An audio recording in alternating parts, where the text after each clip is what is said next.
You're watching the 420 Pace, found at 420pace.ca. Stay tuned. We'll be right back after this toke.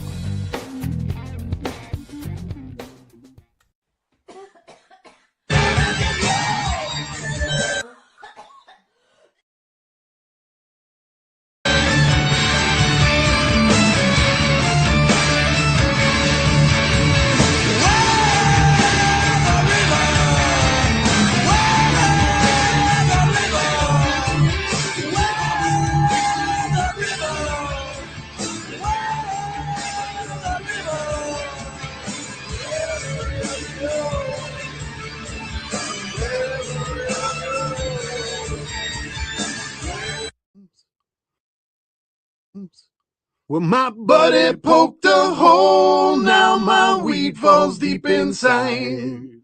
Please tug lightly on this bowl of mine. You like music, you like weed, well, we gonna be good friends indeed. This is not much I like more than smoking trees. They'll make you dance the do-si-do and teach you how the cheese will grow. Smoke a bowl on the 420 radio show. On Lifestyle Radio. You did that on purpose. I did that on purpose. This is the 420 radio show. We are live at lifestyleradio.net. Oh, I'm not in the chat room. I have to go to the chat room. Charlie's here already. Say hello, Charlie. Hi, everybody. Hello, Charlie. And Marcel is here with me, and Chris is there with me, and Lori's having some computer issues, so she's taking a break.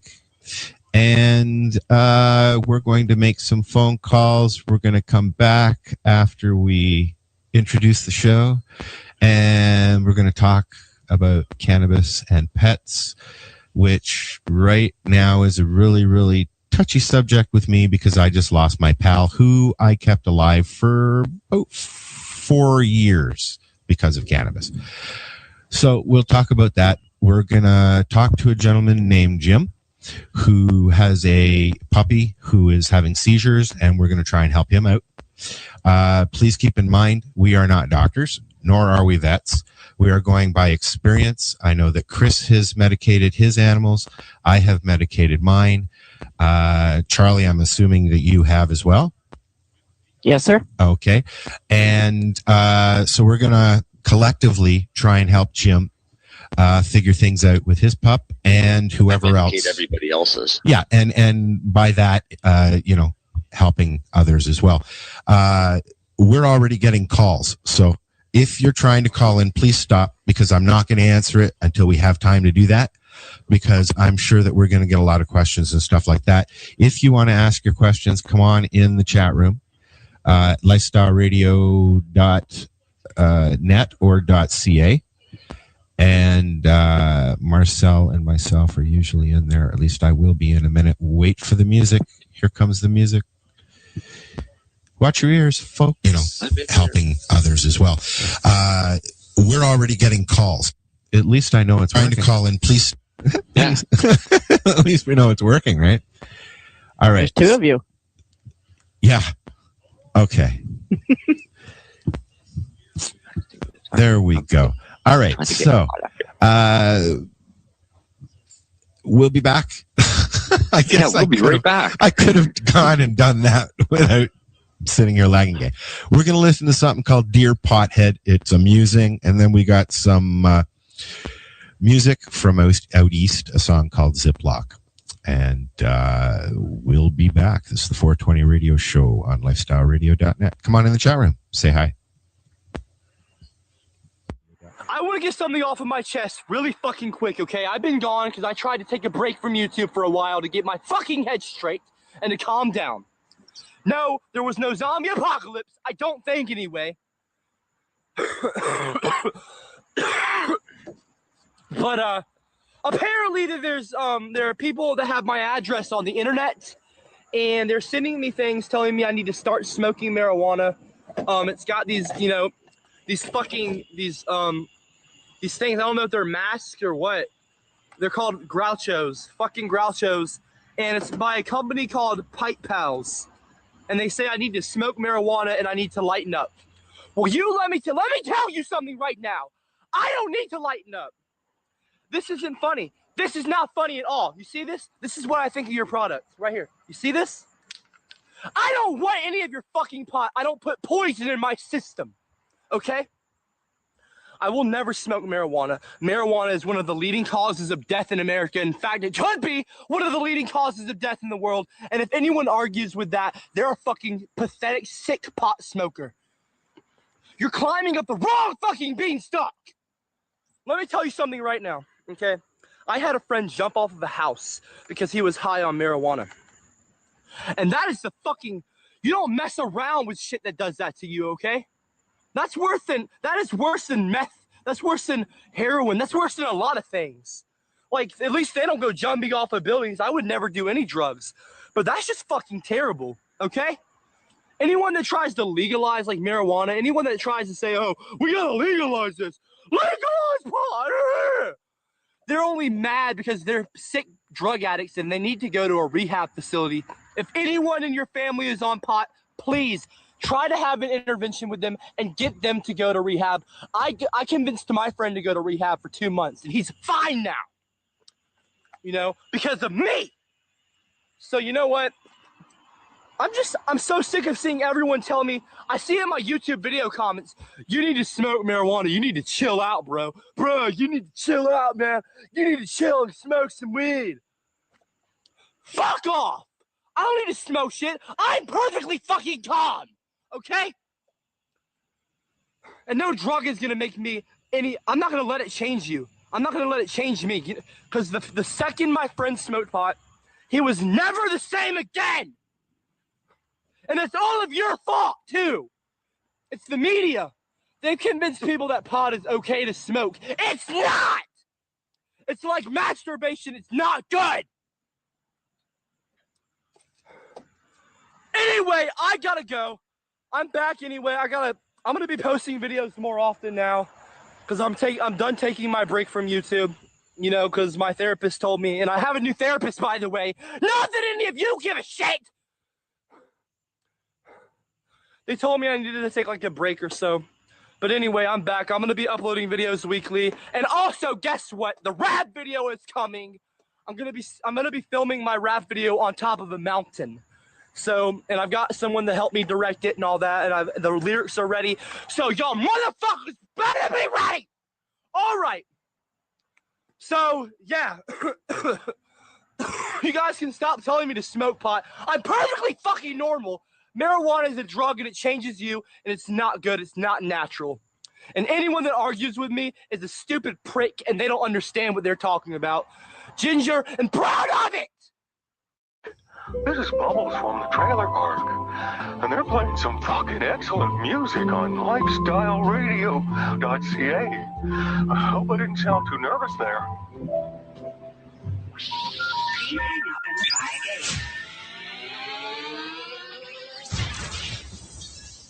You're listening to Lifestyle Radio.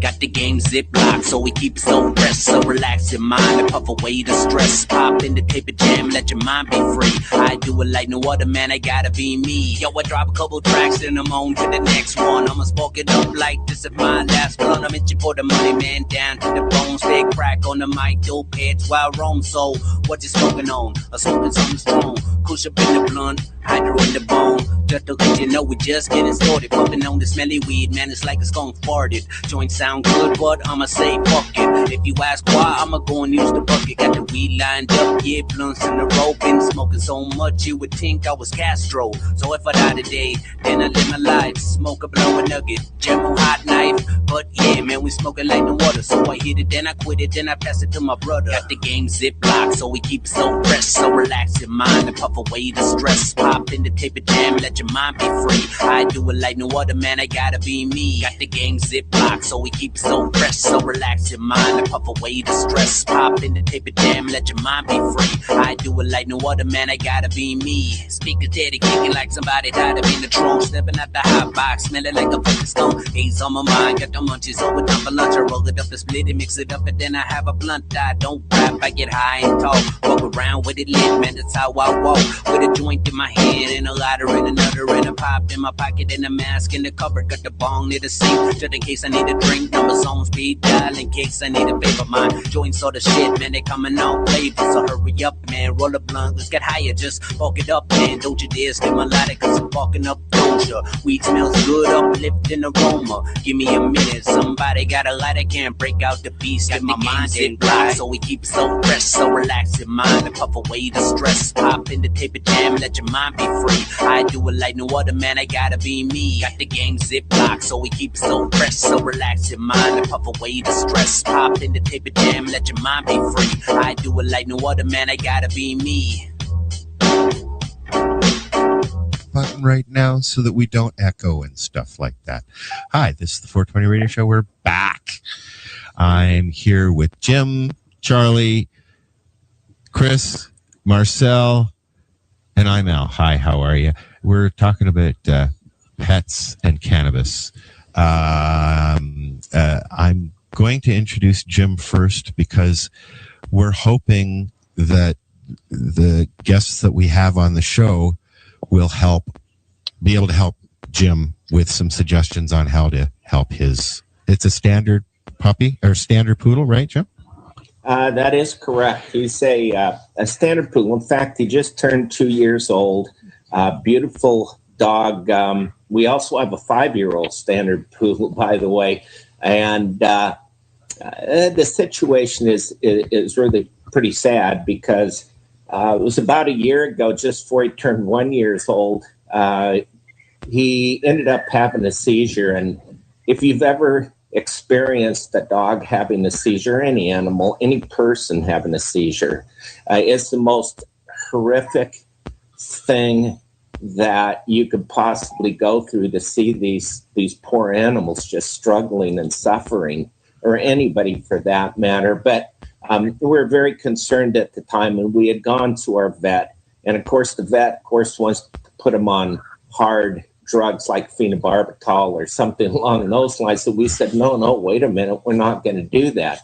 I have 27 years in the health and wellness industry, but I needed some alternatives to the heavy drugs out there. So I ended up going to a veterinarian that was into alternative medicine, and we started a process of elimination, basically seeing if we could change the food, giving them some herbs, things along those lines. Well, he had seizures about every 2 to 3 months, and things didn't seem to be working out real good for us.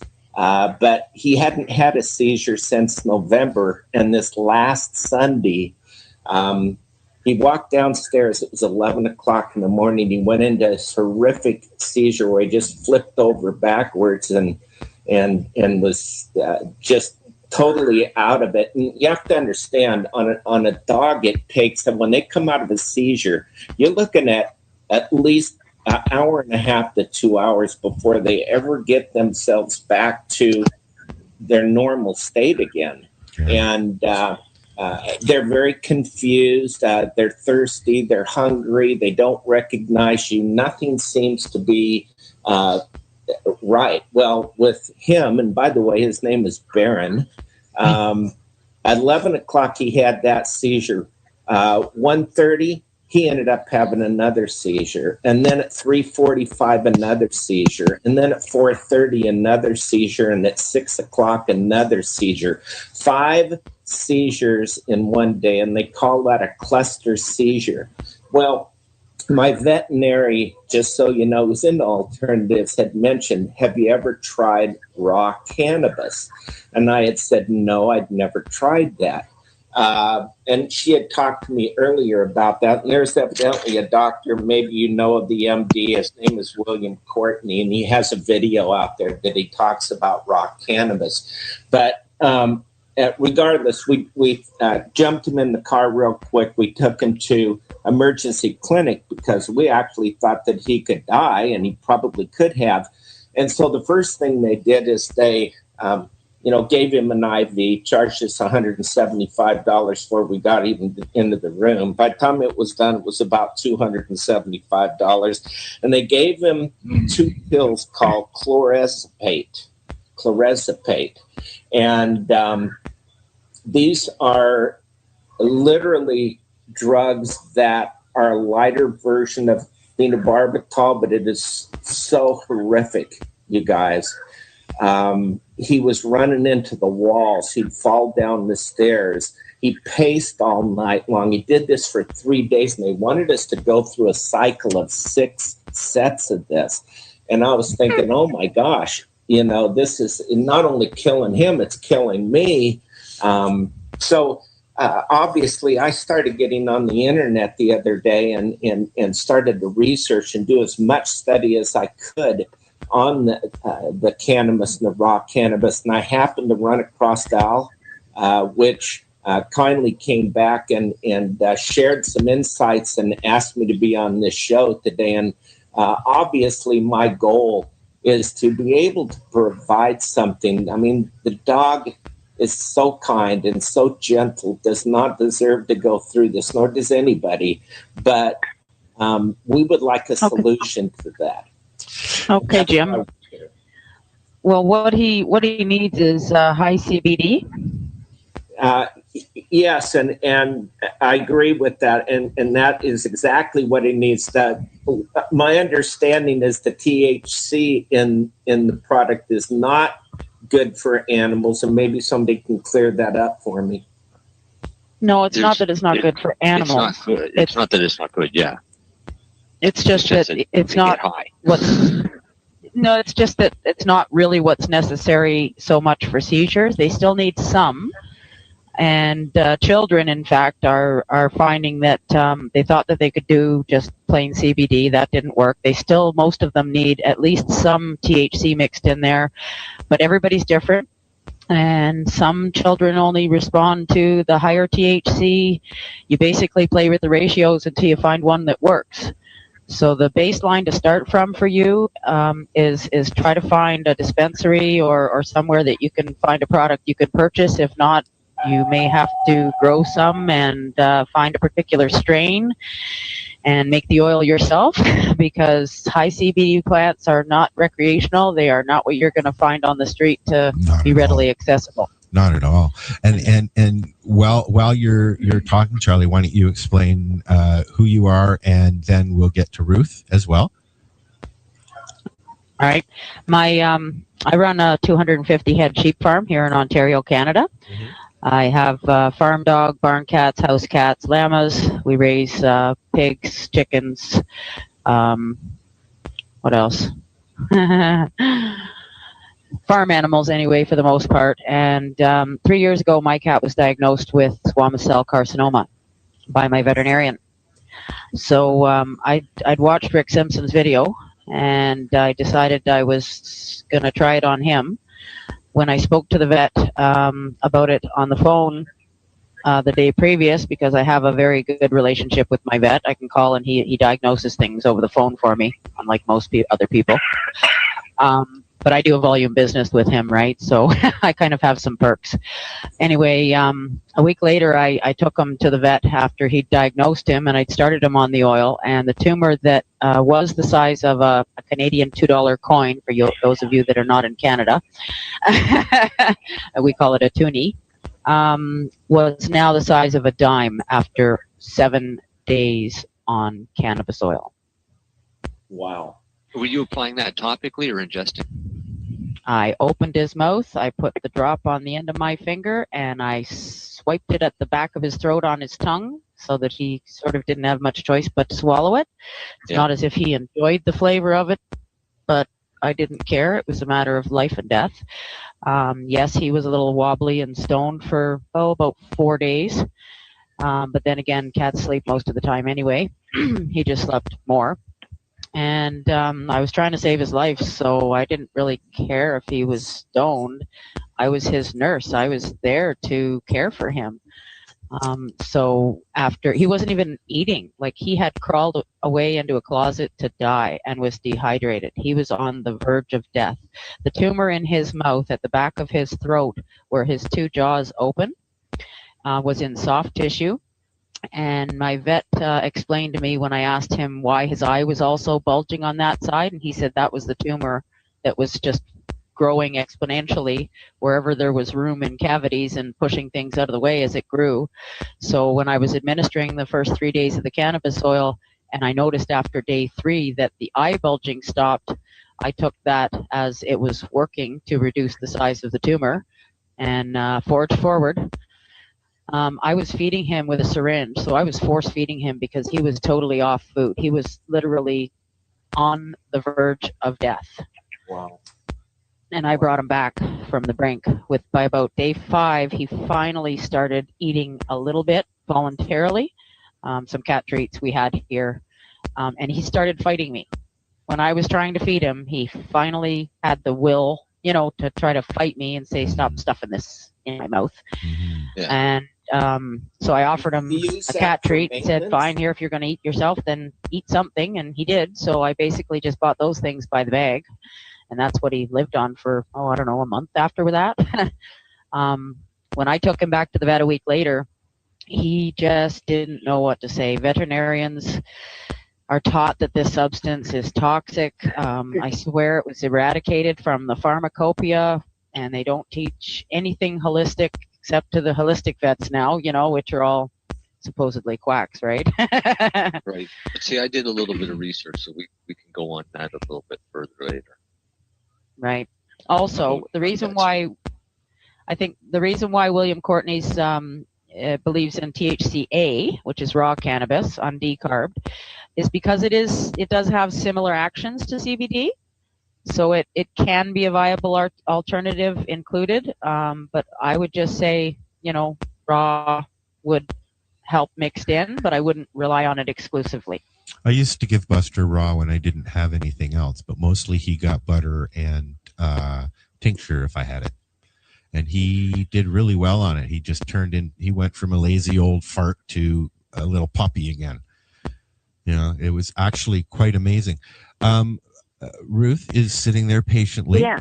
So I wanted to give Ruth also a chance to tell her side of why she's here, and then we'll have a conversation and brainstorm about Jim and Baron. How's that? Okay. Yeah. Okay. Hi. I'm Ruth Wexler. I live in California. I'm an admin on the Cannabis for Pets. And, like I said, I live in California, so it's a lot easier for me to relate to and, converse about cannabis, as it were, because it's readily available. But one thing I wanted to interject in the beginning to Jim is, what can you define anything that changed in that time frame right before he had the cluster seizures, so that you can define whether it would be potentially a tumor or whether it could be vaccine related or something that he got into? No, actually, we haven't been able to. That's why we were going through kind of a process of elimination, because he had started out with just one seizure, went just before he turned one, and then it kind of progressed from there. And obviously they want to do MRIs and things like that with neurologists, but and the thing that I noticed with him on this particular occasion is he was up laying in the bed, and he just came screaming downstairs and just fell over and started kicking. And so there's never been any one particular pattern that has led me to believe that it's one thing or another that causes it. Yeah, well, I was just curious that there was something that had been introduced into his environment, like, carpet spray, or he just had a vaccine or something. But the treatment's going to remain the same, like Charlie was saying. And because it's neurological, any way, shape, or form, CBD from cannabis has been found to address those issues in that it reduces the neurological seizure activity in the brain,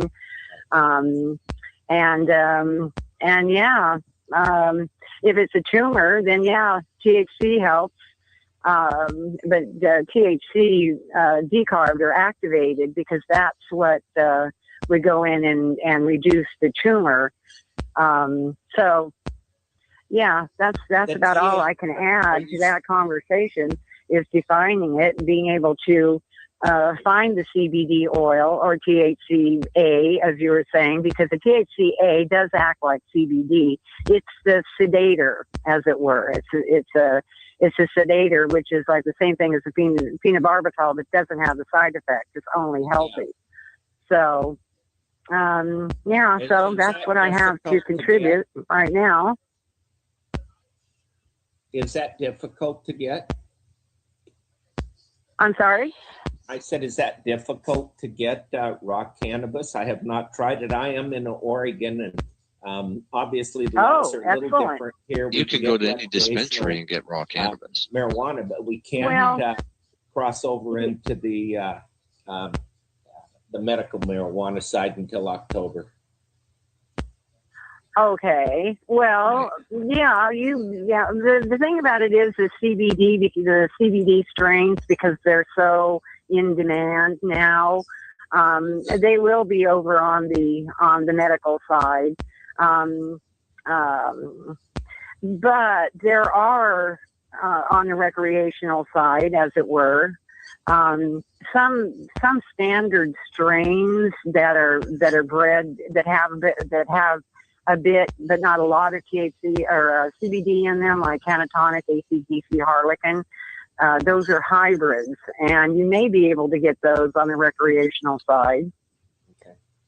Oh, good. Okay. I'd say they'd mostly be medical strains, those ones, because they don't get you very high. That's the I've seen the Canatonic at some of the dispensaries around, and it's something that's, like you said, it's more readily available than the near zero THC stuff. The Canatonic has several phenotypes, right? So they don't breed through. So you do have to check the THC CBD content on that one. Would ACDC, would something like ACDC work? I mean, I know that works on children very well. Yeah, because it's still going to have a high amount of CBD. Yeah. There's not a lot of THC in it at all. Yeah, and strangely on our side, on Cannabis for Pets, I've been noticing a lot of people coming in and saying, we're using THC, and it's working well. The dog might be stoned, but it's not having seizures. So I thought I've just been recently seeing a lot of that coming in. And so you have that as well. Well, I wonder. Yeah, it just goes. Obviously it just goes to show every patient is an individual, right? And they respond differently. There is no cookie cutter. You start at one point, which is the general consensus. That's what I was sort of trying to get across, is that, generally it's sort of the CBD, high CBD, low THC that works for most seizures. But again, you have to sort of try and begin at one place and then just start playing with those ratios until you find one that works for that patient. It's no different than a human. That's right. But I find a lot of people aren't willing to settle for just any cannabis when they can't find something that's very high CBD and low THC, when even something that's got a lot of THC will still help for the seizures. You're just going to wind up with the psychoactive effects of it. You know what? I used to, if I didn't have any extracts for them, I would give him a pinch, maybe a bowl's worth in the morning, and he would go all day and he would be happy as a clam. He'd be a little bit draggy, but he wouldn't be falling all over the place. Now, saying that, I've had him for 12 years. He's always in the same room with me. He is even in the car with me when I'm smoking. So he's very, very used to being quote unquote stoned. But by the same token, when I have the oil, hemp oil, coconut oil mix, I was giving him whatever was left after I scooped out the capsule for myself. So he was getting a nice portion in the morning and then a nice portion in the evening. And again, he was out there running around in the snow like a puppy. I kept him going for 5 years because of the cannabis. He had not only because he was old, he had cancers growing all over him, hangy things everywhere. He had a bad tooth at one point, and his hips were shot. So, and he was deaf and going blind. Now, but he didn't care. He didn't care as long as he was sitting beside me, wagging his tail. Which, by the way, he did till the day he died. And the only reason that's quality of life. That's right. And the only reason he's not here with me today is 2 Tuesdays ago, he had a stroke. And that was that. I couldn't take any more, and neither could he. We had a conversation. We did the best that we could, and I'll see him on the other side of the rainbow. And excuse me for a minute. Yes, and you had that conversation, and you had that relationship because of the cannabis as well. I believe that as well. Well, you know, he was my boy. I totally follow that. So, are you trying him on cannabis now, Jim? Funny you asked that. I had just got a call from my vet, and someone in Seattle has sent her something to give to me. Oh, awesome. So I'm going to find out today, and I'm going over there and pick it up, and supposedly it's good. I don't know. I haven't seen it. Yeah, if you haven't, when you start trying things, and if you start at that, high CBD, low THC, and then start experimenting, don't be afraid to try the raw cannabis as well, because as we said, the THCA does mimic the effects of CBD too. So don't eliminate that as a possibility, especially if you're stuck for finding high CBD, which is quite common. The challenge that I have is I don't know how much THC is too much THC. That's the problem for a dog. I don't know. Yeah. Can you go as far? Too much. Can you go as far as making a juice like you would juicing raw cannabis, and just mixing that in with the food? Is that would that be enough? The biggest issue would be the fact that it wouldn't be decarboxylated. And would the chlorophyll be an issue as well? And chlorophyll could very likely become an issue very quickly. Okay. But there is an actual, a veterinarian has a website, or a group of veterinarians have a website, and they explain about cannabis toxicity. There's pets don't die from overdosing on cannabis.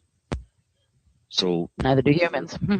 Yeah, your idea of how much is too much, if the dog can't walk or the animal can't walk, it's probably too much, right? Unless you're trying to treat something like cancer or something like that. Yeah, exactly.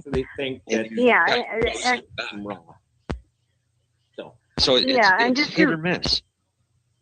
And just to interject on that, and instead of using the word high or stone, let's use the word of what cannabis, of what receptors are being, which is receptors, brain receptors, THC, CBD has a different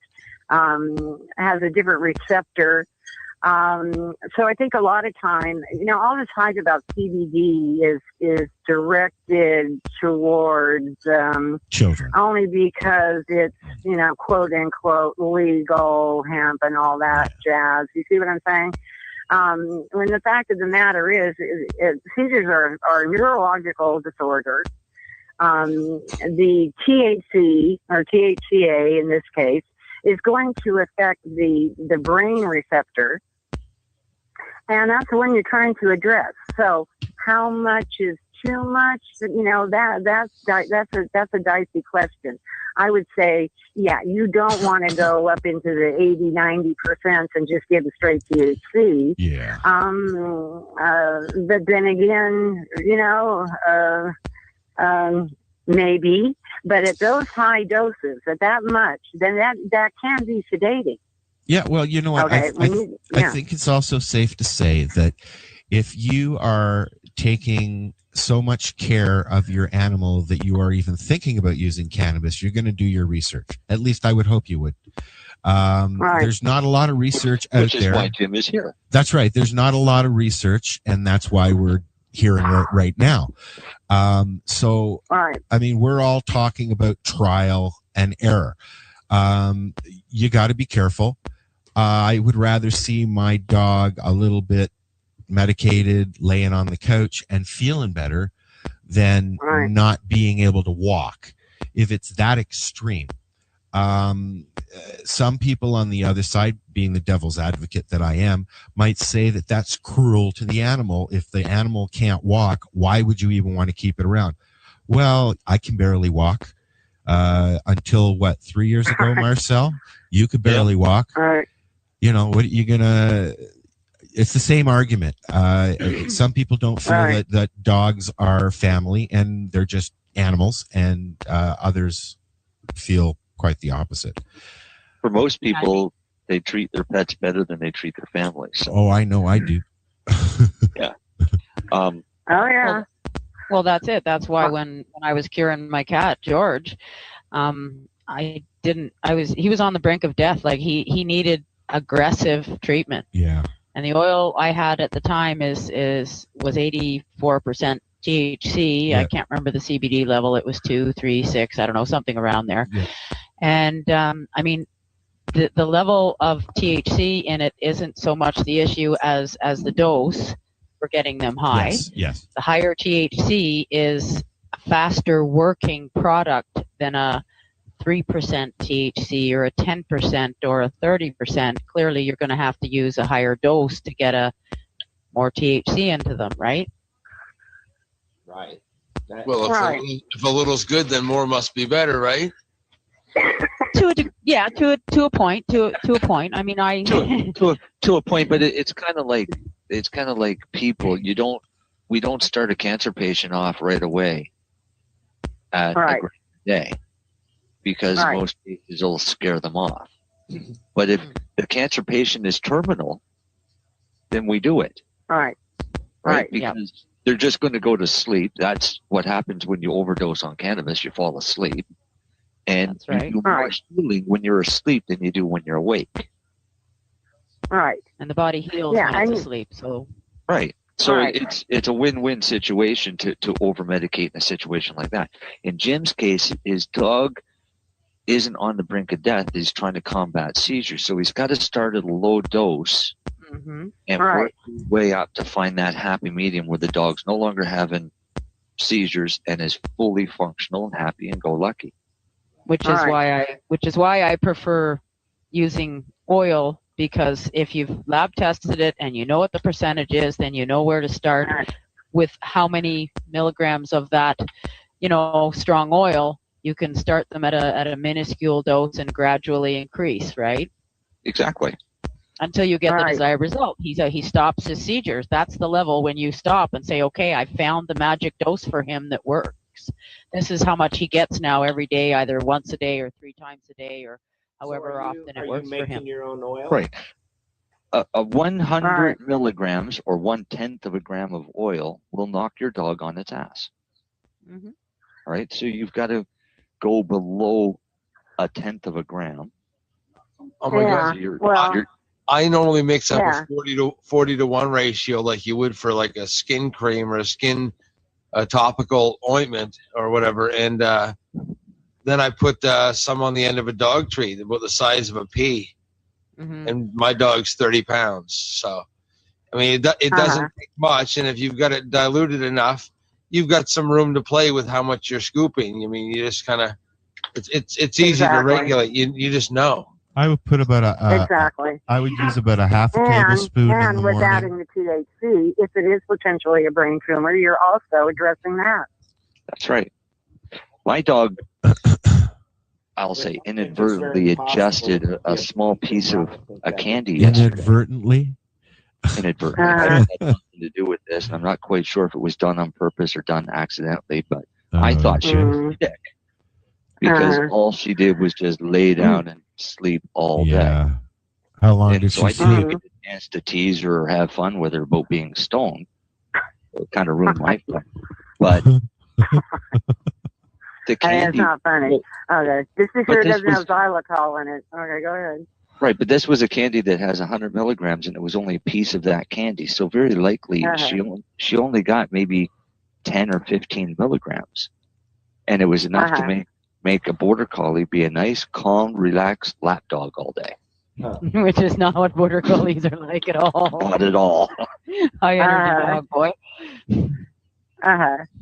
Yeah, well, I mean, I have I give my dog, because he's old, got arthritis, and I started him on a medium strain, pretty high THC, but it had a lot of CBD in it too. And so I give it to him at night to sleep. He comes looking for it. I give him about, came looking for it I guess too. about a quarter teaspoon of the oil that's mixed probably 25 to 1 with coconut oil. And he comes and looks for it, and he'll stare at me till I give him his oil to go to sleep. And then in the morning, I give him when he wakes up and gets ready to go out, then I give him a higher THC oil. And he just gets out there and just runs like nothing's wrong with his legs or anything about it. Now, one thing about that is he used to have seizures, and he doesn't have those anymore at all. Wow. Okay, and I never could quite define what was causing those seizures, but it seemed to be stress related. If there was, something going on in my environment that was really stressful, and he just couldn't keep up with it, then he would just lay down and go in and have a seizure.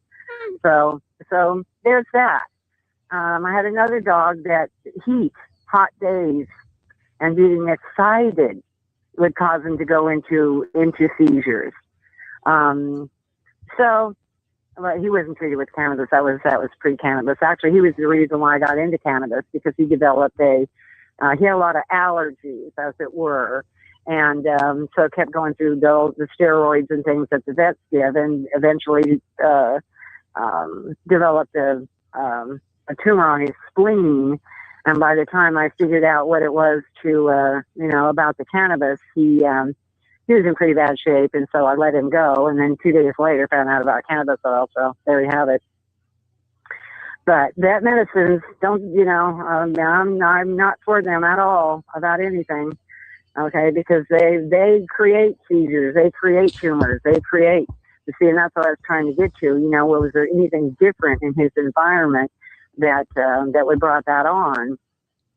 So, do any of you have you ever heard of Flexidin? No. Flexeril. Flexidin. Flexeril. Was it maybe? No.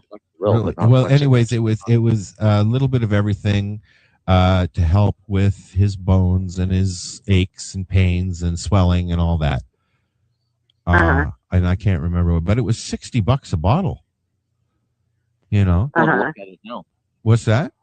I'm going to look at it now. I don't have an empty bottle around here anymore. I threw everything at. I'm looking at it. Me too. It's what the vet recommended. We tried, and I used it for about 6 months, and then I stopped. I couldn't afford it, so I just started giving him more cannabis, and it seemed to work better with the swelling and everything. So I was just eyeballing it. I didn't know what I was doing. As well in the cannabis, other cannabinoids and terpenes and volatiles that they get as well. So. Well, luckily I had it is a whole body medicine. some exactly friends who were able to get me that stuff to help him. So I mean, and that really. All right. So here's Flexidin. Yes. It's basically a supplement. Yes. It's a chewable tablet for healthy joints because it's got omega-3 yes lipids. Right, which makes sense. But if you look at the ingredients, there's glucosamine, hydrochloride, yes. methyl sulfonol, methane, creatine monohydrate. Now he was getting acids, that ascorbic acid, and a proprietary blend. Now he was getting that, Marcel. The secret recipe part. And which on would top be of cannabis mixed with hemp seed oil for me. On top of everything that he was getting in that, he was also getting it in the seniors' food.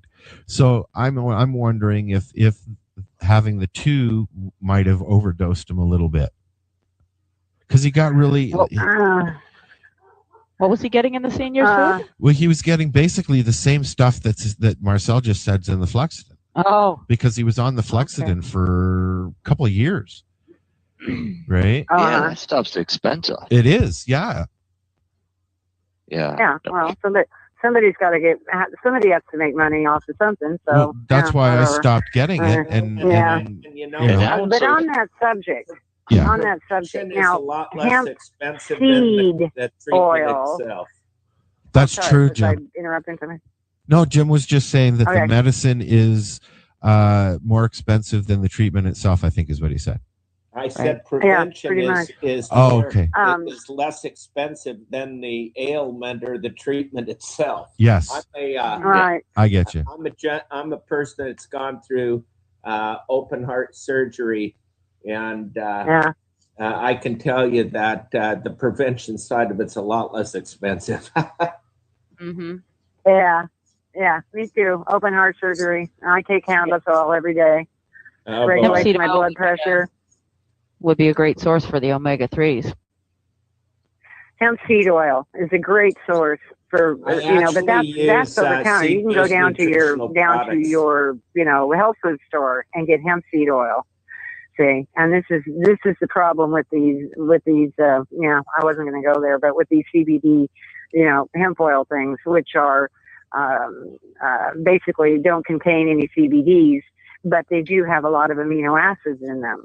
And because they're mostly hemp seed oil. Hemp seed oil, you can go down to your health food store and get that off the shelf. Yeah, you can mix the cannabis oil with it. I mix. Absolutely. That's what I take. I take my capsules that basically are the only reason I'm alive are hemp seed oil mixed with cannabis oil. Well, there you go. Yeah. Okay. And some vitamin D.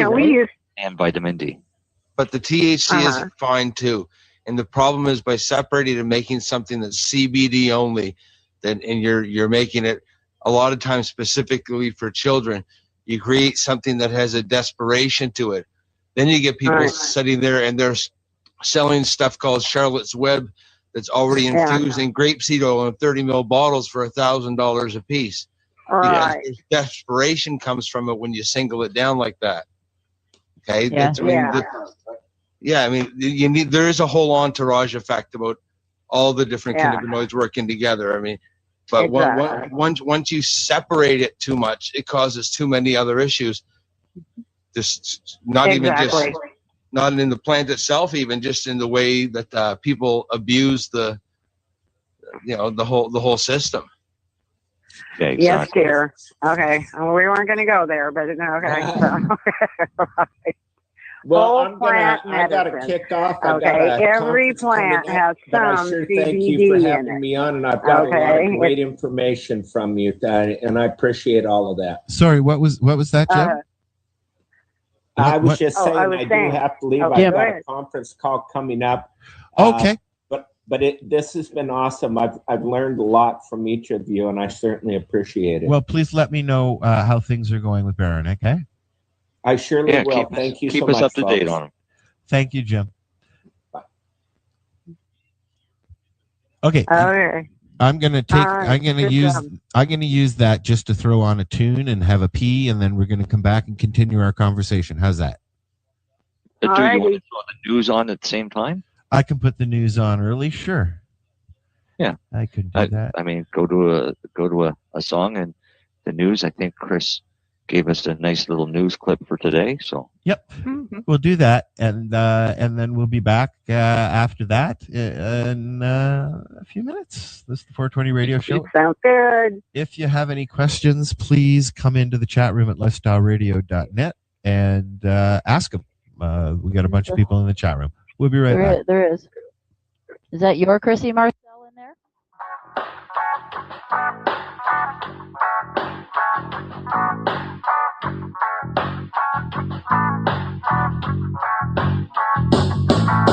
I calls up buddy, hey yo, I need some more green again. QP and D's again, no seeds and keep the stem. I wanna get blazed like I was 14 again. Wait patiently, grab my broncs and start cleaning them. I anticipate, where's my cash, get it straight. Got a scale, check the weight, better be no fucking shake. Or have no funny taste, for my money's sake. Look buddy, wait, I should get a break. The shit you said was grade A. It's straight hay. For the money that I pay, you should roll me up a J. He said that's all she wrote. We laughed and had a toke. He got his cash and hit the road. I got my stash, I'm good to go. You got some bud, buddy. I need some bud, buddy. I got some money. If you got bud, buddy, bud, buddy, bud, buddy. I need some bud, buddy. I got some money. You got bud, buddy, bud, buddy. Since 300 BC, it's been used by all men. Marijuana is a cultural medicine. Don't you believe all the things that you hear? For ganja is coming, yes, Jah is coming. Times have changed from buying a dime at a time and trying to get high with 2 spliffs with 6 guys. Nowadays a joint barely gets me by, cause I'm smoking with Mary Jane on the daily. Usually pay my respects on time, but somehow it just seems to slip my mind. I need to see the man cause it's Friday night and I can't get my head straight, can't get my head straight. Call up buddy, telephone is ringing. I'm getting nervous, hear the fat lady singing. About to hang up, call it quits for the night. Then I hear, and I say, hey there, guy. You got some bud, buddy. I need some bud, buddy. I got some money. If you got bud, buddy, bud, buddy, bud, buddy. I need some bud, buddy. I got some money. Got bud, buddy, bud, buddy.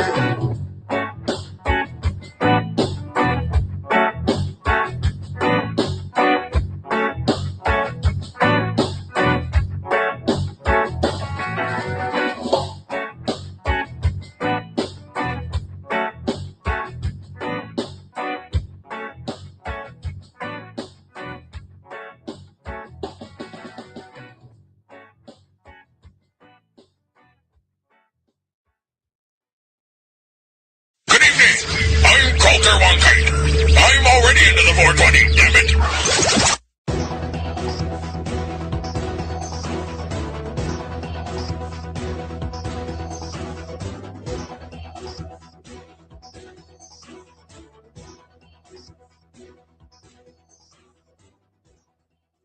Say that I'm crazy, never seen a like that. Damn right I'm crazy, don't need saving, never seen a swag so bad. Say I'm crazy, never seen a swag like that. Yeah, I'm crazy. Fucking day one, we were all friends, didn't drift apart. Y'all just pretend that I didn't exist. Use the excuse that I had a kid, that's the reason we couldn't kick it. Just admit it. I got dead friends, grab your stick of dynamite, shoving them both in to celebrate the night tonight that I got my revenge. Use the torso as a guide. My boy said I wanna try. Alright. Drop the mic, fuck no mates ain't giving that up, alright. Closer to me, when I hear it, I'd rather be closer to HIV. No disrespect to Easy E. You think catch this like a train wreck, unsupported pieces of shit that call yourself family. In a real life, you get pissed on till you reach your sanity rate. Cunt, you talking this blasphemy, you ain't doing damn for me. You say that I'm crazy, never seen a like that. Damn right I'm crazy, only saving, never seen a like so bad. Say I'm crazy, never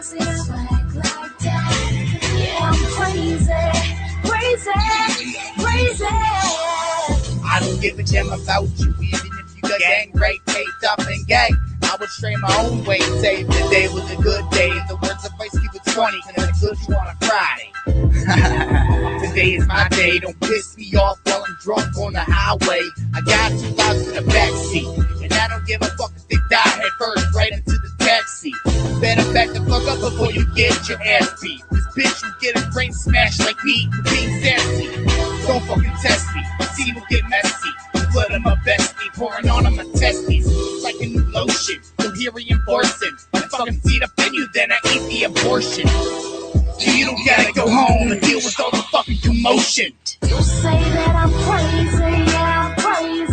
Never see that like that. Damn right, I'm crazy. Only saving, never see that like so bad. You say I'm crazy, yeah, I'm crazy. Never see that like that. Yeah, I'm crazy, crazy, crazy. You say that I'm crazy. I don't think that I'm crazy. This is just what the gods made me. They make me hate everything. When I mean that I'ma keep it calm, fuck it. I'ma rig her cock with a fucking bomb while she sucks dick. Told you that I'm not the one to fuck with, so I show my fist up the bitch's ass and used her as a puppet. Went to Universal and said, hey, that and Muppet, but they don't take chicks with dicks, so now I'm stuck with it. Fuck all the extra luggage, I can take it overseas. Only take it on the plane, throw the bitch overseas. Shit, now my hands are clean. No evidence to lock me up and throw away the key. Until they found my semen all over the crime scene. That's the last time you take a period out on me. Listen to me, airing up my dirty laundry. But this ain't Facebook, it's my life when I'm rapping, I'm facing a crook. And you overstep your boundaries, I've been called crazy ever since the government's found me. You say that I'm crazy, yeah, I'm crazy. Never see that like that. Damn right, I'm crazy. Only saving, never see that like so bad. You say I'm crazy, yeah, I'm crazy. Never see that like that. Yeah, I'm crazy, crazy, crazy.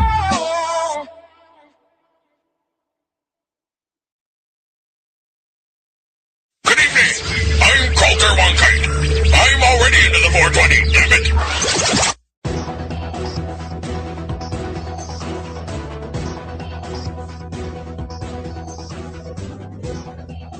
Thank you for joining me today on the 420 radio show, and this will be your 420 seconds of news with Chris Backer. Just out, there's a new film out called Wasted, a new treatment for cannabis addiction. According to CBC and David Suzuki, cannabis addiction is a growing concern for a couple of reasons. There may be more users than that of alcohol, and cannabis is now legal in 3 American states and has Canada's Liberal government plans to legalize and regulate it. And the level of THC, the active ingredient in cannabis, is now apparently so high, experts worry that cannabis smoking will have worse consequences in the future, especially for young people whose brains are still developing.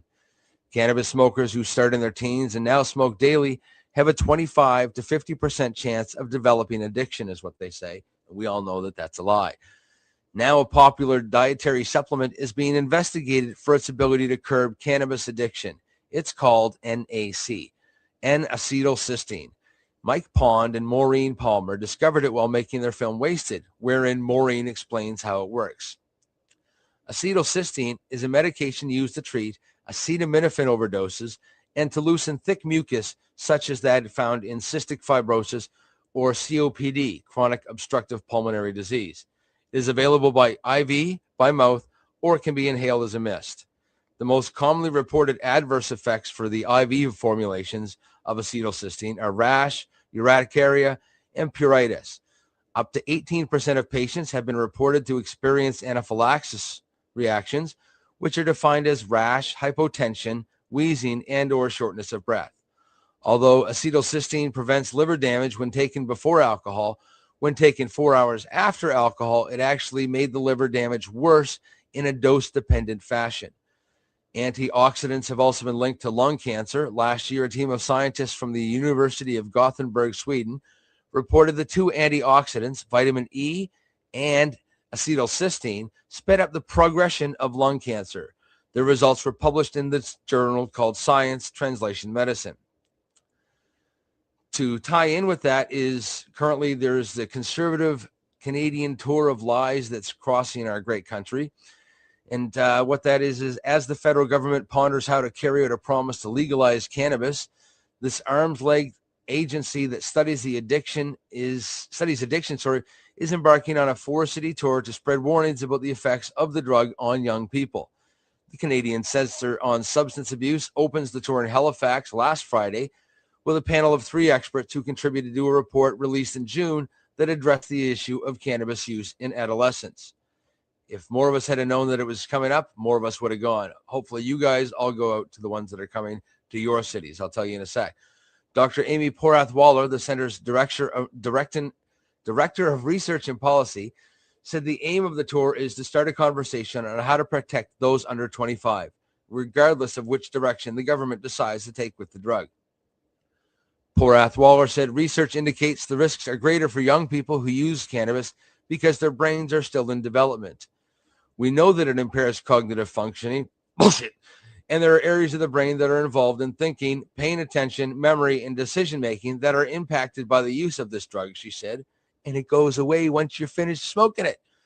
And while there are gaps in the research, Porath-Waller said that there is evidence emerging trends such as the risk of addiction. Porath-Waller said there will be an effort to deconstruct myths around the drug, such as the belief by some that it cures cancer or improves their performance in school. We have found that there are a lot of misconceptions out there amongst youth, she said, and the future panel discussions are scheduled for February 3rd in Toronto, February 12th in Vancouver, and February 22nd in Ottawa. This event has been brought to you by your friends at the Canadian Centre on Substance Abuse, and at the CCSA website, they confirm that their board includes the federal deputy ministers of health and public safety, law enforcement, doctors, lawyers, public service personnel, correction services, and a public affairs specialist adept at advancing governmental policy priorities. Hardly arm's length from their funding source to ensure non-biased research, I'd have to say. The Conservative report on cannabis that the 3 major physician associations in Canada refused to endorse last year is full of CCSA garbage.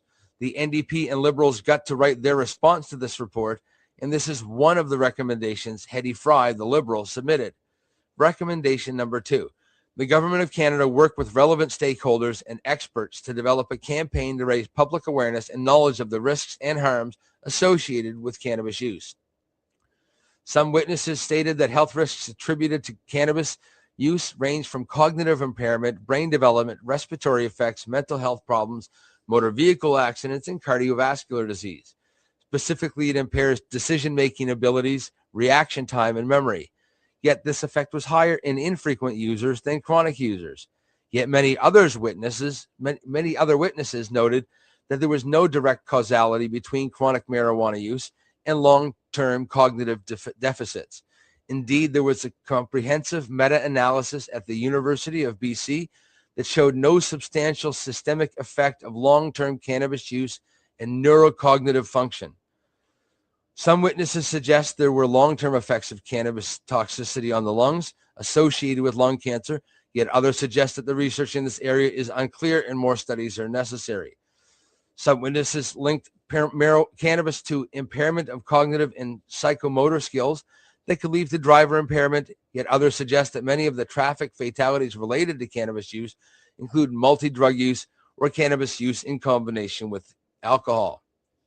Some researchers point out that in youth, however, MRIs and brain activity studies showed that the developing prefrontal cortex in youth could make them more sensitive to the neurotoxic effects of cannabis. Other researchers warned that other factors could contribute to the intellectual attainment, such as socioeconomic status, social stress, and personality characteristics. In summary, there was contradictory evidence about the benefits and harms of cannabis. Some researchers say that cannabis increases anxiety and psychosis. Others point to the antipsychotic effects of cannabidiol, CBD, and cannabigerol, as in CBG. Some report evidence of panic attacks and increased depression, and others give evidence of the anti-anxiety effects, especially in chronic pain conditions such as MS, HIV and AIDS, and PTSD disorders. In fact, Veterans Affairs Canada pays for the cost of medicinal cannabis for PTSD patients. Much of the contradictory testimony was not included in the majority report, yet the vast majority of witnesses pointed to inconclusive evidence so far, often direct harms and risks, and to the need for research on benefits of cannabis. The relationship between cannabis use and long-term brain development and intellectual attainment in youth means that nobody knows what's going on except for the people that are using it and getting better. There are your studies. Breaking news, Goodweeds Lounge in Toronto was raided yesterday by police. Goodweeds Lounge at 940 Danforth Avenue in Toronto was raided by the police after opening just 4 weeks ago. Operators Aaron Goodwin and Chris Goodwin, who are apparently supposed to be guests on this show today, have reportedly been taken into custody at the 54 Division Station. Don Briere co-owns Goodweeds along with several other dispensaries across the country and said he's waiting for more information after the pair were taken into custody Thursday during a raid by the drug squad. We've got people looking into getting them out with a lawyer as soon as possible, Briere was quoted as saying yesterday. He said he's not sure why the shop was targeted by the authorities, who have previously taken a hands-off approach to the city's dispensaries, saying they don't have the resources to police all cannabis activity. It usually only takes one complaint, Briere said. You could have hundreds of police officers walking by, but as soon as they get a complaint with, "Hi, my name is blah, and my phone number is blah, and I'm filing a complaint because I'm a blah," then they have to act upon it. On Facebook, Jamie McConnell posted that he was at Goodweeds when a dozen police officers entered the shop, placing handcuffs on himself, the Goodwins, and 3 others. McConnell said that all customers were questioned and released, and he was also let go when authorities were told he didn't work there. Briere said the business had its windows papered over by the police, who've also disabled the store's live camera feed. To his knowledge, the store has no hidden camera backup monitor to monitor what the authorities are doing in the shop. We thought that cannabis drug war was over, but apparently they want to continue wasting our money while our children are being attacked by pedophiles and violent people out there, said Briere. We are the selectively assaulted and terrorizing and holding these people in double maximum isolation compounds for cannabis. This is bullshit. Briere said operations like Goodweeds provide a service to patients that need cannabis to live. Where are the sick people supposed to go to smoke their stuff? In school grounds, in parks, out in the street? We gave them a safe alternative to consume their cannabis, he said. Briere said he was surprised the raid took place and doesn't know if this signals a shift in the attitude from the city's police. What's the matter with these guys? The police are telling us they want to raid us. I wonder why. We'd like to answer that, Briere said. We voted in a government in October of last year that stated completely and totally that we were moving towards legalization. It's criminal misuse of public resources. McConnell said the bail hearing for those arrested is set for today at the Old City Hall. We will keep you updated once we know more. And last but not least, happening is the Cannabis Virtual Health Summit. Is happening this weekend, a free online event featuring 20-plus top doctors, scientists, and leaders. They will be covering topics such as cancer and cannabis, PTSD and cannabis, pain and cannabis, the truth about CBD, cannabis for pets, better dosing strategies, healthier consumption methods, and understanding the endocannabinoid system. To check it out yourself, go to www.cannabishealthsummit.com. And this has been Chris Backer with your way longer than 420 seconds of news. Take care. Peace, love, and hippie shit. So what are you doing? Nothing. Nothing? Why not? I'm trying to get on this Lifestyle Radio website. Sounds like a cool website. Yeah, it's alright. Oh, I might have it. You might have it. You're listening to Lifestyle. Yeah, that was it here. That was Chris. Thank you, Chris. Take a bow. Hit the button there, Marcel. Come on. Yeah, he's asleep at the switch. Marcel always runs away when he knows we're coming back from a commercial. This is the 420 radio show. We are live with people in the chat room. We're talking about cannabis and our furry pals. I've always heard, maybe you ladies can elaborate, I've always heard that canines and cannabis are one thing, but when it comes to cats and pets, or cannabis, sorry, it's a little different. You have to be a little bit more careful. Is that true? False? Fiction? It's different. It's different. They react differently. Charlie to it. knows about that more than me. Yeah, go ahead. Dogs on one side tend to get, what is it, Ruth? What's the word I'm looking for when they piddle themselves? Cats are incontinence. There's the word. Dogs can get a little incontinent when they're overdosed a bit, whereas cats don't seem to have that issue. Because actually cats, if you research them, they normally sleep 16 hours a day anyway. And nocturnal, although we've somewhat changed that, they're kind of awake when we are. But yeah, dosing is a little different. Well, cats have different different nutritional needs as well, don't they? Than a dog does, because that's always been confusing to me. Whereas what their needs are in terms of nutrition and stuff when they're sick, versus a dog. So more about that level of it. Yeah. Dogs can eat. They're carnivores to a point, like 90% carnivore, but they can eat 10% vegetable. Whereas cats are obligate carnivores. So their diet is really meant to be 100% meat. 10% of that is meant to be bone. And the other 10%, so it's really 80% meat, 10% bone, and 10% offal, meaning, organ meat, skin, junk, garbage, throwaway stuff that we don't often eat. But basically because they eat the whole animal. Like when they kill a mouse or kill a bird, they eat everything but the feathers on a bird. Mouse, they eat them head, tail, skin, everything. Kill a mockingbird? Do cats eat grass when they're sick? Do they go outside and eat grass? Do they eat herbs? Because I know cats will eat the bottom leaves off cannabis plants. Cats will eat greenery or grass when they feel sick to their stomach because they want to puke. They want to throw up. So if they have indigestible bones that they can't quite digest, then they'll purposely go out, eat some grass, get rid of the bones. Okay.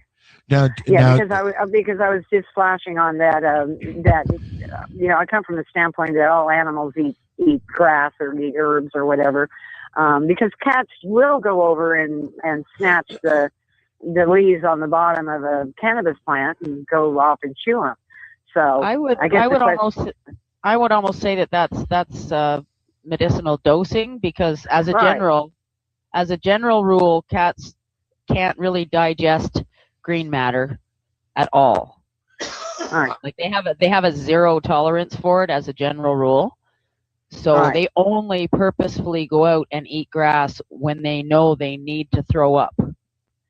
I've fed leaf to just about every animal that I can think of, from rats to lizards to birds. I mean, my dogs won't touch the stuff, but that's why when I mix it with some coconut oil and I just dip the little treat in it, they take it. But other than that, like, they all eat leaf and they love it.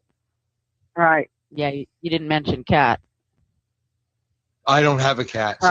There you go. That's what I mean. Cats are they're called obligate carnivores. Yeah. And that means that they require meat all the time and only meat. They can't digest green matter like vegetable matter. Their system is strictly meat based. Why they can't digest it? They will throw it up.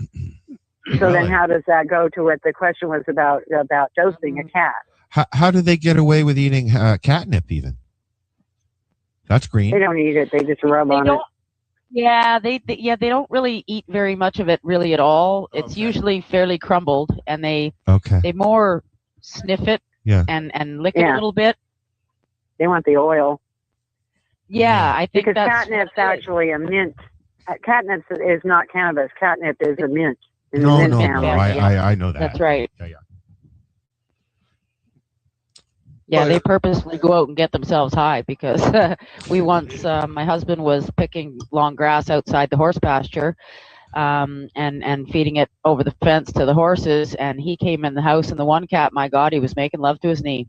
Oh, yeah. I said, where the hell were you? Does it really affect them that way, or is that just rumors? He was rubbing on, I guess, cannabis plants on, not cannabis, but catnip plants on his legs in amongst the grass, because it grows wild around here. It grows wild everywhere. Okay. And I asked him, I said, where the heck were you? Because and he said, oh, I think there was some catnip plants out in the grass that I was feeding the horses and stuff. And I said, well, that explains it. I said, now you're obligated to go out and pick some of them and give them to him, because clearly he wants it. No, but does it does it give them? Well, it is in the mint family, and when you drink mint tea, it's a brain stimulant. It's a stimulant per se. But go ahead. So it gives you a euphoric effect, one couldn't care less about catnip, and the other one just loves it. Really? And my dog won't eat the leaves, but what I've had to do is lock her out of my garden during flowering because she likes to lick the buds. Me too. So. Yeah, well, I have some friends that are growers, and they have to put a little fence up around the plants, because the cannabis plants, because the cats will go over and eat the leaves. As far as they'll climb up a little bit and get the fresher ones, but they like the little ones at the bottom that are kind of dried out. And they'll just take them and they'll just munch on them. And all done. It's all good. Medicated. Go about their business. Whatever works. Whatever works. Yeah. But a sick animal, a sick cat, then, and so the question was, well, then how do you get the cannabis in them, and how do you dose them on something that they don't necessarily want? In their food. That's how I found the easiest way to give it to Buster. Cookies. I would. He's always liked warm food. That's warm, a dog, right? Yeah, Buster was a large. But for a cat's got to be totally different. Yep. So a good totally thing. Okay. Dogs will eat anything they're garbage. True enough. Can. True enough. Right. But you could still put it in their food, couldn't you? Pardon me? Use the sardine. Yeah. You still get Yeah. There's still cat treats, right? You can just put some on a cat treat too, if you're just gonna. But then I'm talking about oils, of course. Then. Yeah. Go ahead. I just dosed using the oil myself, because it's difficult with cats. They're hardwired to desire the flavor and smells and aromas of high protein meat food, period. Okay. So they're not as likely to eat, something vegetable or something with something new on it, or mix something new in their feed. They're called finicky and fussy for a reason, and that's why I've been doing a lot of research recently on nutrition. So to find out more about, So what you they just really put it need. directly. You just put it directly in the cat's mouth, right? Well, the way that a cat's tongue is designed, they have a built-in comb on their tongue, and those combs face backwards. So whatever goes in their mouth is meant to go down, right? Sort of like a snake, the same thing, right? It sort of washes it down into the back. So I just rubbed it on the very back of his tongue, and my finger was swiped on his comb on his tongue, and my finger was totally clean. And you know how sticky it is and how hard it is to get off your finger, yet my finger came out perfectly clean. Right. Because of the comb on his tongue, right? Right. Pardon me? You had a whole bunch of scrapers there to scrape it off your finger. Right. Well, that's right, because his tongue has got combs on it. I mean, a dog is much easier to dose because you can hide it in any manner of food stuffs, and they're just garbage cans, kind of, like they're just so happy to take any food you offer them. It must be good, even if they don't really like it. I've known dogs that'll eat strawberries, bits of carrots, not because they so much desire It's a them, treat but to because them. mommy and daddy had it. Yeah, it's because it becomes a treat. Yeah. Right. Yeah. Yeah. Well, and okay, so when you're talking about too that oil mixed with another oil, coconut oil, is not so appealing to a cat, but to a dog. That's just more volume. Okay, but yeah, That's just more undesirable volume to try to get down his throat is the problem with increasing it like that by diluting it, right? Either way, whatever you try to stuff down a cat's throat is going to be undesired. You know. Yeah, well, that's where I was going with that, was to say that when you are using oil, though, that is diluted, is, put it on their paw. They're going to lick it off. Okay? True enough, That's just one suggestion. Now, one thing dog, that yeah, cat, not necessarily. Some cats maybe, but no, not always. one thing that we haven't brought up yet is my cat Rusty. For his 16 years, he was always chewing on my stems, and Buster liked to do the same thing. So, I mean, and you do get, I know you don't get much out of it, but I mean, you do get some CBDs out of the stems. So, I mean, well, you get something. You get some cannabinoids. Yeah, you get something. Okay. Whatever That's it is. not necessarily CBD on there. No, but it's something. I don't know where, you see what I'm saying? It's a cannabinoid that's coming up out of the leaves. Okay, so, but who knows what he's getting. Regardless of what it is, he likes it. It gives him something to chew on. It's not hard on his stomach like rawhide, and it eases his pain for some reason. So, I mean, I've always given my dogs and cats my stems, and they've always noshed on them and liked it. Do you do that, good. Marcel? Pardon me? Do you give your dog stems, right? Stocks. He didn't want to say his name, did you? Now you just didn't want to say that name. No, did you? You know what? I was thinking I was going to say my penis. You're going to call her my penis. I was going to call her my penis. Yes, because Marcel and I have a running joke about that. You see, so my penis is great after I give my penis a bath, take her out and show the neighbors. Yeah. Yeah. For about the first 6 months, we were doing that. Say that again. Pieces of the stalks when I'm out in the garden. Okay, yeah. So, but then again, you also have to watch the chlorophyll that way as well, right? Yeah, but with the stalks, I'm not so much worried about it. It's become more of a game for us where we play fetch with the stalks. Well, hey, they chew on trees. Well, that's why I play fetch with the stalk. She chews on the stalk. Yeah. Yeah. Why would you be careful with the chlorophyll? Chlorophyll's That's not an ongoing necessarily question as well. I mean, for a dog, it's quite fine because they'll eat grass and things. Right. Okay. Normally, chlorophyll will cause people to puke and get diarrhea. Yeah, or the other end. Either one with the dog. Okay. Okay. So I keep her away from that. And it's kind of like people are always upset that, oh my God, my dog got into my stash and ate some. Yeah, you don't have to. Or the dog ate my cookies or my brownies. Well, I'm more concerned about what the ingredients were in the baked goods that the dog ate because chocolate's toxic to dogs. Yeah. Right. And yes, it is. People make chocolate-infused food, so don't give your dog a brownie and think that you're medicating it. Yeah. Because you're actually doing more damage than good by doing that. Good idea. Yeah, right. Chocolate. Yes. Or, I once, my dogs got into some medicated pizza, which I didn't know that it was medicated. And it was really tasty. And so I gave it to them. I didn't know it was medicated.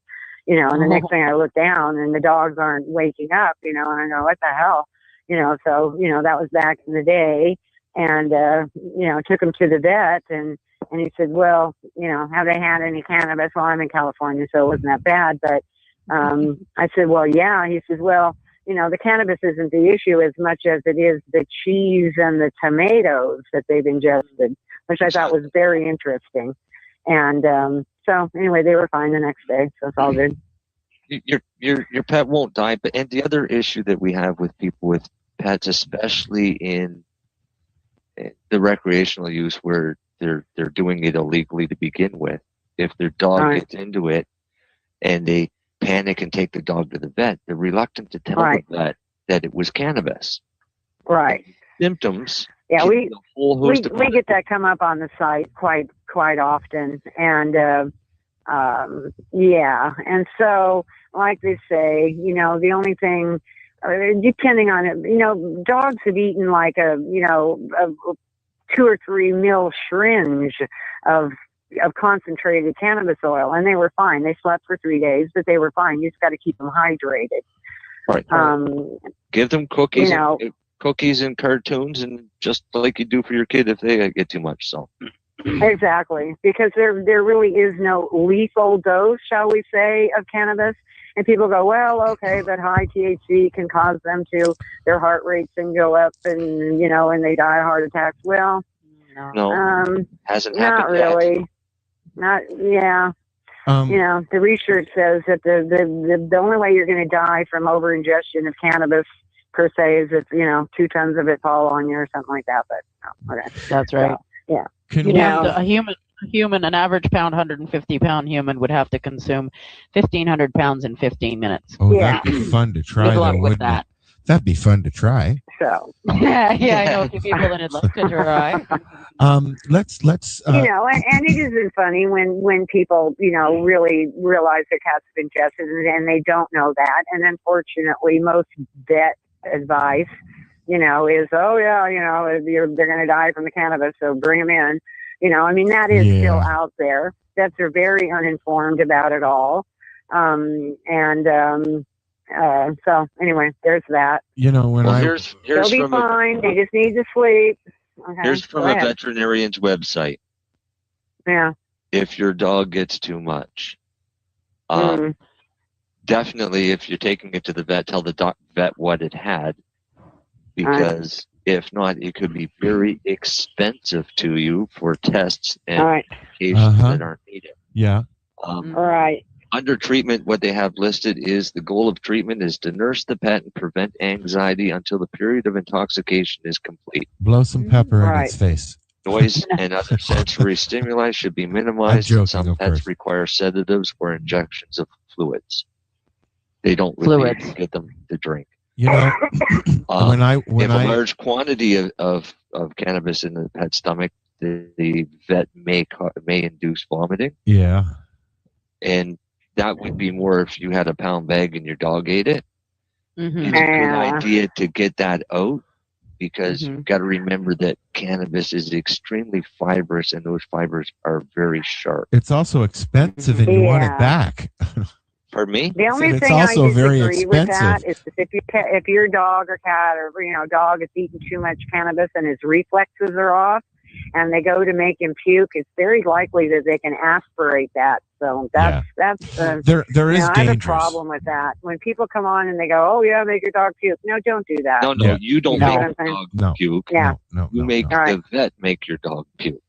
Because the vet knows what they're doing to make the dog puke properly. So Exactly. do that. But if he adds any more pain, if they do aspirate, the vet is there to revive them anyways. yeah, and then you can choke the vet and then revive him. Right, but don't go to the vet with your dog after the dog ate a pound. Yes. And say, I don't know what it did. Yeah, not tell him. Yeah. Yeah, that's the wrong thing. Yeah. Whether you, Well, that's when it costs you a fortune. Yeah. Can we It's whether you switch? Well, it could have cost you your animal too. Fair enough. Yes. If the symptoms are similar to something like ingesting heroin or cocaine, then they're going to give them something like naltrexone. Could inadvertently kill your dog. Right. Exactly. Worse because than they're not cocaine? having an overdose from an opiate or anything. Yeah. Exactly. Yeah, because the biggest thing that happens, particularly with dogs, is they pee themselves. They'll lay there and pee themselves, so they get dehydrated. Yeah. So that's why they you want to keep them hydrated, and that's the first thing they do is they just hook them up to an IV, and so it's then they go to sleep and they're hydrated and they pee and they're hydrated and they pee, and so the next day they get up and they're fine. Yeah, they're all good. They're going to live and they're going to be healthier for it in the long run. And that's a fact too. Yeah. There's no such thing as recreational use. They're all using it medicinally. They just haven't been told yet. Yeah, exactly. Can Absolutely. I aim? Good point. Can I aim this Good point. in a different direction? I've heard tale that in Vancouver, anyways, there are a few dispensaries who, be it legal or illegal, we ain't going there, who actually offer forms to take into a vet and have them sign off so that they're protected and you can go in and get tinctures and stuff for your pet. Is that happening down in California? No. There's some people that are making CBD treats with hemp, and so now you don't have to go into a dispensary. You can get them online. Okay. That's what's happening here. Vets still don't want to know about it. They're still under the, they're still under the it's illegal rule. A fellow came on the site the other day and was saying, well, they're trying to get from Oregon was saying, well, they're trying to get CBD, which I thought was kind of odd. They're trying to get CBD oil into vets so that if a dog comes in over intoxicated on THC, they can give him CBD oil. Now, I'm not real sure about that because high doses of THC will sedate your dog. He's going to go over, he might go dance for 10 minutes and then he's going to go over and lay down and go to sleep. Right, but it's only going to be for a few hours. So there's no reason to go to the point of giving yourself another dose. Another dose of a more sedating cannabinoid, cannabinoid, exactly. So there's a site here that I'm looking at online, and it's out of Washington, and it's called Canna Companion, and it's a bunch of veterinarians. Please. Don't get me started. I'm going to because I've looked at this and I've read the science on it and what's in it. All right, and theirs is made from 100% hemp. Right. Yes. Right, and it's industrial hemp. Right. It's industrial hemp that's brought into this country under the food in the the food loophole. It's chopped up. All it is chopped up hemp in a capsule mixed with a little bit of hemp seed oil. In the capsules, it's not even hemp seed oil. Excuse me. Okay, chopped up, put in a capsule. Some guy in his kitchen. Seriously. Okay. And so very high priced. How much CBD is it? Who knows? The FDA came in and said, actually, there's no CBD in Canna Companion. They're same thing. Different ownership. They broke off and formed two different things. So that's what Canna Pet is. It's chopped up industrial hemp that's brought into this country. Don't even know if it's freaking organic. Okay. So I won't even go there with that. Too much hemp that's grown that's not really, there's nothing really organic anymore, unless it's being grown in a greenhouse organigally, because pollution in the rain is turned everything not organic anymore. So there you go. So it's just chopped up hemp, put in a capsule, sold for a ridiculously high price, using all the literature about CBD and its benefits and its this and that. Okay, then they've upped their ante, which is, well, after you've used this price, after you've used this product, then you can sign up for the super duper dose, which I think that they then add hemp seed oil to it, because it's still illegal in this country to ship CBD. It is still a controlled substance. So therefore, either the product doesn't have CBD in it, or it has so little in it. You see what I'm saying? To escape that law. That's what I'm saying. They're using the hemp food loophole. Okay, so now they're coming out with something that they're calling an oil. So like I said, I don't even want to go there. That's what it is. They're saying that it is a hemp seed oil variety of what they sell. Hemp seed oil. Hemp seed oil is great stuff. It's full of amino acids, but hemp seed oil does not have CBD in it. Oh, there are trace amounts of all of the cannabinoids except THC. And I know this in hemp seed oil. Yes. There are trace amounts of all of the cannabinoids. It's only legal to be sold because it has less than 10 parts per million of THC. Hemp seed oil. Right. I buy it here in Canada every week. Okay, so it has any hemp seed oil that you find down there in the States, Ruth, has been grown here in Canada, and they import it into the States to sell it. They just won't allow people in the U.S. to grow it yet. It's still illegal to grow in the States, isn't it? but the hemp seed oil, but you're still saying it has trace amounts in it. So you can't come on and say, you're getting you're getting 20, 30 milligrams or whatever, in a because I'm not good at all that measurement. At their website, and I don't see anywhere where they're saying that. What they're saying is that there is trace amounts of CBD and other cannabinoids in that oil product, which is in fact true. Trace amounts, but not but not what they're advertising as being. There's 20 mils. This is what I haven't seen is the advertisements, and this is why I was asking about this product. Yeah. Right? Oh, that's what I said. Then look at their advertising and how they're selling it, and then, this is the problem that I have with them, and they're not saying that it's hemp seed oil. They're saying exactly what it is, which is chopped up hemp in a capsule. I have some right here. I'll open up, show you the picture. They have two varieties for theirs, and it's a fiber variety, and they have an oil seed variety. All right, so they've got two different varieties, so it's a matter of somebody knowing what it is that they want, and I would imagine that the fiber variety is a much cheaper way to go. But regardless, you can do the same thing by going to the health food store and paying $10 a liter or whatever.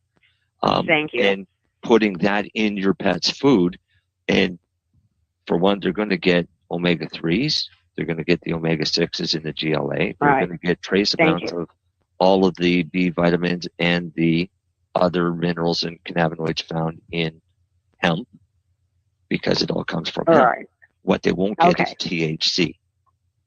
Yeah. So hemp seed oil is more for not for curing anything. It's more for taking advantage of the omega-3 lipids to improve the structures, the bone, and the overall health of the animal. Right. And that's fine. Then advertise it that way. But when I look at their website, that's the way they have it on their website. They don't have this as being a cure. They call this a canna companion for your cat or your dog. Well, I haven't looked at the site yet about this new oil that they've come out, because that's relatively new. Okay, before it was just chopped up hemp in a capsule. So that is relatively new what they're selling as. But look at the advertisement. CBD oil. I'm going to go further and see if I can find what they have for pricing. So, $1 a capsule. I mean, are they advertising it as CBD oil? No. No. Okay. Not at all. Okay. All right. Not on the website. What they are advertising is $1 a capsule for regular strength and $1.15 a capsule for extra strength. Mm-hmm. I see that too. So there's no mention that it's got any amount of CBD. All it's telling you is that there's hemp or hemp seed oil in this product for the pet's overall health. It says 100% hemp in vegetarian capsules. Active ingredients: phytocannabinoids, other ingredients natural to the hemp plant, terpenes, flavonoids, B vitamins, trace omega-3 and 6 fatty acids. Right. So how it and on their site it says, how can Canna Companion benefit my pet? May help joint discomfort as a result of normal daily activity. That's the omega-3s. Maintain a healthy GI tract. That's the omega-3s. Support normal neurological function. That's everything that's in it. So like I say, just what you read to me, because I've read this too. I looked at it, and said you still didn't in the beginning of it say hemp seed oil. It said hemp oil. No, actually it says. That's the distinction. Page. Yeah. Oh no. It says hemp seed oil on their front page. Oh, okay. All right. Well, that's fine. But like you say, just go down to your health food store and buy by the bottle. Yeah, it's a lot cheaper, and you can give your dog a lot more. Yeah. Okay. But if you want CBD, you see what I'm saying? Then you're going to have to extract it from the plant. Right. If you're trying to medicate, then you've got to use actual medicinal cannabis plants, and you need THC with it. Thank you. Yes. You're welcome. Okay. Okay. I agree with you totally. Or you can do it, or if you would do one straight CBD, you're still going to have to do the extraction from the plant. Right. Okay. You can do a CO2 extraction, of CBD out of the plant. But you can grow hemp and extract CBD because we have hemp here in Canada that runs around 5 to 6% CBD with no THC. So you can do your extractions for CBD off of industrial hemp if you just want CBD. Yeah, I understand most of it's in the root, isn't it? No. On the crystals, when the trichomes form, the very first cannabinoid to form in that little ball is CBD. When it turns milky, it's THC. And when it starts to turn amber, it's CBD, THC, and CBN. So you can harvest early to get higher CBDs than THC. So you can, if you know how to grow, you can manipulate your harvest to give you what you need for an end product. Okay, so now that's a hemp that flowers? Yes. Because it's my understanding industrial hemp doesn't flower. Only if you're growing males for fiber, but if you're growing seeds for oil, then it has to flower. Okay, well that's interesting. You see what I'm trying to get to? Because the stuff that the stuff that they're importing is the industrial hemp that doesn't have that benefit. It depends on what kind of industrial hemp. Is it fiber hemp, which is basically male sativas, because they can get fiber that's 20 feet long off of that plant, whereas you get an inch fiber off of a cotton. So this is what they use for ropes and sails and things like that. But, Got it. But females are no different than cannabis plants. They flower and they produce seeds. They just don't produce THC.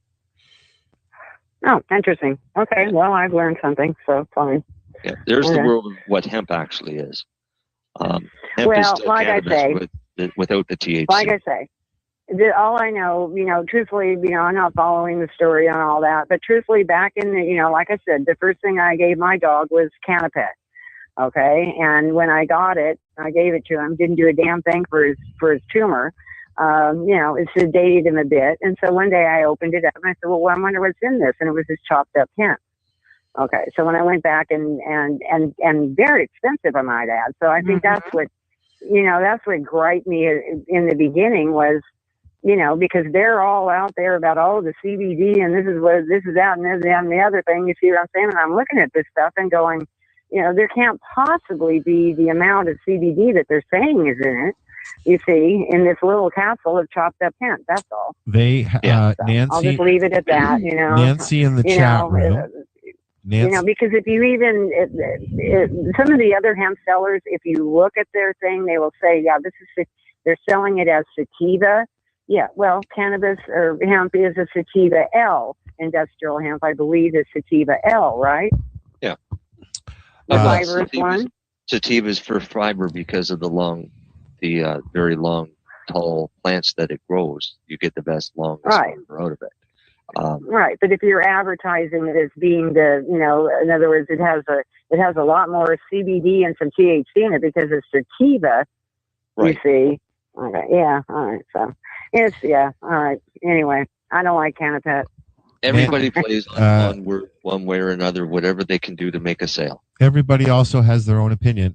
Nancy in the chat room says, I ordered CBD oil from Florida and got it here in Canada. Funny thing is, hemp is shipped from Canada to Florida, and then they send it back. And it's advertised as CBD, and the company's name is Holistic Hope. So they're selling CBD oil that they're getting from hemp. Yes. That's right, because we're the only, the nearby country that, like I said, that's the only place China and France are the only other ones that grow enough to make production, and both of those are growing more for fiber than anything. Yeah.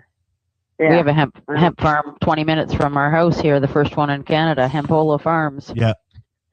They're huge too now, eh? Yep. We've had hemp farms here in Nova Scotia, but the problem is the regulations in the market doesn't warrant doing the work to grow it.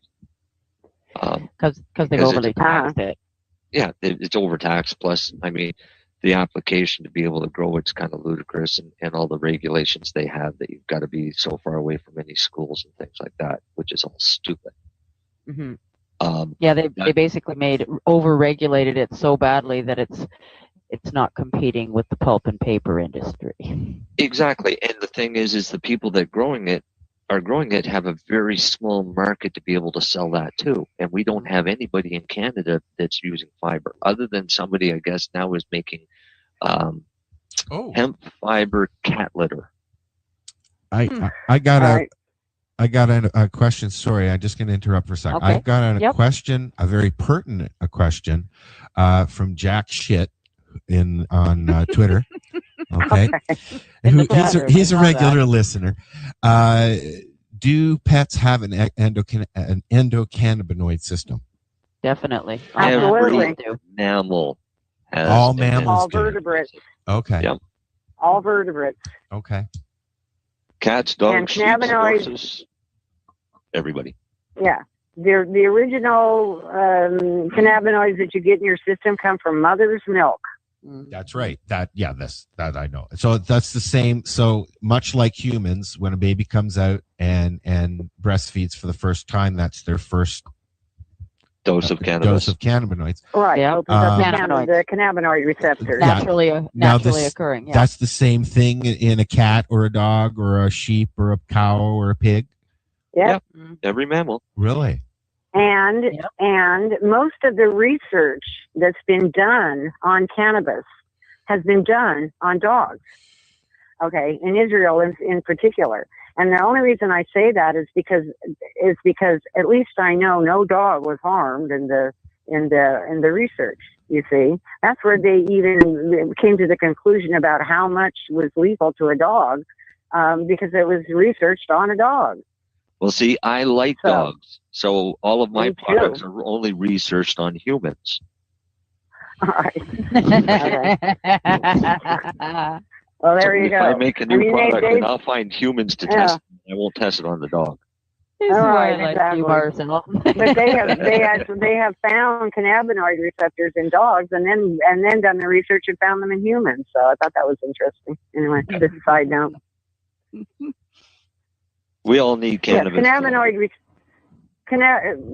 cannabinoid endocannabinoid system is basically the immune system. That's okay, right. And the reason we get into trouble is because everything that we do closes those receptors or blocks them. Opiates block the cannabinoid receptor. It doesn't open it. So anyway, yeah. So the endocannabinoid is actually the immune system. So we have to keep our immune systems clear. And when you keep your immune system by opening up the cannabinoid receptors, just my own personal story. If I smoke some pot, I know exactly whether it's indica or sativa, because the sativa will go right straight to my head, and I'll have happy days and go dancing and la la la. Okay, if it's an indica and it's got a lot of CBD in it, it'll go straight to my stomach, and I will remember every bad thing that I've eaten since I was born, practically. Okay, so that's have I got a strain for you to try? That 18% THC and 17% CBD. Yeah. So I'm thinking that one might kind of really give you nightmares. Marcel. Oh well, no. The last one that I did like that was a Harlequin, and it was. Oh yeah, my system was going both ways. All the receptors opened up and said, "Gosh, you remember that hamburger you had in 1972? Well, we're still trying to get rid of it." Okay, kind of thing. Would that be considered a 50-50? That's what happens, and that's why when you start dosing a dog that is sick, the first thing you want to do is go in and change his diet away from the things that are creating the disease. Yeah. So that the cannabinoid receptors can open up and function, and not have to compete with bad food and vaccines and pesticides and whatever else the dog is dealing with. So diet is imperative when you're treating a sick animal. Oh, well, diet's imperative when you're treating a sick human. Oh, absolutely. But we forget that about our pets. We go, oh, yeah, well, gee, you mean I have to go get him different food or something? I don't think I can afford that. Well, whatever. You know what? I tell you, I went through that exact same thing, and for a long time, I couldn't afford to get anything other than the cheap shit. Then I started feeding. Then I started feeding him Beneful, and then I heard that scare with the fucking antifreeze and all that shit. I don't know if that's true or not. I'm not making any claims to that. I saw 2 dogs.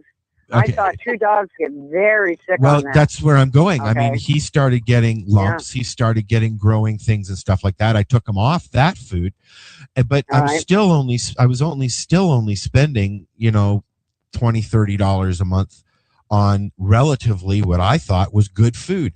But that's what we're finding now. And a lot of pet owners are finding that the high end pet food that you see all the commercials for ain't always the good stuff. And so the last bag of food I got for Buster was a high-end dog food for seniors with all the vitamins and the extra stuff that he needed. And he loved it, But it was $45 a bag as opposed to $19.99 when it's on special a bag, And this is why we need GMO labeling. That's right. I believe that GMOs are what's causing a lot of our health issues. Absolutely. Yeah. And coupled with an endocannabinoid deficiency. Yes. Yeah. Well, and that's why we suggest on the site that immediately get rid of any grained kibble because it's all GMO grain. Okay, and the kibble in general, because it's also full of preservatives, and and all those little supplements that are thrown in, tend to be chemical rather than the whole food. You see what I'm saying? So we do advise get rid of the kibble and go to home cooked, but try to at least try to use organic, because if you go down and get a Foster Farm chicken, that's full of antibiotics and GMO fed. And so you're really just kind of, defeating the purpose by just using grocery store stuff. And now we realize that people, they're not going to go down and change their diets radically to organic and homegrown, although I do know people who do, and they are having much more success with cannabis with people that don't. So I'll just leave it out there at that. Diet isn't, you really have to, we are what we eat. You can. We are what we eat, exactly. So, and that's what I meant by earlier, that you can do cannabis treatment, but if you're still feeding and doing the same things that you were doing before, it's cause the illness. It just keeps everything in place. So I'm going to interrupt here for a second. Okay. And I'm going to change this a bit because we're almost out of time, and I should mention this because I've just been going through it. Tomorrow, well, actually all weekend, is the Cannabis Health Summit.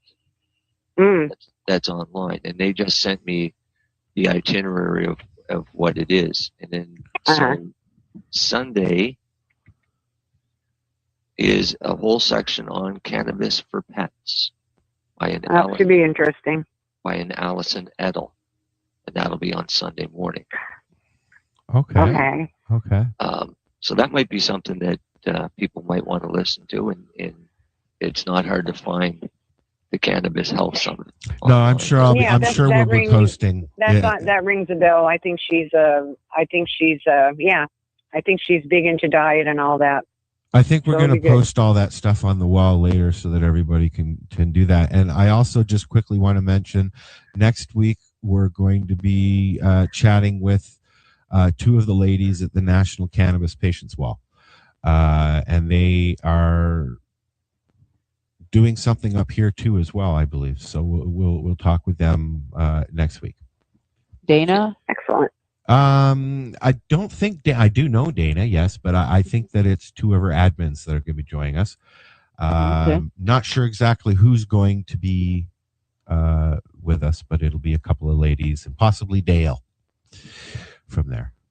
So we'll do our normal closing routine since we're running out of time as it is. So we'll give Charlie and Ruth a chance to tell people how they can get a hold of them if they have questions or anything regarding their pets, because I know both of them are very active on Facebook with the groups.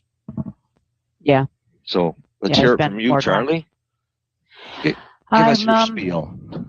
I guess find me on Facebook, Charlie Renault. I'm admin and one of the founders of Cannabis for Pets as well as I think I'm admin on more than a couple of dozen other cannabis-related sites as well. I don't know what else to do. I can't very well give out my phone number online or anything like that, or my farm webpage. That's for business. So the easiest way for them to have questions about their pets is through the Cannabis for Pets Facebook. Yes. Yeah, That's through for there, both of you. and you can PM me privately as well. I do a lot of consulting privately, one-on-one, more than I look to be doing publicly so much. I know that feeling. Yeah, it's I do a lot of one-on-one counseling and hand-holding, and when they need that support. That's why I do the show, so that we can reach more people at once. And then yeah, they just want to make sure they're doing everything right, and little tweaks here and little tweaks there sometimes, and that kind of thing. When I posted that we were going to do this show, it may have been a little bit selfish of me because of Buster dying so soon, but I wanted to talk about it because it's something that we always talk about on the show, and I've been doing for so many years, like yourself. But then when I mentioned we were going to do that, Jim messaged me and he said he had some concerns. He didn't want to just jump in. He wanted to be sure. He doesn't want to hurt his friend, yada, yada, yada. And then I realized that as Marcel said, we were getting more response from that particular post than we do when we ask for patients to come on the show. Oh, definitely.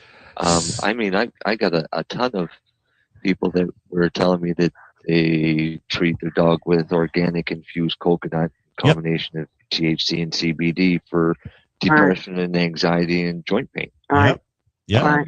Other ones that have cured their animals of cancer. So it was easy to get people to come onto the show. It's hard to get somebody to come on and talk about curing their own cancer. Oh, that's so good to hear. This is Ruth talking. That's so good to hear, and I hope Jim was inspired. And for Buster, my sentiment is cannabis heals mentally. Cannabis heals physically, mentally, and spiritually. Yes. And that's good. That's a good thing. Yeah. Doesn't harm, only heals. Yep. Yeah, and like I said, does not harm, only heals. And I wouldn't have had the pleasure of spending an extra few years with my buddy if I had not taken that chance.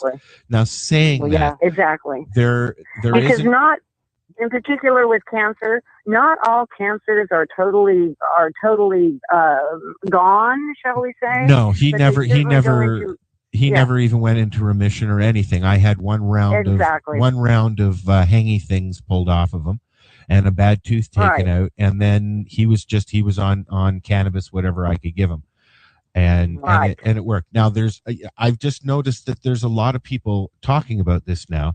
There's again, the summit is going to be spending what you say all Sunday, Marcel. Saturday and Sunday, isn't it? It's on both days, but the pet one is on Sunday morning. Awesome. Okay. Well, I just might have to listen to that.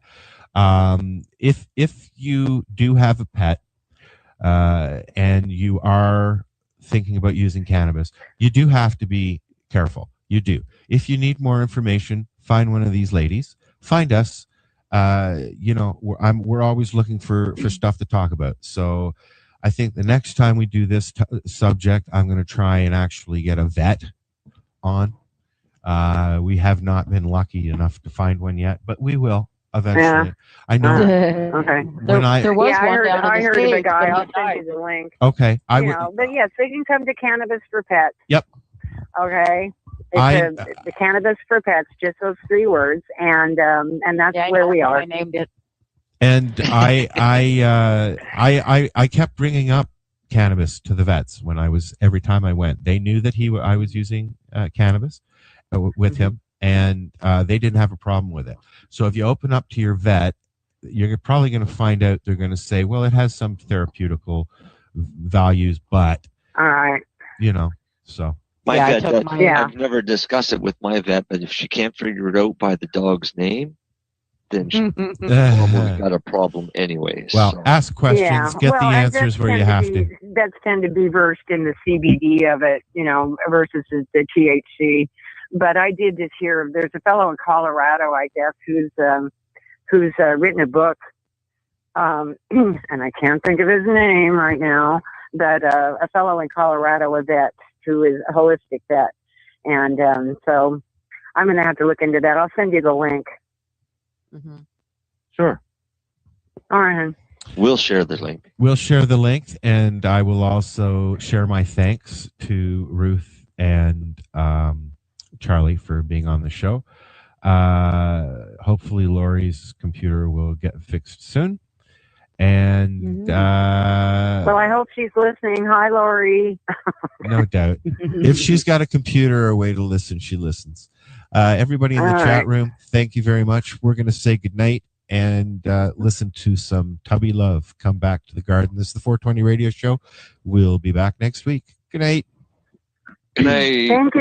Good night. Good night. Bye, everybody. Good night. Oh.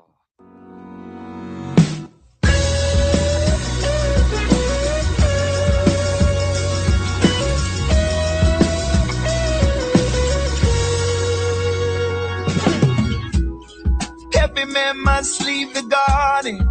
Every woman must leave. And every man will be forsaken. And every woman must bleed. But everything will be forgiven when you get back home. Everything that once was broken is now completely whole. Completely whole. Completely whole. Completely whole. Completely whole. Yeah, completely whole. Completely whole. So come back home. So come back home. So come back home. Come back home. Now that I learned a lesson, I cultivate the message, capturing the essence of the present moment in perfection. Well, love is so alive. Jah got my every stride, living in the garden with the children of the Most High. I will climb the mountain and I will sing the song. I will find the silence and I will sing along. But love will always guide us right back to where we are. We were never gone, so come back home. So come back home. So come back home. So come back home.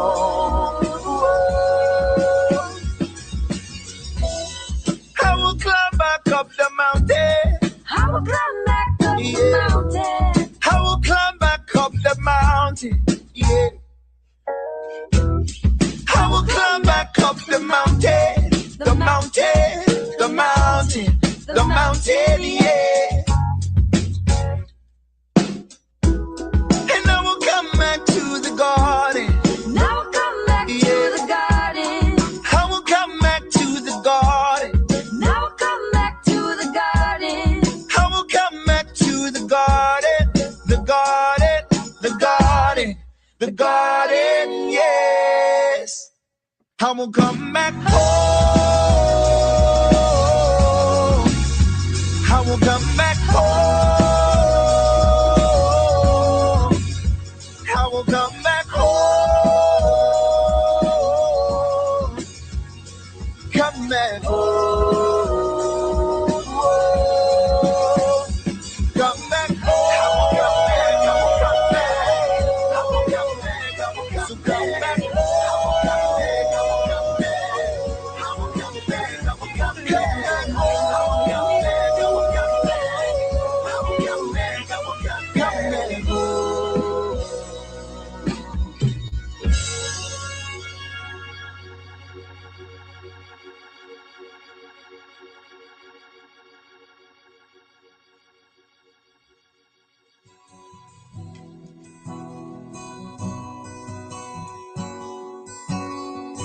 I will come back home.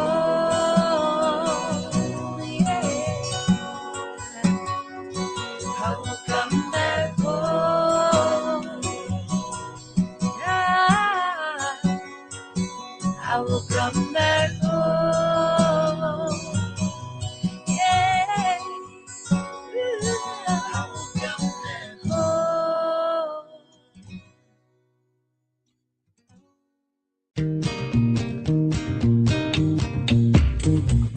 You like music, you like weed, well, we gonna be good friends indeed. 'Cause there's not much I like more than smoking trees.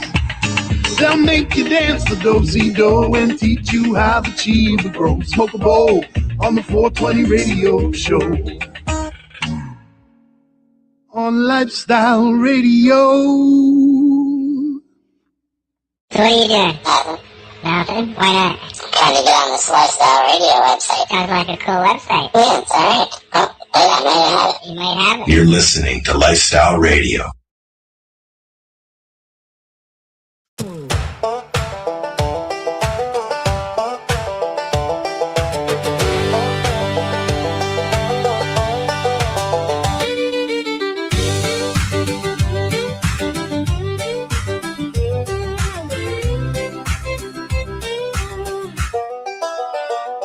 Twist up another rollie, pass it down the road, ash in the mason jar, bare feet on the floor. Your grin says trouble, mine says let it go. Bluegrass in the moonlight, dust on my jeans, your hand on the table, my heart on the beat.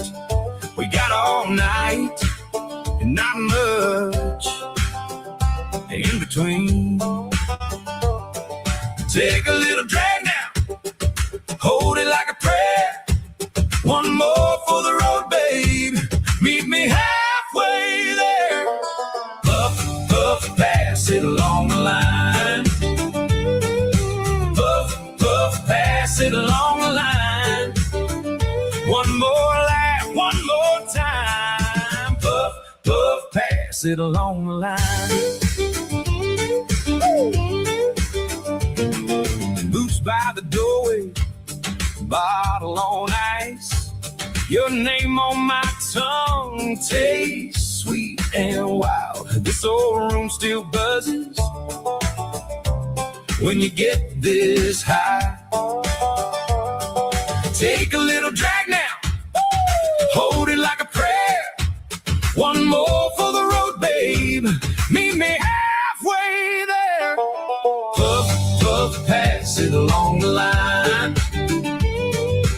Puff, puff, pass it along the line. One more laugh, one more time. Puff, puff, pass it along the line.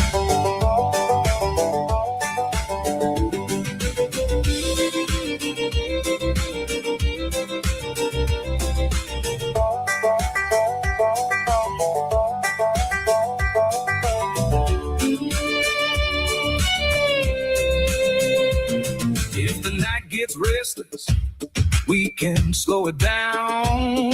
If the stars start falling, we'll keep them around. One spark, one circle, one more round. Puff, puff, pass it along the line. Puff, puff, pass it along the line. One more laugh, one more time. Puff, pass it along the line.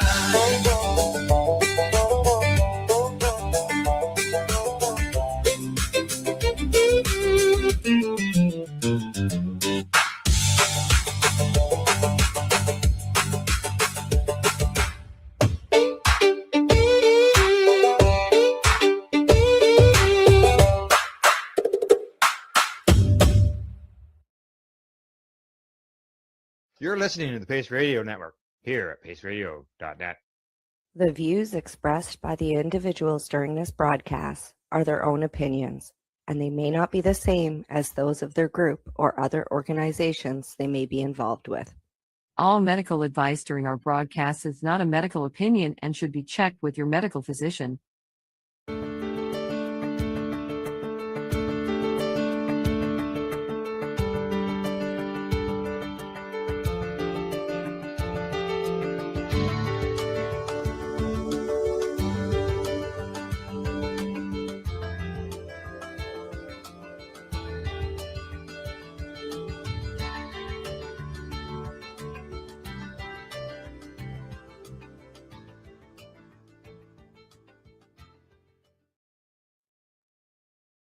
Hello, everyone, and welcome to VAC Roundtable number 90. Today we have a special guest today, which is a dear friend as well as a compatriot. I have basically worked with Aaron Smith for close to a decade. I was on the board of the National Cannabis Industries Association, and we finally had the time to sit down and have this discussion with him. And of course, we take these opportunities to educate ourselves, our veterans, and our community, because as you know, we are a very rich tapestry. And the National Cannabis Industries Association is a deep part and a very big thread through this. We've made that a case to do so. I was fortunate to be on the board with Aaron for the National Cannabis Industries Association from 2010 to 2020. And then I stepped away to let others kind of take the mantle forward, because I think, well, I did about as much as I could do per se. And it was time for others to, step up and make it happen. So we're basically going to jump right into it with Aaron Smith. So first up, thank you for joining us tonight. As we now go to our speaker view. So right out the gate, this is kind of a multi-textured question, because, how did you originally come to cannabis is one, of course, of, how did you originally hear about it? When did you first get turned on? And the most important is, when did you realize it was going to be your life's work? Well, thank you for having me. It's always great to be with you, Etienne and Nate, and this amazing organization. I want to thank the veterans for your service to the country and for your service to this movement as well. And I know it's hard to advocate for yourself in the political halls of power, and sometimes you shouldn't have to do it, but you do. To answer your question, yeah, I've been involved in cannabis reform my whole adult life. I started in college. I got busted for a very small amount of cannabis, but jerked around for that from the police. I was very much a ideologically libertarian kind of idealist in my my early 20s and late teens, and I actually came across a mutual friend of ours, Chris Conrad and Mickey Norris. Were the first people that introduced me to the cannabis movement. I think it was a book signing in the town of Sebastopol, California, I think, out in Sonoma County, where I'm from. And that's kind of when I discovered that there was this whole movement underway, and I started attending normal conferences and met some folks. And it was in 2010 when I was really fortunate enough to make it a career. I met the Marijuana Policy Project, some of the leadership there at the time. I was running they were looking for somebody in California to do their political work, and I wrote a grant and got awarded that, and the rest was history. I started doing work for medical cannabis in California, and then kind of shifted into adult use advocacy. And there was Proposition 19, which was on the ballot in 2010. Fortunately, I didn't pass that till a little later, but I was involved in that. And then in 2010, also created NCIA because the co-founder, the late great Steve Fox, and I saw the need to provide the industry a voice, because we were, that's the emerging industry didn't have a voice, and we kind of filled that spot and have grown to where we are today. And it's an honor. Yes, sir. And it's been an honor to work alongside you and also see the growth of the Cannabis Industry Association itself, because it was definitely a risk when starting off because of how young the movement, at least the industry, was. But the key insight is you also saw the ancillary businesses, not just the cannabis businesses, but there's lots of other businesses that touch specifically. And you know that if you have a bank account or not, especially if you have a bank account in this industry still. So we'll go on to our next question, which will be Council Member Landau. Nate, you're up.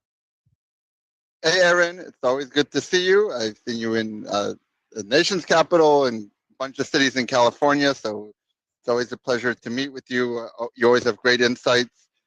And my question to you is, how has the national conversation around cannabis evolved since you founded NCIA? And where do you see the most significant shifts still needed, especially at the federal level? Thank you. Yeah, thanks, Nate. Always good to be with you too. It's shifted dramatically. When you look at the progress that has been made, it's pretty significant compared to almost any other movement in the country. And when I started NCIA, there were, I think, 2 members of Congress that were willing to support cannabis reform at the time. It was Ron Paul, a libertarian, Rand Paul, Senator Rand Paul's father, libertarian from Texas, and Barney Frank from Massachusetts. I think those were the 2 members of Congress that were willing to say that they supported legalization. And you fast forward to today, and at that time it was like we couldn't even get meetings really to talk about the issue in Congress. And when we did, it was just a struggle to be taken seriously. Like, there was a lot of laughing and snickering and eye rolling. And fast forward to today, I think that it's safe to say we probably have a majority of Congress or at least on the House side, that supports legalization, even this current Republican-controlled Congress, because just about almost every Democratic member supports legalization, save but maybe 1 or 2, and a good number of Republicans as well. And we're starting to find that the issue is no longer. We have the current president has supported the initiative in Florida that he said he voted for, has said that he supports banking reform, he supports rescheduling. The previous president also supported, the different party, of course, supported this. So we're at this point now where it's like all of the politicians are clamoring to give this issue lip service, but we still haven't gotten the prize, which is national legalization, federal reform. And the impediment to that progress, though, is less about the political controversy surrounding cannabis and more about just general political dysfunction in this country that every movement is a victim of and frustrated. Every American probably who's paying attention is frustrated by.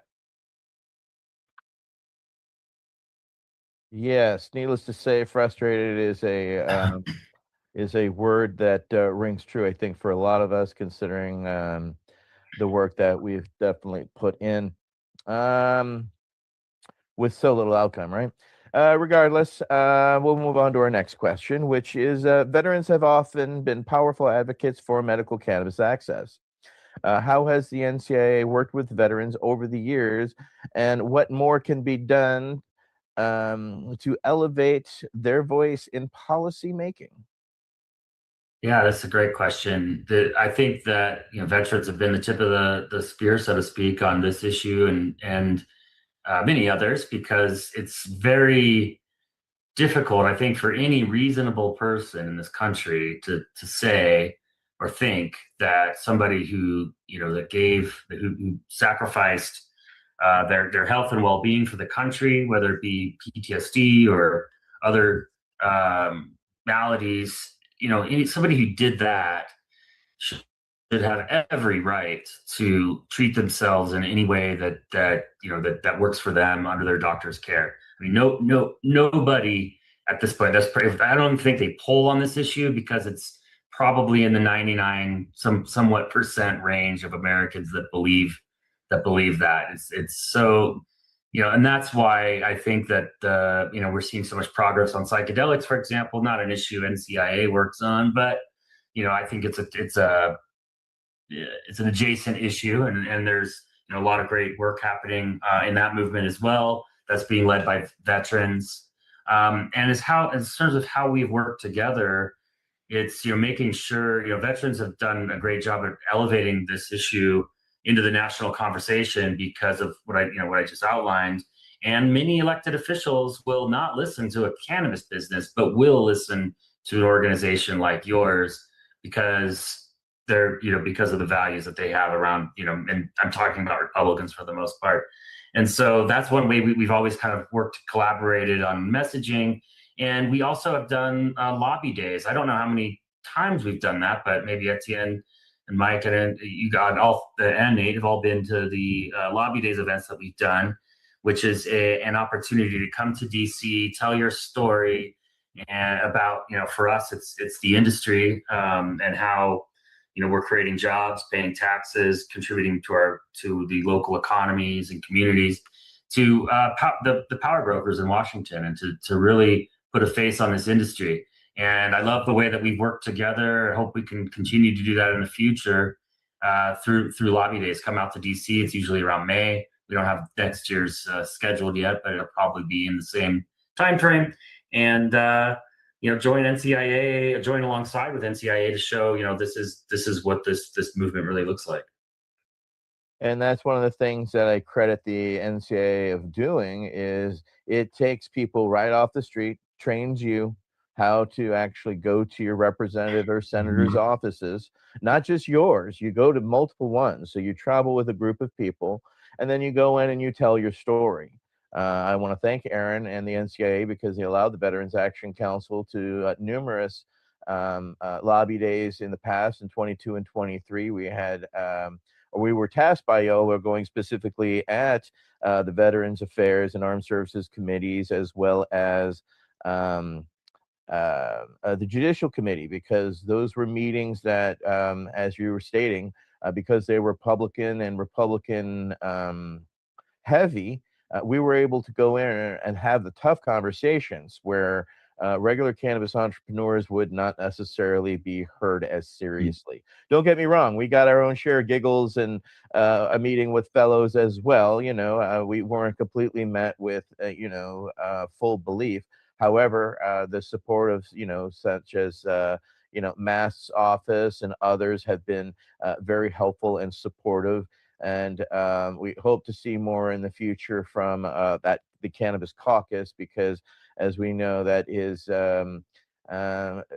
rife with challenges and even going to be harder because given the current state of the political affairs, our issue unfortunately becomes pushed down the line further and further as more of our freedoms and liberties get trampled upon. So thank you for your years of service as well to the NCIA, as well as your unwavering support for us, as well as when I left the NCIA, I asked, and I hope that in the future, if there's awards given out, they're given in honorary names of Jack Herrera, Dr. Todd McCrea, Dennis Perone, and others who were veteran leaders in this movement who left lasting impressions and changes. Next up will be Michael Crowitz with the next question. Councilmember Crowitz. Thanks, Etienne. It's so great to see Aaron. Thanks so much for joining us. We've been really looking forward to having this conversation. Before I ask this question, I'll preface it by saying that Veterans Action Council, we did quite a bit of research into the industry and how it would apply to individual veterans trying to enter into the business sphere. And what we found was, even if you tried to set up a program where you get millions of dollars off a business license or whatever, you still wind up in a situation that it's hard to apply the various mechanisms of usual business to what you're trying to do. It's hard to get loans. It's hard to find, different kinds of backing in intellectual space.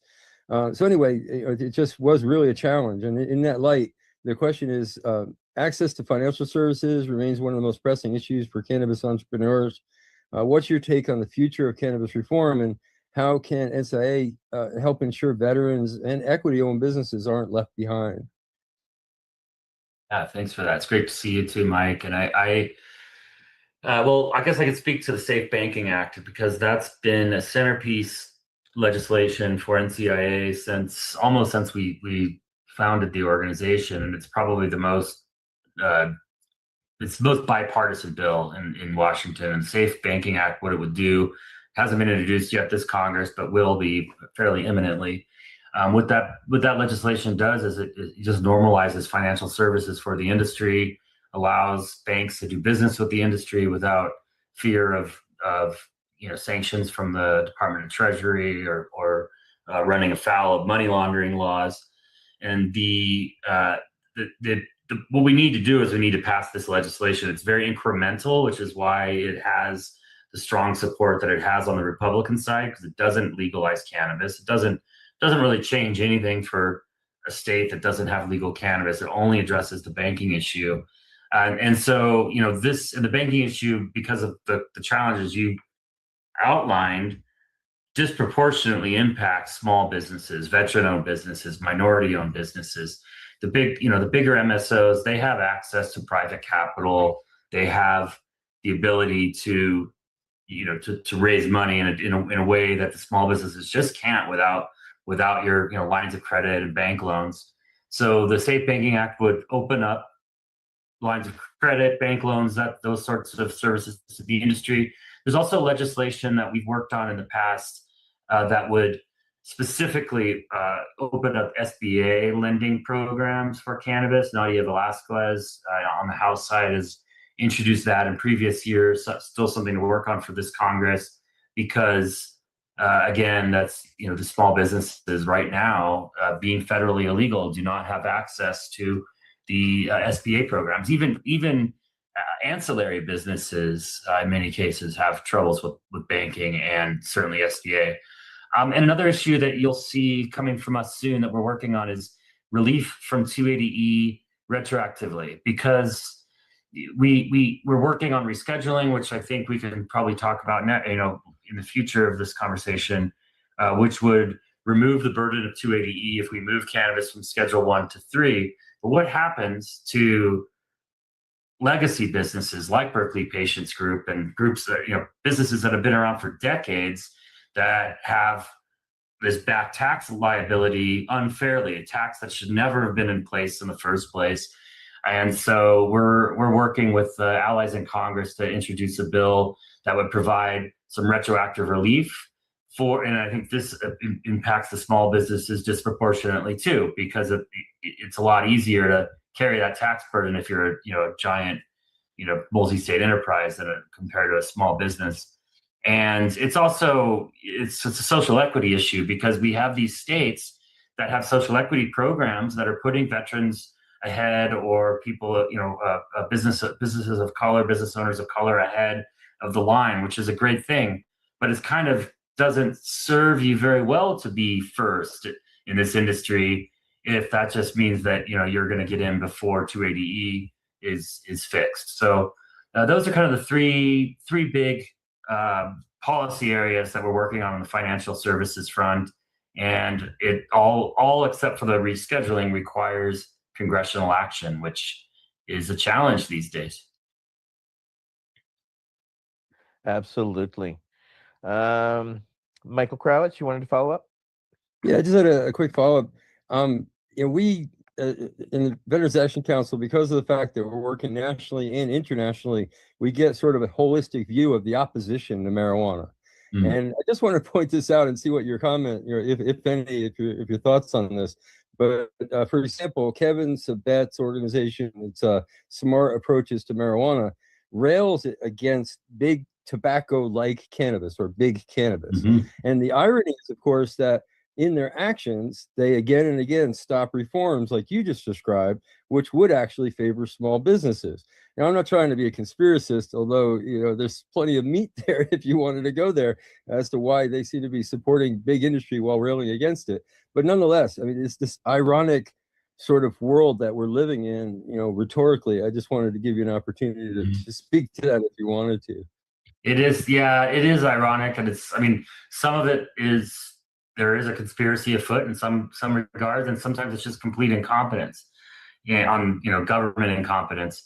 Because the real thing, the real paradox here with the banking situation is that it actually discourages legal businesses from reporting where their money came from, because if an illegal drug dealer doesn't go into a bank and say, I'm a drug dealer, open an account. An illegal drug dealer just opens an account, says there's something else, a laundromat or whatever, and get, they have no problem. And so as far as Project Sam, yeah, I mean, they're funded by the treatment industry, the treatment industrial complex, which makes its money from arresting people for cannabis and forcing them into treatment they probably don't need. They're funded by several sources and pharma, but treatment industry is a big one. And their goal is to just keep prohibition in place. And they see, something like Safe Banking Act as, Campbell's nose under the tent or something like that, because it'll be the first domino to fall, I suppose, is probably the way they see that. And it's pretty unfortunate because they're creating it's not just about access to lending and capital for your business. It's a public safety disaster because you have businesses that can't take credit cards, and that means there's a lot of cash in these businesses. The criminal knows that that's the case, and so there's robberies and sometimes violence in our industry that otherwise would be making the community safer in every other way. The cannabis industry is improving public safety, except around that cash heavy side of the business, which is all, a manufactured problem by federal government. And it's a real one. And I just to give you an understanding, people, I've been kicked out. My business, Berkeley Patients Group, has been kicked out of 39 banks now in 26 years now. Yeah. So wow. That's how absolutely perilous it is. Yeah, I actually sat down one day and counted them, and actually came to that number. And that's to say it's been a frustration because of not only that it's done, it's how it's done. It's done very maliciously, like the day before payroll is due, right? And you're supposed to have your money in the bank account ready for that, and they send you the check for your entire amount and saying go away. That's happened numerous times, and to say that is a challenge to deal with is, needless to say, it's been a fucking challenge to deal with across the board. So yeah, I mean, even a nonprofit association like ours has lost bank accounts. It's crazy. Correct. And I know ancillary businesses who don't even touch cannabis, a genetics company, a CRISPR technology companies, and others. I mean, we just saw a whole bunch of businesses that won at the California State Fair get completely wiped off of Instagram and social media. So yeah. It's very much still a problem due to the scheduling of where cannabis is, and we were hoping to see descheduling be moving along, but unfortunately we're at a stagnation point. So yeah, we hope to see that move shortly, or at least any word in DC on that? Well, on Monday, the Senate is confirming the DEA administrator Cole. It's expected to be confirmed. So that kind of is the first step that needs to happen in order to get the rescheduling process back on track. And so for those who don't know, the Biden administration began a process a few years ago that would, of what that had been leading toward a recommendation to move cannabis from Schedule 1 to 3, which is taking it from a drug like LSD and heroin and putting it in a category alongside other anabolic steroids, for example, ketamine. Those are Schedule III drugs. Other very highly controlled, yet have medical value, and that's been recognized by federal law. That process got really mucked up through a number of reasons, and it was dragged out beyond the inauguration day of President Trump, which kind of created this even further delay, because now you've got a transition in the DEA, and we only not until Monday haven't even had a DEA administrator in place. So I'm hopeful, though, that and from everything we've heard from the incoming DEA administrator, is that this is a priority to at least, they has not made any statement on which direction they're going to go, but that at least picking the process back up is a priority. Thankfully, the president has made very clear that he supports rescheduling, and even beyond that. And one thing that's seems to hold true with this administration is all of the political appointees are bound to follow the will of the administration, the president. They kind of all walk in lockstep. So in this case, I think that's good for us, because even though Terry Cole, has a background as somebody who hates cannabis, as would almost any candidate for the DEA head would be in that position. He's reporting to a president that that is on record for doing the right thing, at least on this issue. Well, we shall see. I mean, we really want to see. I mean, because rescheduling at least would change one of the hallmarks or one of the pillars of NCIA, which is 280E, which, of course, to most people are not aware of 280E. But as somebody who just went through a 7-year fight against the IRS, it is very expensive, not very fun, and I highly don't recommend it. But you don't really get a choice, because the IRS comes at you. Whereas if we're able to get it out of Schedule 1 or 2, then the 280E would naturally go away. So that's the hope. So next up will be Council Member Landau. You're with our next question.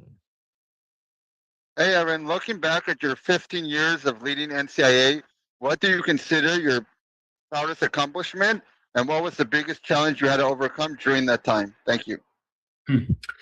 That's a good question. It's hard to point to one thing, but as I said before, this is a long game, and just the fact that we're in a place right now where the sitting president and the previous president from the other party both support cannabis rescheduling and some level of federal reform it's a huge accomplishment for not just NCIA, but for this movement to even be in this position that we're in right now. And it was a great, I'm very proud that NCIA was the only association that was tapped to represent the industry in the DEA's rescheduling hearings, which we hope to see get back on track later this year. As far as the challenge, I think the challenge is that this industry, for whatever reason, is not as politically active as one would think it should be, considering people who work in this industry are facing risk of arrest, prosecution, having all of their properties seized because this is a federally illegal product. Yet the industry puts very little money into cannabis reform, and so that's a huge challenge, and it's something I'm very worried about as we look forward. Is that the industry is taking its foot off the gas right now, and organizations like ours are downsizing. There's less lobbyists. There's less lobbyists in Sacramento. There's less lobbyists in DC working on this issue. When at a time when there should be more, and we should be putting more resources into political reform. And if somebody starts a business in cannabis, for example, they invest sometimes their whole life savings into a business that is federally illegal, but then don't even put a dime into the work to change that federal law. They just so I would see that as not even an investment in their business. It's like a gamble. It's like, I'm going to start a business and gamble on it. NCIA is succeeding so that I can then make money. And it's crazy to think that way. And that's something that's a challenge. And I think that this industry is very new, but as the industry matures, I hope to see more investment in reform. Even after cannabis is legal, the industry needs to be politically engaged, and just as every other industry is. Well, they should, and many of us tried to be examples, but unfortunately, those examples weren't followed once the not-for-profit status was taken away, and it became kind of for-profit, unfortunately, which I don't need to explain to you, you know, necessarily all too well. But that goes into our next question. The NCIA has long advocated for a fair and inclusive cannabis industry. What are the most effective strategies you've seen for increasing access and ownership for historically marginalized groups, including veterans?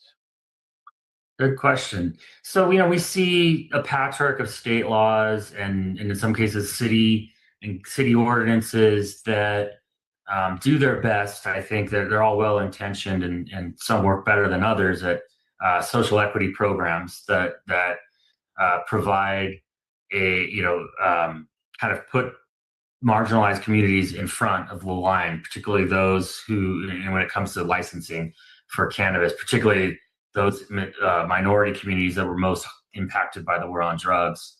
And although those programs, I support the concept of those programs and the effort there, many times it seems it's not the best strategy, in my opinion. I think that just having a freer market kind of program where your taxes are low, barriers to entry are low across the board tends to do better at providing just access for anybody to be able to get into the industry. And it's you shouldn't have to be a millionaire in order to open a cannabis business, and that's and there shouldn't have to be these programs that circumvent a system that it's already not working to because of the capital requirements and such. And so I think as regulators across the country and policymakers, I guess more importantly in the states that care about helping marginalized communities, they also need to look at things like, I think like Etienne mentioned, the taxes in California. That's making it very near impossible to succeed in the cannabis business regardless of who you are. And that's hurting marginalized communities even more, just disproportionately. And it's also we have to keep in mind that there is this decades and decades of an underground market, particularly in California, but also just across the country. And if we want to eliminate illegal cannabis and create a system that replaces that criminal market, we have to provide for laws that make it easy to access the legal market. Otherwise, people will continue to produce and sell cannabis in the criminal one. Right on. Next up will be Councilmember Mike Davis. Yeah. Hi, Aaron. Thanks for joining us. Yeah. From your vantage point at the intersection of policy and industry, what signals, if any, are you seeing from Capitol Hill that might suggest meaningful movement or obstacles ahead, maybe for veterans and medical access? Thank you. Yeah, I mean, I'm really encouraged by the progress that seems to be being made around psychedelic medicine for veterans as well as cannabis. You've got the VA administrator Collins, who has, I think, evolved on the issue. I think he voted against cannabis. He voted against legislation that would have allowed VA doctors to recommend cannabis, but then when he was in Congress, and we'd worked with him in his office over the years when he was in Congress, and toward the end of his tenure in Congress, he actually called out, he actually became a pretty vocal proponent for reforms. So he kind of made an evolution there. I don't think he's on record around veteran since taking the role at the head of the VA, discussed marijuana, but we've seen now in both versions of a budget on the House side and the Senate side, there's legislative language that would allow VA doctors to talk about cannabis with their patients openly, at least in states that have medical cannabis programs. And so that gives me a lot of hope that this could, and also just knowing the landscape in Congress, and I think I said at the beginning here, this is an issue that even the staunchest of prohibitionists are not coming out and saying, you know what, veterans shouldn't have access. It's that is such a third rail politically that even, you know, we talked about Project Sam and their efforts. You know, I don't think I've ever actually seen them publicly say veterans and should not be able to talk to their doctors about cannabis. Like, it's just not it's a political non-starter. And so I'm hopeful. I think also having Kennedy at the HHS is probably helpful in the administration. If somebody that's already been, you know, publicly advocated for psychedelics and cannabis as medicine. I think that I've read somewhere that he and the VA, that, you know, Doug Collins have had conversations about this. So this is it's probably, if I were to bet, the first federal reform, the next federal reform, I should say. It's probably tied between allowing veterans access and rescheduling. And I think veterans access the only reason it's tied with rescheduling is rescheduling could happen really quickly with the president picking up the phone as the other legislation is working its way through Congress, which has an inherent slow pace to it. Right, but this is the stuff that we were lobbying 2-3 years ago about, right? And that's actually hitting it now. So this is why, again, thank you for the foresight to point us in the direction to lay that groundwork, because we knew there was political expediency, specifically because veterans themselves are a challenge to deal with because of how we can directly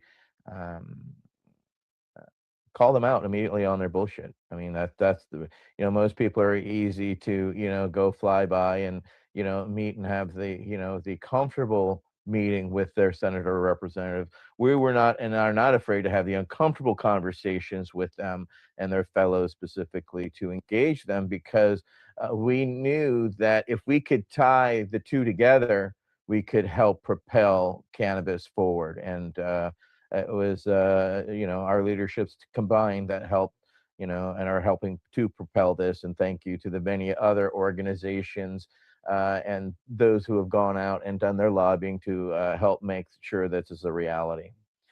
So next up will be Council Member Mike Crowitz. Thanks, Etienne. I really revel in this question that I'm about to ask you, because it kind of understands a moment of history that we're in. The cannabis movement. I'll preface the question by saying that there's been members of our Veterans Action Council that have made a passion.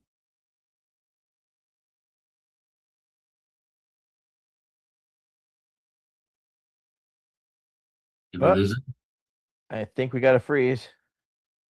There's storms in Virginia, unfortunately. So, as you know, you're there in or where are you in DC? I'm actually in Denver right now. Oh, okay. Storms here as well. Oh, yeah. All right. Let's give it a second. If not, I'll go into Mike's question. I'll give it just 1 second. Let's see. Sometimes it moved. Got it. Just 1 second. Oh, no, we lost him for a second. Okay, well, he'll be back. Well, I will ask the question. So, and this one was crafted by him. So, what role should the movement play moving forward? All right. And what should it avoid to be most effective and helpful, right? We don't want to step on our own toes and get in our own way. And don't get me wrong, we've inadvertently done that in the past. So we've learned from this. So as a ongoing leader, how do you see it? Yeah, I mean, I think that being out, never giving up, being out there, being visible, showing up at congressional and events where you've got members of Congress or state legislators, talking to them, introducing yourself, talking about the issue, just constantly keeping that message and keeping that drumbeat going. But we're putting a human face on this issue. And even if you're in a state or a district where your member of Congress is fully on board, and you feel like that they already understand this issue, it's still important to continue to really show up, because there's just so much noise. If you're a member of Congress, you're dealing with 50 different things in a given day, policy areas, and there's hundreds and hundreds of lobbyists coming at you from all directions. And so it's important that we're constantly keeping the drumbeat. As far as what to not do, don't sit back and just think that that change is going to happen on its own. But also don't. We need to make sure that we're not letting the enemy be the perfect be the enemy of the good, because that's something that I think a lot of movements fall prey to, where they think, well, let's just try to get this perfect piece of legislation that covers every facet of the issue and try to push that through. But what ends up happening is that nothing progresses, because there needs to be, we need a bill that appeals to both Republicans and Democrats, and that's probably not going to be the perfect bill. It's going to be a compromise bill, or something like, which I think kind of will lead on to the next question, something like rescheduling rather than descheduling first. Yes, absolutely. What I wanted to say before was we believe that the VAC pushes politicians and industry to see veterans as a policy pressure multiplier. We're not just a feel-good story. We're a strategic lever that can de-risk cannabis access politically, right? And so that's something that we will be working and continuing on. Next up will be Council Member Nate Landau. Councilmember Landau. Is the industry prepared for rescheduling, other federal rescheduling, or legalization? Thank you. That's a good question, because it's important to know that rescheduling does not legalize the industry that as we know it today. Rescheduling cannabis from Schedule 1 to 2 to 3 to 4 to 5, whatever, anything in the Controlled Substances Act list of scheduled drugs can only be dispensed through pharmacies. FDA approved. They're subject to the FDA approval process, which is a multi-million-dollar process, and then can only be dispensed to patients who have had prescriptions for the product, and then dispensed through pharmacies. That's not what's happening. Most people now, half the states almost have adult use cannabis, so cannabis is being sold legally to anyone over 21. Even the medical states, these aren't FDA approved products, and they're not going to be. So it's important to know that rescheduling does not solve all of the industry's problems, but it would be a step in the right direction. Moving it to 3 or lower would remove 280E, which would be a boon for the industry. And I think that it's a step toward descheduling, and that's what NCIA has always advocated for, which is removing cannabis from the Controlled Substances Act altogether, and then creating another federal regulatory framework for cannabis that's more comparable to, say, alcohol, so that it's a legal but controlled product. But I'd be very surprised if we go from where we're at now to just descheduling and regulating. It seems unlikely, but it could happen. I think that rescheduling is a step toward that. And then once that happens, politically, it's easier. Well, we did this and the sky didn't fall. It's easier to go a little bit further. And an interesting twist or wrinkle was added this week, right? With one of the bills regarding the hemp bill now adding a year to sunset, right? So that's we were wondering how they were going to attempt to put Pandora, cram her back into a very, very fine box that she had been in for very many decades and has very much exploded to the point where not only is the taxation a problem, but I've got Total Wines and More and Bevmo selling THC drinks, and they're selling them for much cheaper than I have at my dispensary. And, that's the market and what the market wants. So now that is going to be reeled back in, we were curious how they were going to do that. And even a year is going to be challenging to wind down something like that. So, how do you view that? I know that I didn't include this in the question. However, it's it's a litmus for where the boat is steering, or at least headed in directions now at this. So, what were your thoughts on that? So, I mean, this is controversial within the industry. My position is it's nuanced, but I really believe that this hemp legalization needs to be, it was probably done by accident from Congress and the Farm Bill. They made hemp legal, and then that ended up leading to THC products derived from hemp that are now federally legal, and there's a lack of parity between the states, the state regulated license system, and this much less, if at all, regulated hemp system or hemp products. But I think that we need to use this as an opportunity. Congress essentially legalized THC. Let's go back and regulate it so that there's parity, and then there should be federal regulations on these hemp products, not just go back to prohibition. And so I was very concerned that we were going to see this roll back to prohibition and just outlaw these products outright again. And so putting the 1 year kind of time freeze on it, I think gives us opportunity to negotiate for regulations instead of prohibition, so these products can continue. And while I know that it's certainly frustrating for the state licensed operators to have these hemp products out there, ultimately having THC beverages in the Total Wine is a very good thing for the cannabis industry. It's providing access to a safer product to people that would probably never walk into a dispensary. A lot of people that are going to go to a liquor store, a grocery store, that probably wouldn't think to go into a dispensary because they're not regular consumers, are now exposed to low dose cannabis products, at least in some states, that they can choose instead of the much more dangerous alcohol product, on the shelf right next door. And I think that ultimately that will be more consumers, is better for public health.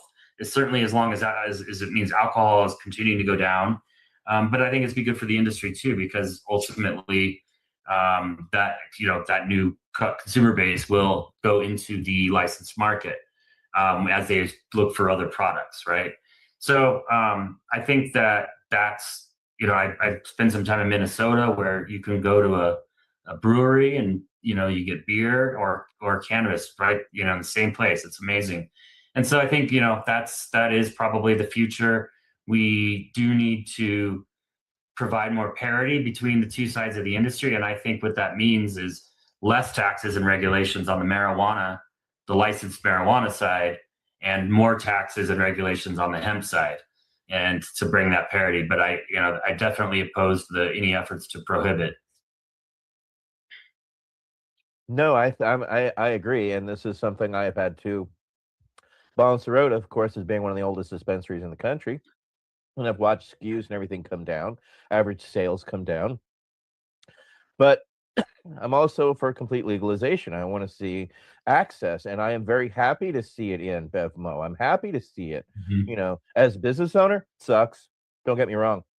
Yeah. However, as a policy, I completely agree, is that it's given easy entry points for the average consumer to try something that is also along the lines of what they like, which is beer, something low in THC that they can handle, that they can relax. And I think one of the most important things is people, especially Gen Z has responded is that they're very happy to no longer have hangovers.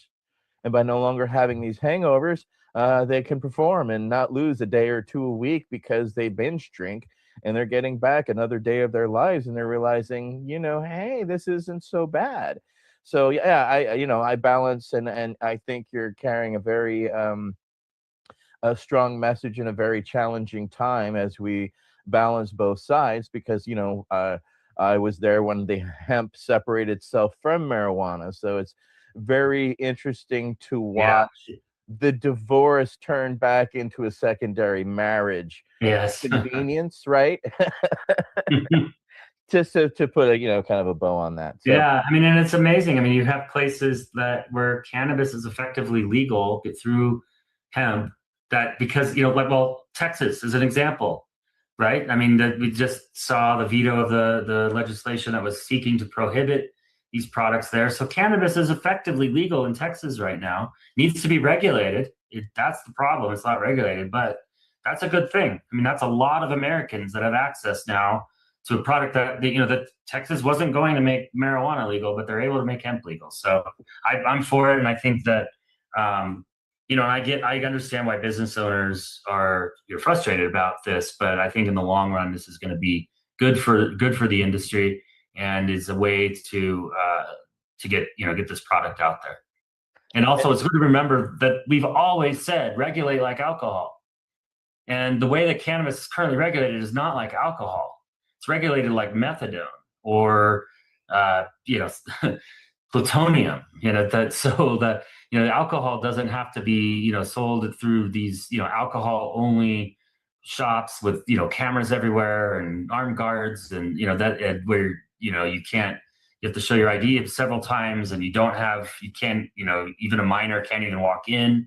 That's not how alcohol is being sold at the grocery store. And so I think, ultimately, maybe this is controversial, but ultimately, I think cannabis should be sold at the grocery store as well. It's not controversial at all. I've talked about it on Hash Church. I've talked about it Well, here. not on this call, maybe, but I think. Well, here, let me clarify for the audience: is that we, the original dispensary folk, we never expected to be around forever. We expected to be a stopgap until what you're seeing transpires. Thank you. Yes. We expected it to be just like alcohol being sold at different rates and ranges at your 7-Eleven, right? So we're here for a limited time only, and I'm proud of that limited time only, because that means that we did our job, that we're not around here forever. And I know a bunch of people got into this thinking, oh, it's the fucking whiny 49ers day, I'm going to make a whole bunch of money in cannabis. And they realized quite quickly that's not the reality that they're soaking in 2025. Except in a few states, don't get me wrong, but the majority of the 10th Amendments, we've not gotten this correct yet. And we definitely need help and guidance on the federal level, because what Aaron was talking about is what I talked about before we went on air, is that here in Berkeley, I already was dealing with a 34% tax rate, and the city of Berkeley just re-upped another 5%. And then on top of that, then the state went up another 4%. So there's another 9% tax that just in my city alone, which will cause people to go to other cities to purchase. So that's the reality and the frustration that, when you're being taxed over 40% in the city of Berkeley, and there's a city 2 miles to the left or 1 mile to the right, people will vote with their dollars, and they're going to vote locally and regionally. Unfortunately, we have a loyal following. However, not many dispensaries across the United States do.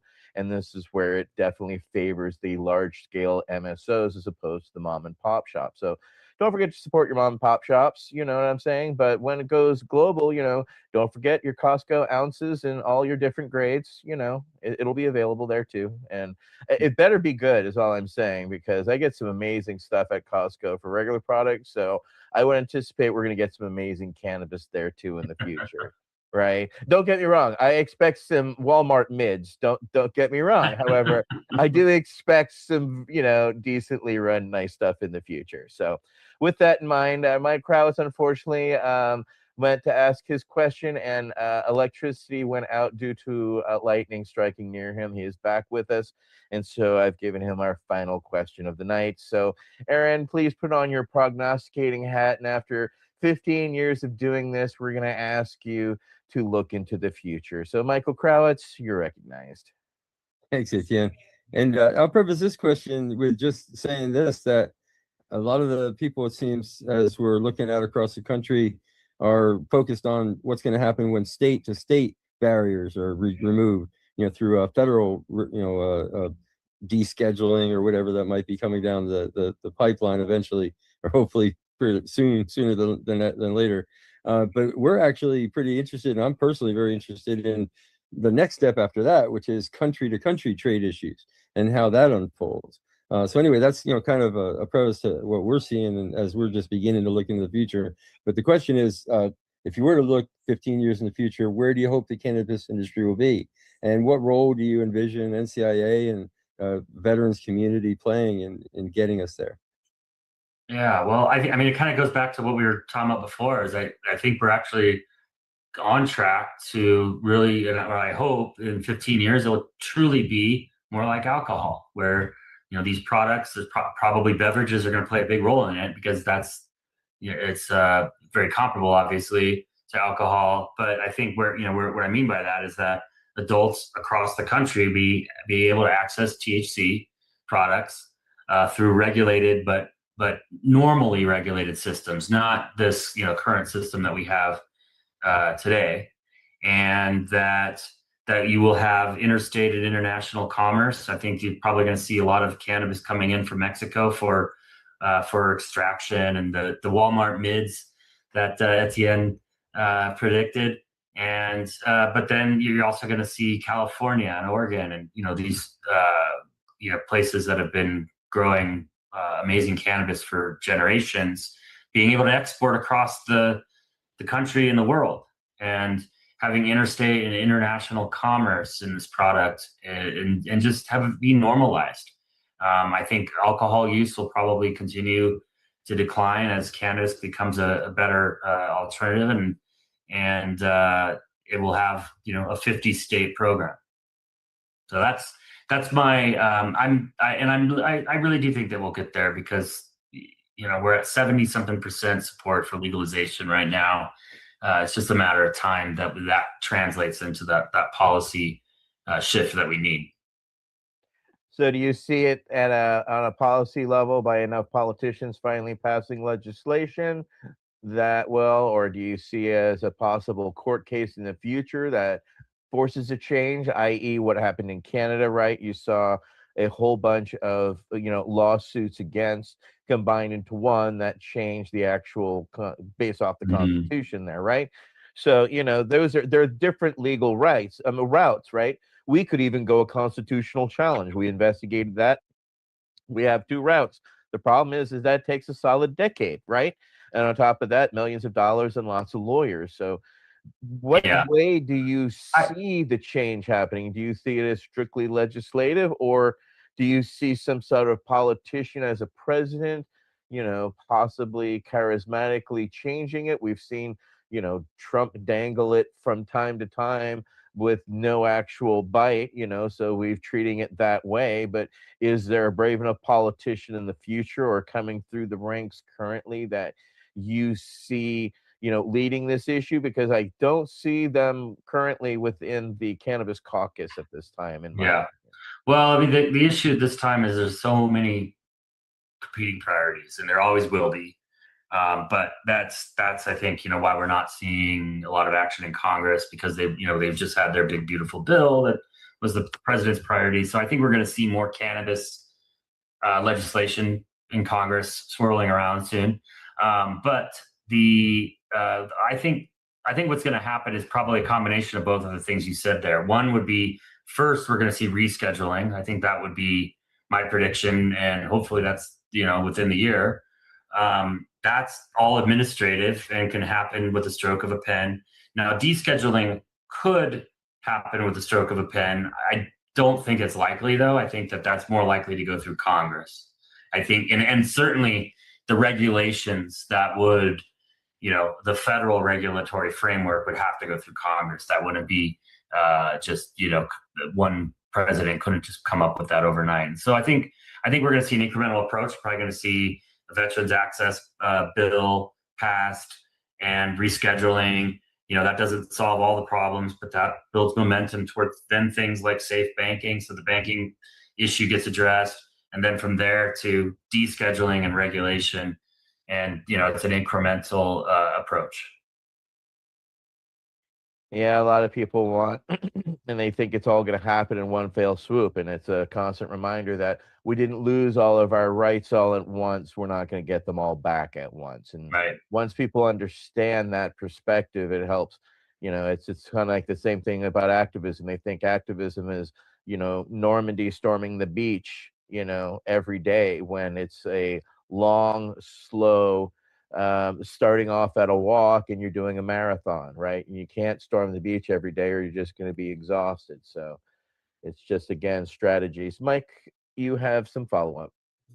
Yeah, hey Aaron, I was just thinking about something. You mentioned and it happens, like it's just DC, it's the Beltway, and there's other priorities, right? Like the big beautiful bill and all that other stuff, and everybody's busy and everything else. But it does have me wondering, like, how many people, do talk about cannabis and just talk about it, representatives, congressmen, people, just discuss it in general.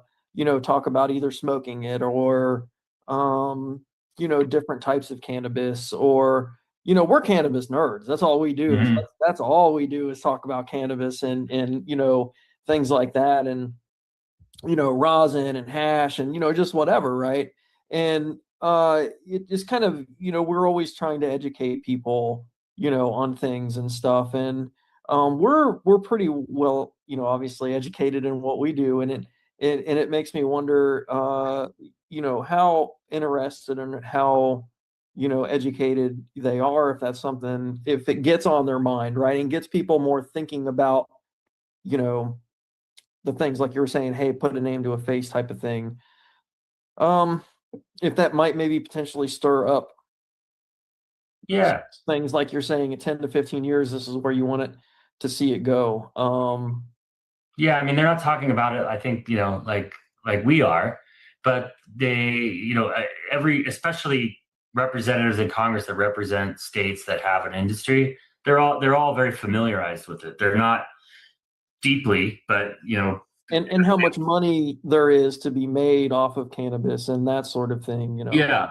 It's just that the issue is that there are they're generalists. So they're working, they're going to be maybe working on a cannabis issue, but then they're going to have to be focused on, some other foreign policy or whatever it is. And so there's so many competing priorities, but they are, it is being talked about at the highest levels all the way up to the White House. And that's something that, should be encouraging, because it used to be, when we started NCIA, again, there was hardly anyone even willing to talk about it, much less, say that they supported it. Well, I think that's going to wrap us up. Thank you. It's very been a pleasure.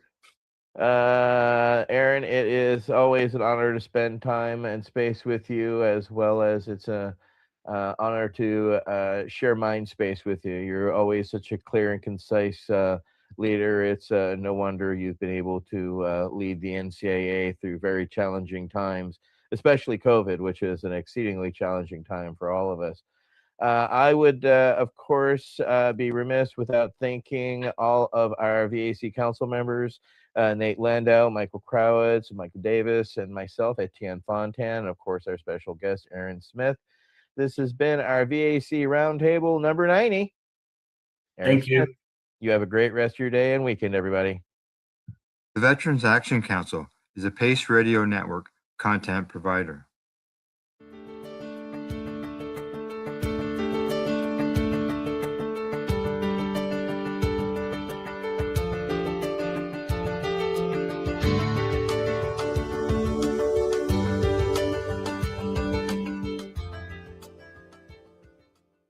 You're listening to the Pace Radio Network here at paceradio.net. The opinions of the individuals during this broadcast are their own and may not be the opinions of their group or other organizations they may be involved with. All medical advice during our broadcast is not a medical opinion and should be checked with your medical physician.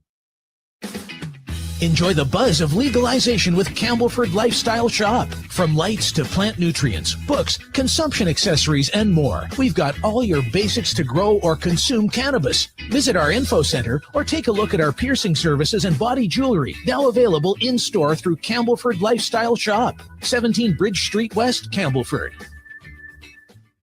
Limestone City Hydroponics is Kingston, Ontario's hydroponics shop. Take your growing to the next level and create the optimal environment with a tent kit, or maximize your yield with an ebb and flow flood table kit. Either way, Limestone City Hydroponics has more sizes and options to fit your needs. Are you looking for the power of the sun that adapts to your budget? Then look no further, as they have professional grow lighting. They have indoor grow systems that are easy and cost effective, with many options to fit your living space and lifestyle. Cultivate your growing potential. We have everything you need to succeed. And if you can't make it to the store, they offer local delivery to the greater Kingston area. Remember, when you're looking for experts to help you grow, then look no further than the locally owned Limestone City Hydroponics, 105 Sunderland Drive in Kingston, Ontario. Call them at 613-548-0420. We are people advocating cannabis education here at Pace Radio.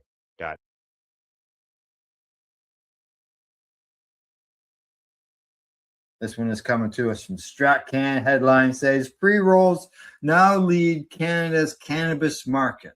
Now, as Canada's legal cannabis market has matured and stabilized, producers and retailers have adjusted their product mix to meet the needs of every consumer and keep their brands at the top of the sales charts. But one category in particular has quietly and consistently separated itself from the rest due to its ready-to-use convenient format: the humble pre-roll.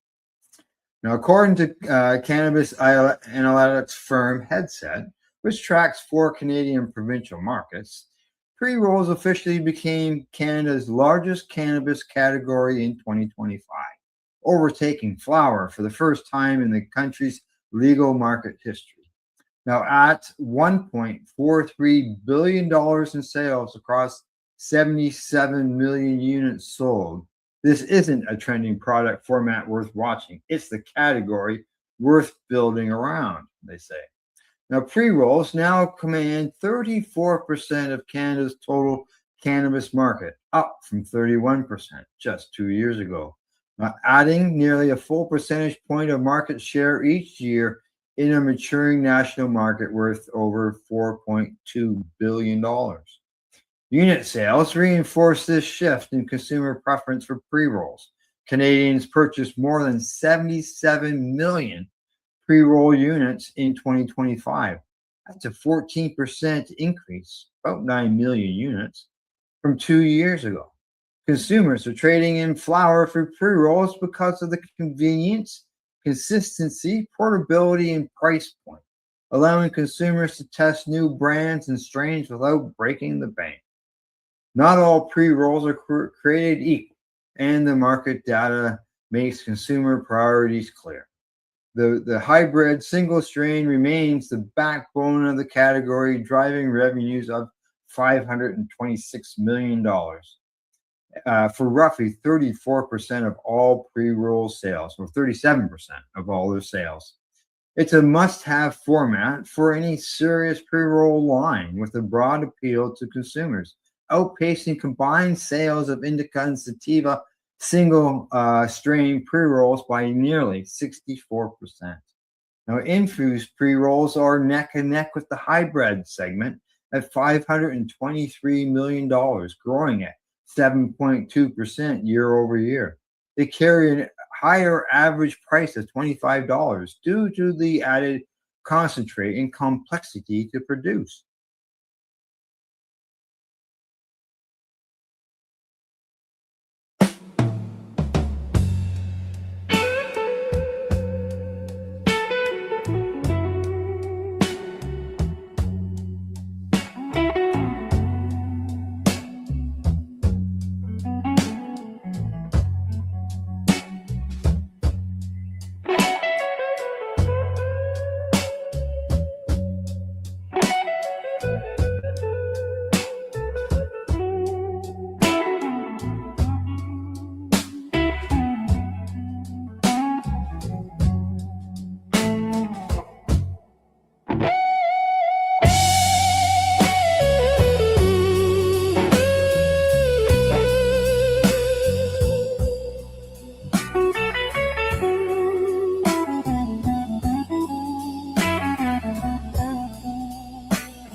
Clock strikes 12, a breath of hope begins.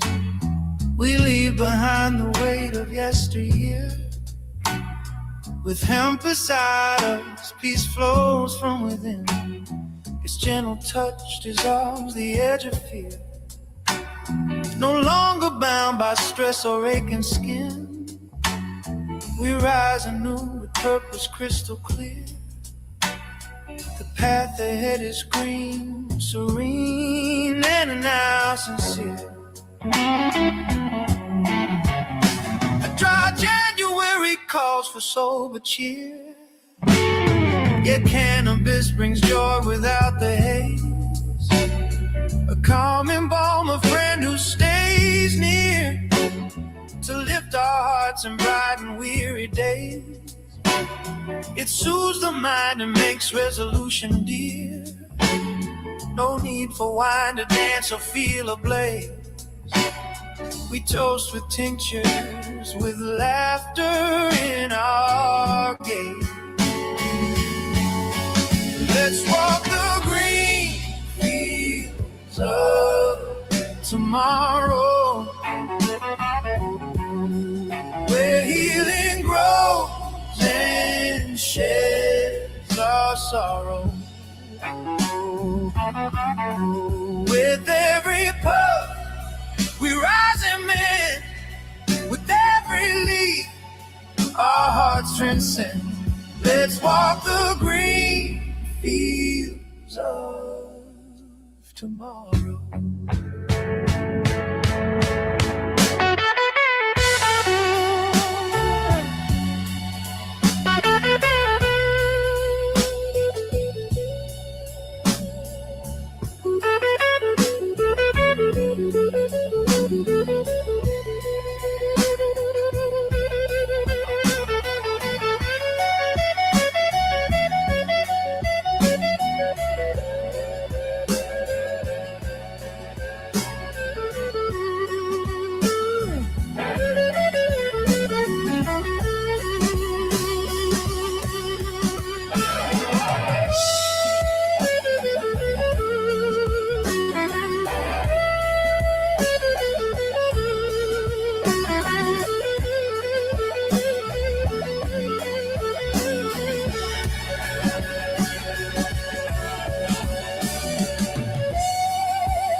The gym awaits, our muscles ache and burn, but hemp's relief restores our strength with grace. Recovery comes with every herbal turn, a balm for joints puts a smile upon the face. We learn to rest, to breathe, to slowly earn the gains we seek, not just the frantic pace. We find our rhythm in a kinder space. Sleep finds us now, not chased but gently won, with CBD and dreams that softly bloom. The racing thoughts dissolve, the day is done, and cannabis smoke begins to fill the room. We rise refreshed beneath the morning sun, with sharper minds and joy that finds its bloom. The plant has turned the dark to light and remove the gloom. Let's walk the green fields of tomorrow, where healing grows and sheds our sorrow. With every puff we rise and mend, with every leaf our hearts transcend. Let's walk the green fields of tomorrow.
You're listening to the Pace Radio Network here at paceradio.net.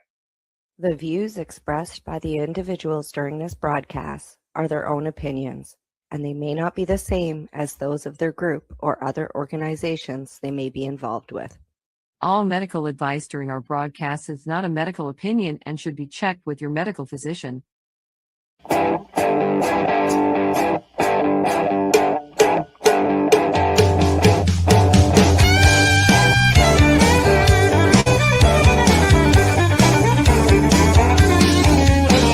I woke up this morning with a crack in my head.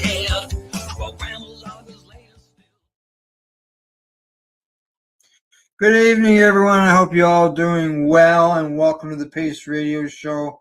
We're coming to you from paceradio.net and 420pace.ca. Good evening, Tamara. How are you, Al? Bad, and yourself? You know, it's chronic pain and pain. Right. Yes. Yes. I'm trying to stay away from the pharmaceuticals, right? Yeah. Yeah, I know what you mean. I'm I've been fortunate enough that pretty well, on the most part, I've been able to do that, stay away from pharmaceuticals. Other than I'm on a biological drug, but I'm not on any pharmaceutical painkillers.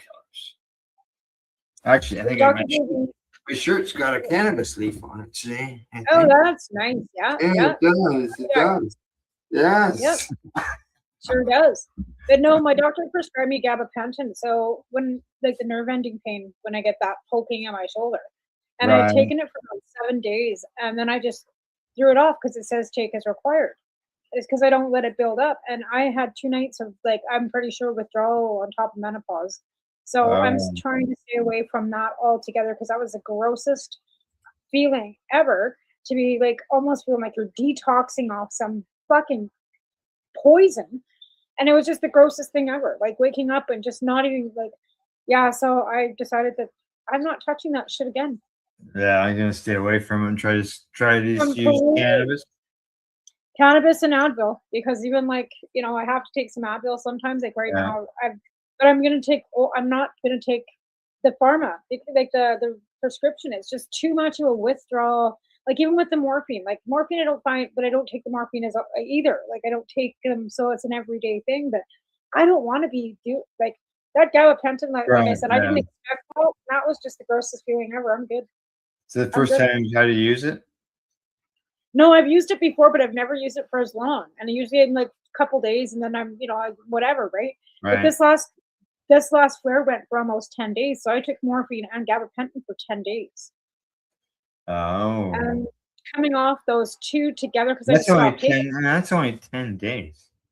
I know, but I'm telling you, I was 2 days of just Like not during the day. It was like waking up in the middle of the night and just the grossest, grossest feeling. Something like not like the night sweat menopause. It was like that on top of something, like puking and like not puking, but feeling like it was just terrible. Like I just and I don't know if it was menopause or the gabapentin. I don't care. I'm just not. We're not going to talk. We're just going to stay away from it.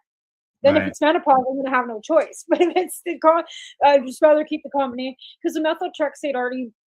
I have to take that. That's why I'm not having to take that. Yeah.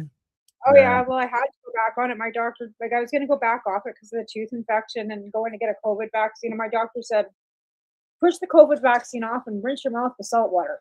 She goes, keep that tooth as long as you can. She goes, don't let the dentist, rip it out and do your antibiotics. And she says, and as far as the COVID vaccine, get back on the methotrexate so you can get this pain back under control. Because if I take the methotrexate regularly, I don't need Advil.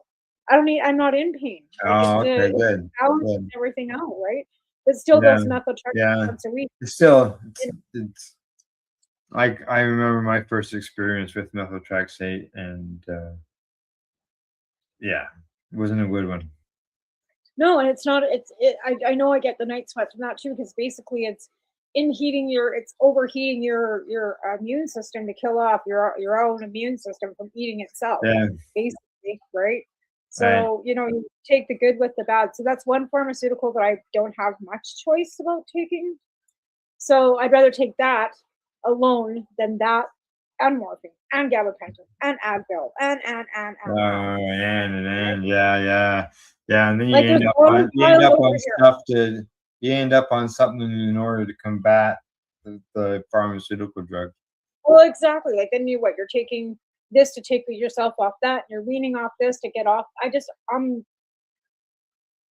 Yeah. Like I said, I've got a pile of pills over here, and I just like I said, the last 6 months, year, I've been kind of trying to balance everything out with pharmaceuticals. Right? I think that was the answer to all my problems, and it's not. Actually tonight we actually I do have a report on cannabis and how cannabis provides improvements for people with pain for rheumatoid arthritis and osteoporosis. Well, the thing is, the difference between osteo and rheumatoid arthritis is osteo is like injury related overusage of a joint, where rheumatoid is an autoimmune dysfunction, right? And I think that's there's different spectrums of that too, where people have different levels of everything, and you can't compare them. And none are any worse or they're non-comparable. You know what I mean? So they combined the three of them. I don't know why, whatever. Well, osteoporosis is also caused by your bones being basically crumbling, right? Which can also be an autoimmune more than an injury, or because I got like my mom's friend, for example, she's got 2 new shoulders, 2 new knees, 2 new hips. She's 80 years old and she's the bionic woman. Like she moves better than I do, and she's 80 for Christ's sakes, right? Yeah. And like that's osteoarthritis. She could replace the knee. She could replace her hips. My brother's had both his hips replaced, right? He's 2 years older than I am. Yeah, they tested this with people with fibro, rheumatoid arthritis, and osteoarthritis of the knee and or hip, right? And what they gave them were capsules over a 3-month period, and to report on their pain, mental health, cognitive function, and physical functioning using a questionnaire. 3 different capsules. One of them had a 12 milligram CBD, and the other one had 12 and a half. So it was a 1-to-1 ratio of CBD and THC. Another one had 10 milligrams of THC acid and 10 milligrams of CBD acid, so THCA and CBDA, along with 5 milligrams of CBG and 3 milligrams of CBC. And the third one had 10 milligrams of CBD and 10 milligrams of CBDA. And what did they report on? They say the results suggest that cannabinoid formulations, including both THC and other cannabinoids, may have positive effects on chronic pain symptoms for various etiologies.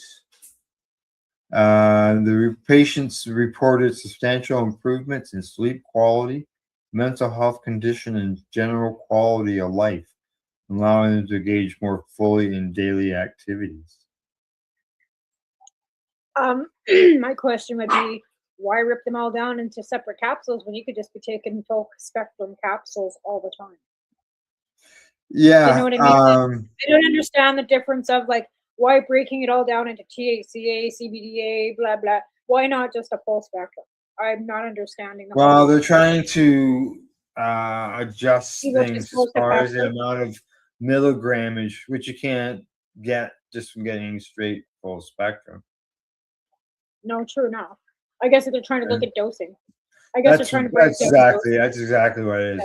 Like I recently spoke at the event in Belleville, and that was one of the questions that we were asked, was about the dosing end of things.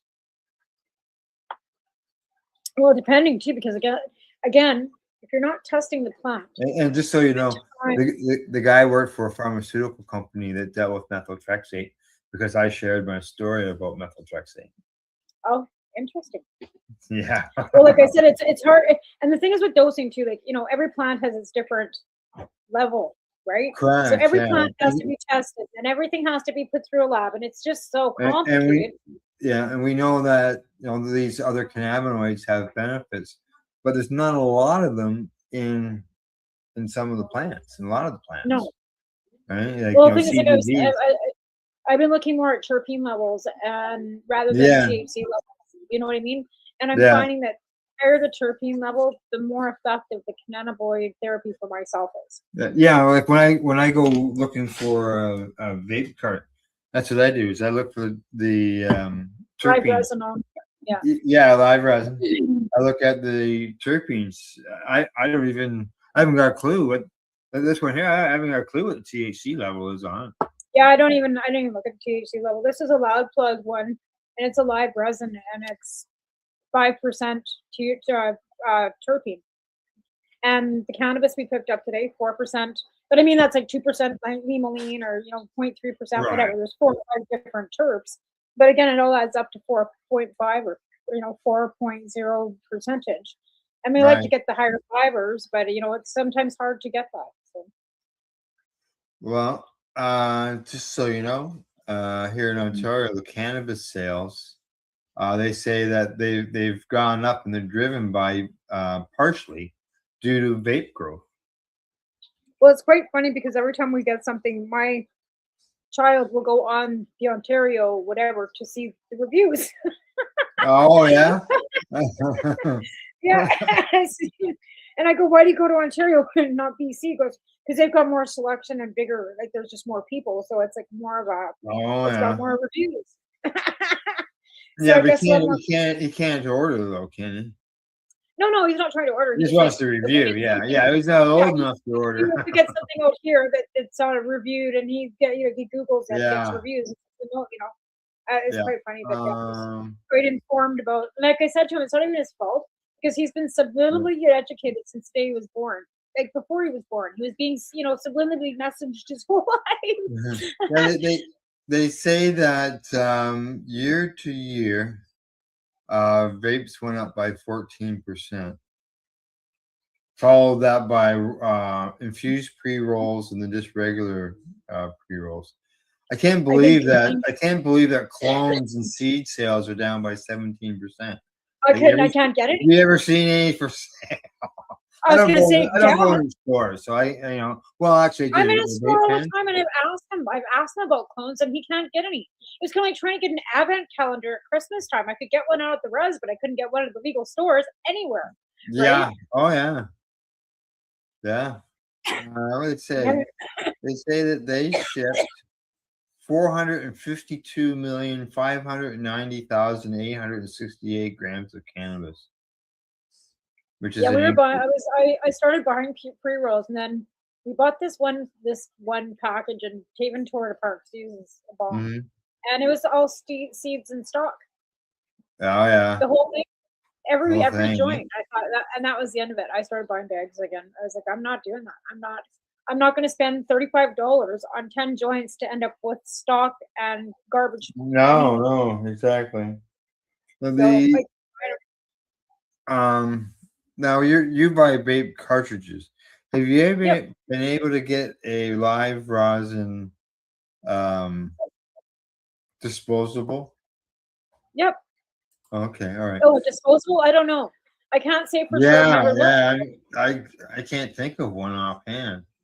I mean, there's Yeah. lots of disposables. Like we Yeah. can get several different types of disposables. Like, they come with the battery and everything. There's tons of Right. them. I never buy them because I quite like these little batteries for $20, and then I can buy the tips. So I just buy the tips because I like Same, yeah. I They like say being able that to be in control of the temperature, right? those disposable ones, all-in-one units, year-to-year sales increased by 63%. I could see that. That's a pretty large It's number. Yeah. convenience. It's convenience. And I think a lot of it That's is like that's pre-rolls. the pre-rolls, the same thing. It's convenience. And These a lot of things these, like I seem to said, leak. well, a lot of these kids too, like I said, they're turning 19. They didn't learn how to roll a joint. So a lot of kids don't know how to roll joints, right? So it's easier for them to grab a vape pen or buy a pre-roll or use a bomb. And I think that that's, where, things are heading. I know the glass, like even the store that I used to work at, that little Korean store that I used to work at, Yeah. they have glass in there now. They have what? Glass bongs. Oh, okay. It's okay. I thought I said grass. Okay, well. No, glass. Like I'm talking Glass, like yeah. But when you said bongs, they And I was sell like, bongs, yeah. Yeah. That's And I was legal, like, isn't it? Totally. But I mean, it was just like so far from the stuff that we were like. I mean, I work for the different people. It's changed. Like they sold the Yeah. store, new owners, right? But I go Oh, in so there. new owners. That's a good reason why there's bongs. Well, yeah, but I'm still like, holy crap! And they're Eastern Asian. Like they're like Sikh. They're Sikhs. Oh yeah. And they're selling glass. It's like, oh, you should. I thought it was funny. But yeah, the Woodland Grocery is now selling, probably yeah. Chinese cheap crap. Let's see. Proprietary vape cards. Proprietary. What would they be? Proprietary? Yeah. I don't know. Yeah. In-house? They fell off big time by 77%. So they dropped that much. Let's see. I don't even know what that means. Topicals are less than 1% of all sales. So here in Ontario now there are 1,780 stores, which is an increase from last year. So we got lots of stores. We lost 2 stores in town. Yeah. But yet, some of the the Canada crawl that goes on in Hamilton, it's just packed. They have them quite often. Yeah. And then you got to look at the Indigenous market. So combined, the sales in Ontario are like $2.5 billion. Yeah. I don't know what, like I said, because of so much change going on. 2.56 billion. And then you got to add in the Indigenous market, and then you add in the legacy market. There's lots of money spent on cannabis. That's for sure.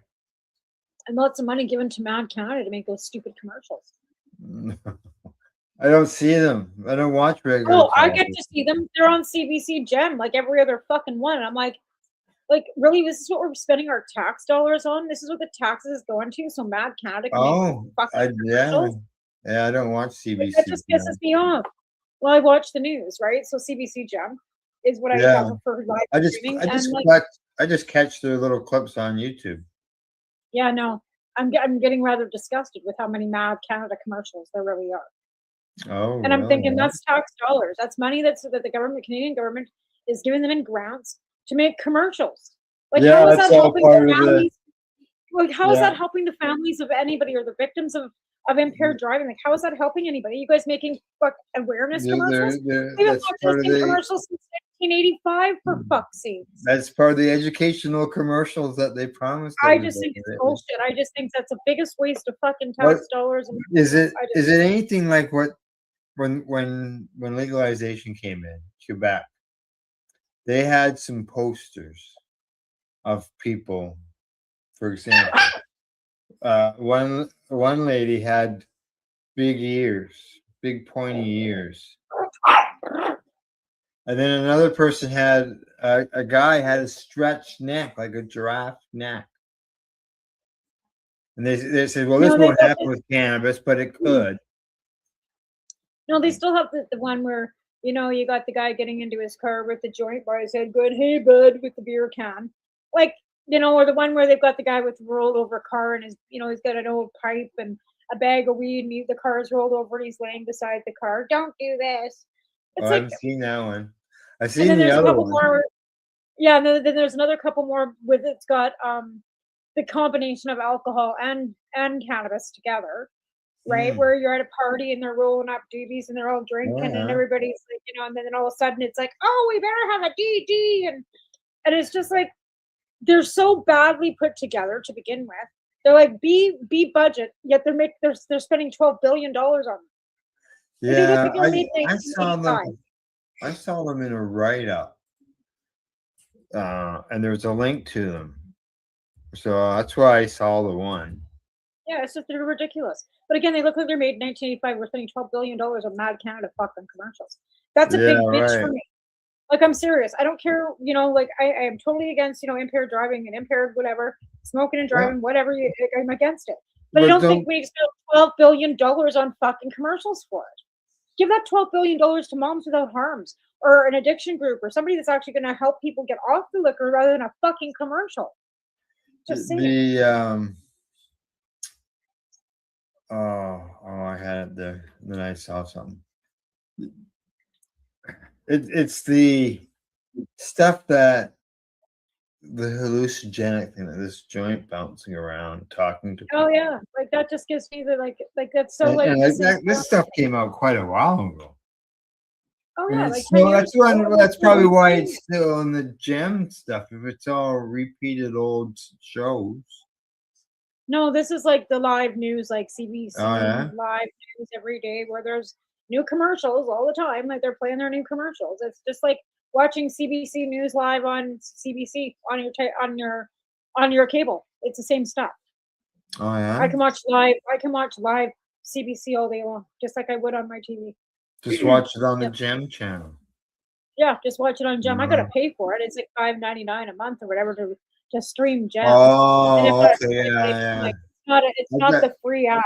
Yeah, I got the free app. That's why I'm going, huh? Yeah, no. What do you mean Yeah, no, I live? don't have the free app. No, I pay $5.99 to have it streamed and it's but the only thing that I can get for free is Al Jazeera News, which I can watch without it costing me money. Or NBC, you can get news from them without it costing you money. But even like Prime with CBC or any of those, like if you want to watch, it's all $30 a month now. Netflix is $30 a month. Like all these apps are now $30 a month. You might as well pay $200 and get cable. You're paying $200 a Well, month. yeah. for all your Well, that's the thing. If you get all those different subscriptions, it's going to Yeah. cost you that much. But Yeah. um, But of course, my husband has to have them because he's got a Roku TV up there and can't get cable. So we've got to have the subscription so he can watch them. So I figured, okay, I'll cancel the cable here so I can just use them too. so right? he can get. So he's got internet then. Yeah, Starlink. Yeah. Yeah, they can get Starlink. He's got Starlink on his doghouse because they were finding that the data off the phones and stuff wasn't enough to be able to upload tickets and do the things that they have to do when they're on site, right?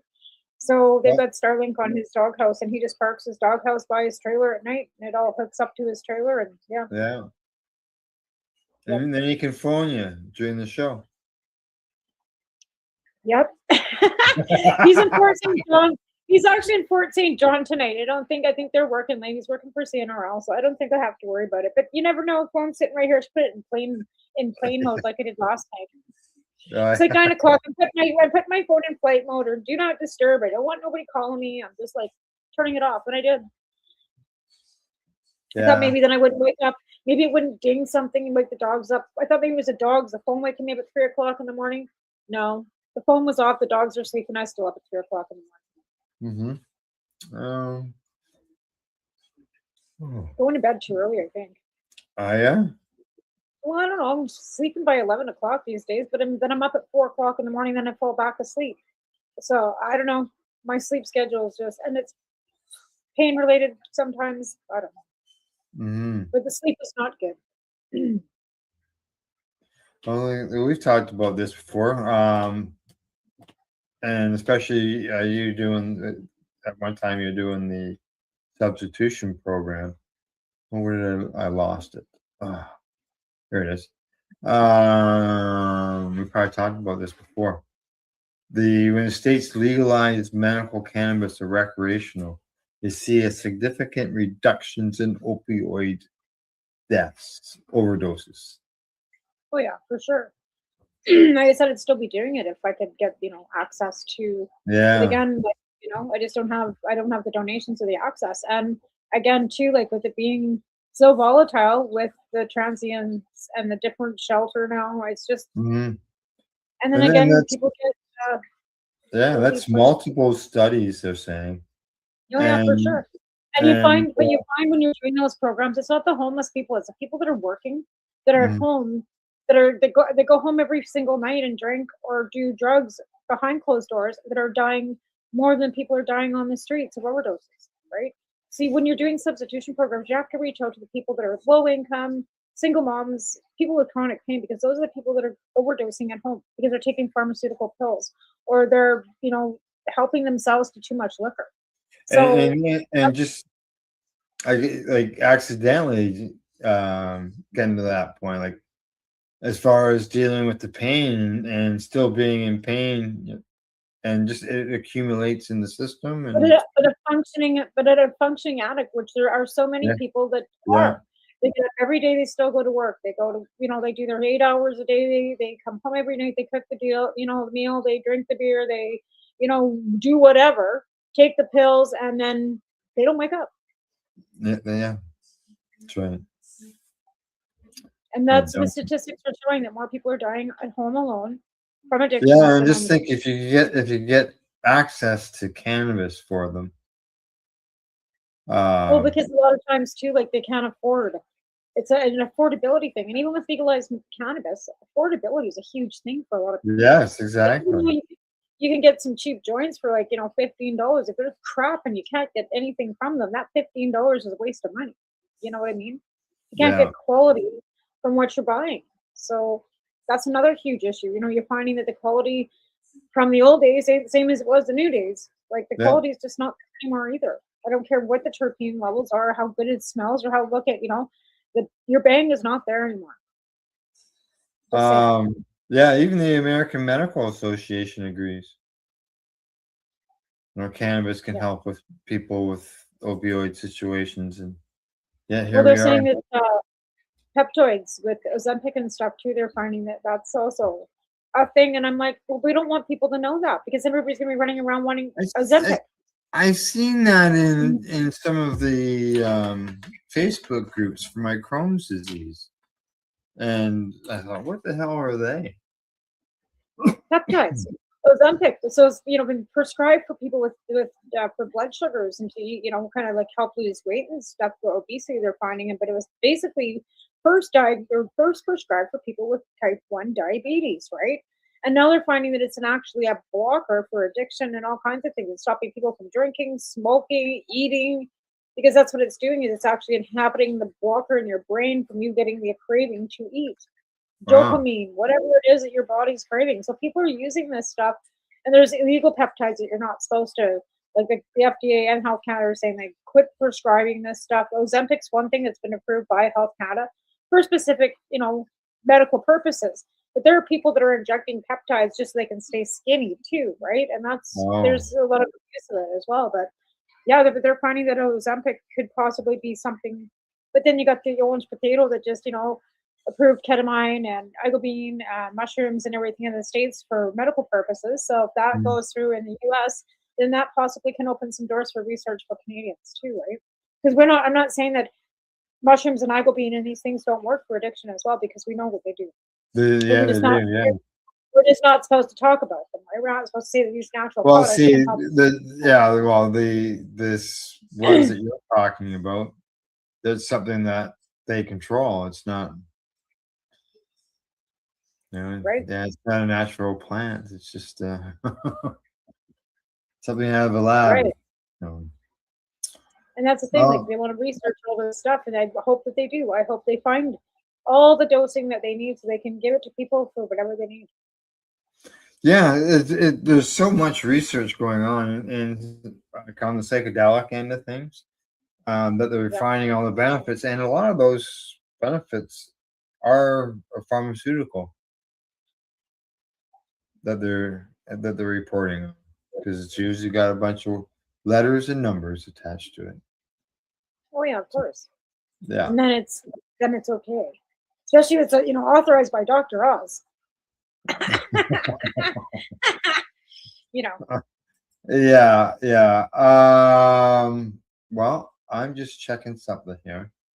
We're going to take a break, and I've got I'm going to say a story of a report of something that might go together with the risk of cannabis in the U.S.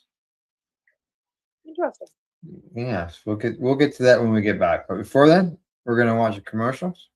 We got a normal 3 minutes worth of commercials, and then we will be right back. We'll talk about that. You're watching the Pace Radio Show right here at paceradio.net and 420pace.ca. You're listening to the Pace Radio Network here at paceradio.net. Camelford Lifestyle Shop, open Monday to Friday from 10 till 7 p.m. or by chance. Check out our flags, our t-shirts, plus our hats, and look of that supply of rolling papers, plus much more. We've got bongs and your favorite herbal vaporizers. Look at all the incense we have, as well as for those who collect knives, check out these knives in our collection. And while you're here, stop in to see Shay at the Piercing Room, where you can get poked by Shay. Daily deals, check them out. Camelford Lifestyle Shop, 17 Bridge Street West, Camelford, Ontario. What do you find at paceradio.net? People advocating cannabis education.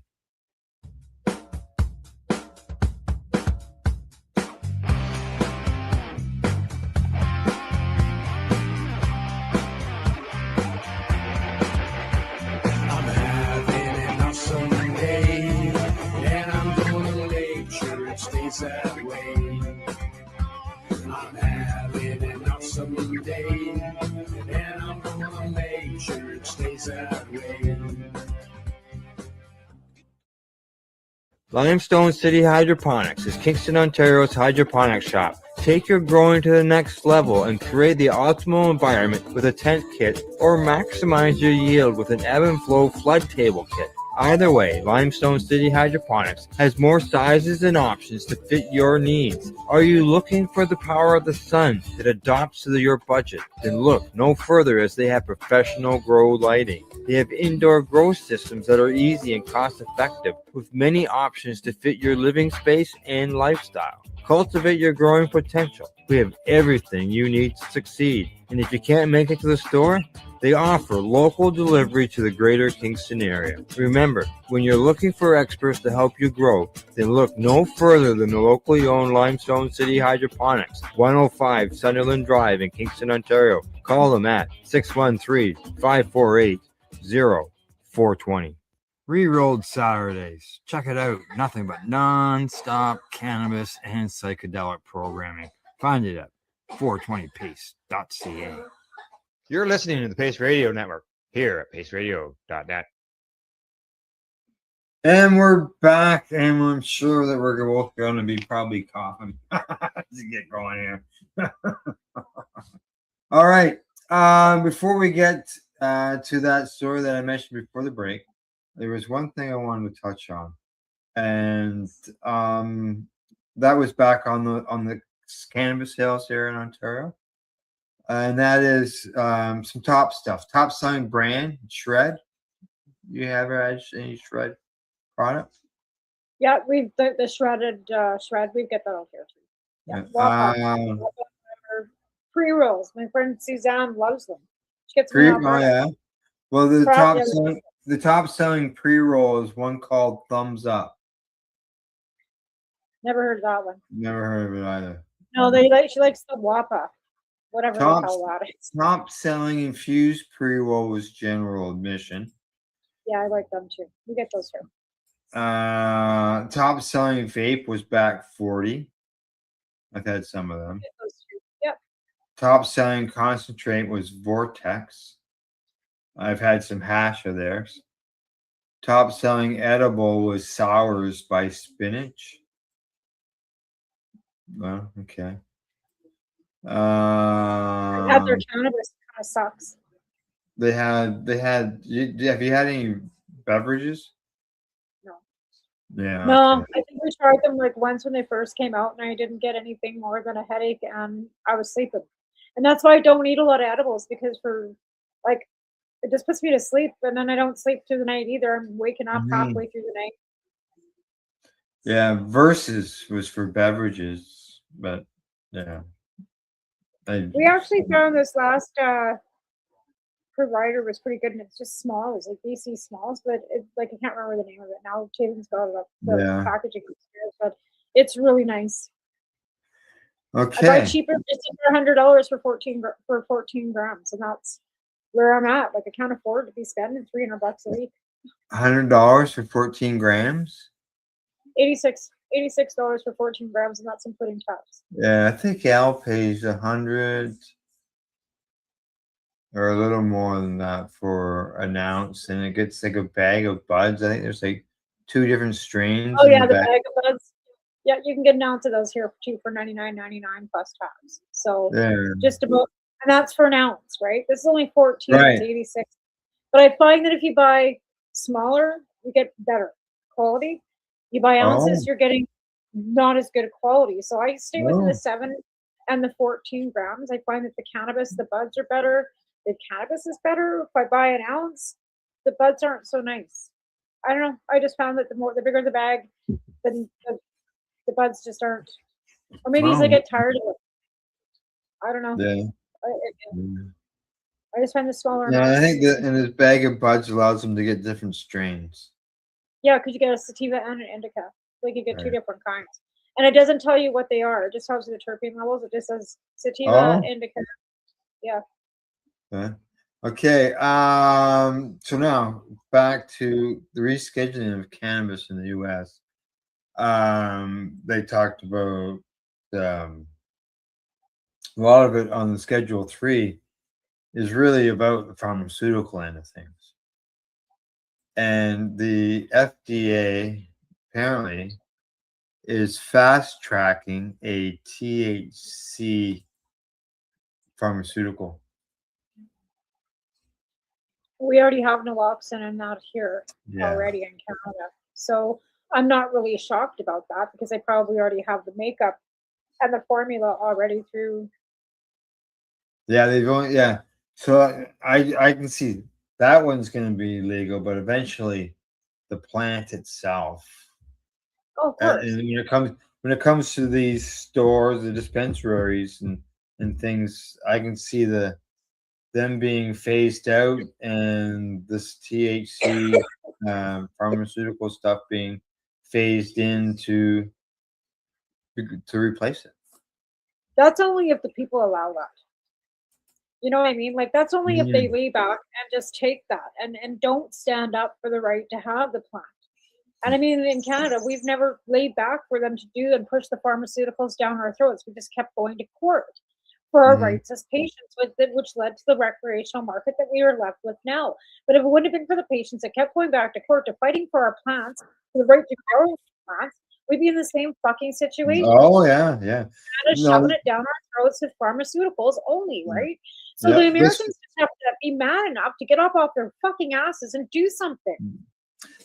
This pharmaceutical is a full spectrum cannabis extract, they say. And it's for chronic lower pain.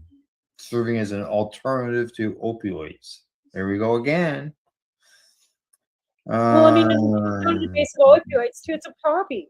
You know, just because they bastardized opioids, because really it's a heroin poppy. It grows in fields in Afghanistan. They just bastardized it so badly with Percocet and by doctors handing it out like candy in the States, that addicted everybody. If it would have been kept regulated better and not made what it was, maybe we wouldn't be where we are with opioids and have that dirty taste in our mouth about it either, right? Because it's a natural plant too.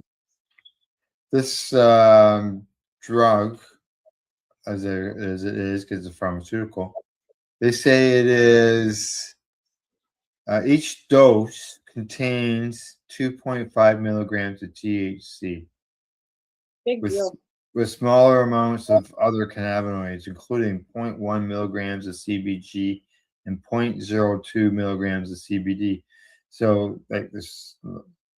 There was actually an interview. I watched an interview last night on Al Jazeera with the former Colombian president. And he was the president that decided to make the peace treaties with the cartels and stuff in Colombia and start changing the coca plant. Last night, there's a group, they're called the Elders. It's a group of past leaders all across the world that are looking at legalization being the only way of getting anything changed as far as militias, cartels, the illegal drug trade. They just found a 250-yard whatever tunnel between Tijuana and California next to a football field yesterday. Yeah, I seen something about that in the news. Right? So we have all these things that are going on, but when you've got like Canada being the first G7 country in the world that legalized recreational cannabis and had medical cannabis since 2000 because people went to court. But if you look at the heads of state, they're looking at the fact that prohibition, and we're back to prohibition, not working. And pharmaceutical companies wanting to take it away from the culture that it's already gotten, right? So we're back to prohibition. We're back to pharmaceuticals. We're with cannabis legalization too. Wasn't Shoppers Drug Mart supposed to take over all the sales of our medical cannabis? Well, one time they were hoping to be able to sell their cannabis that they grew at their stores. But how is that going to happen with Shoppers Drug Mart being a franchise? Like, they mean, that's what I don't understand. None of that ever made any sense to me. And I've always said, once you put the RX label on everything, they're going to take the control away from us as patients. Right? Oh, in the end, yeah. You know what I mean? And that's what I don't want to see happen.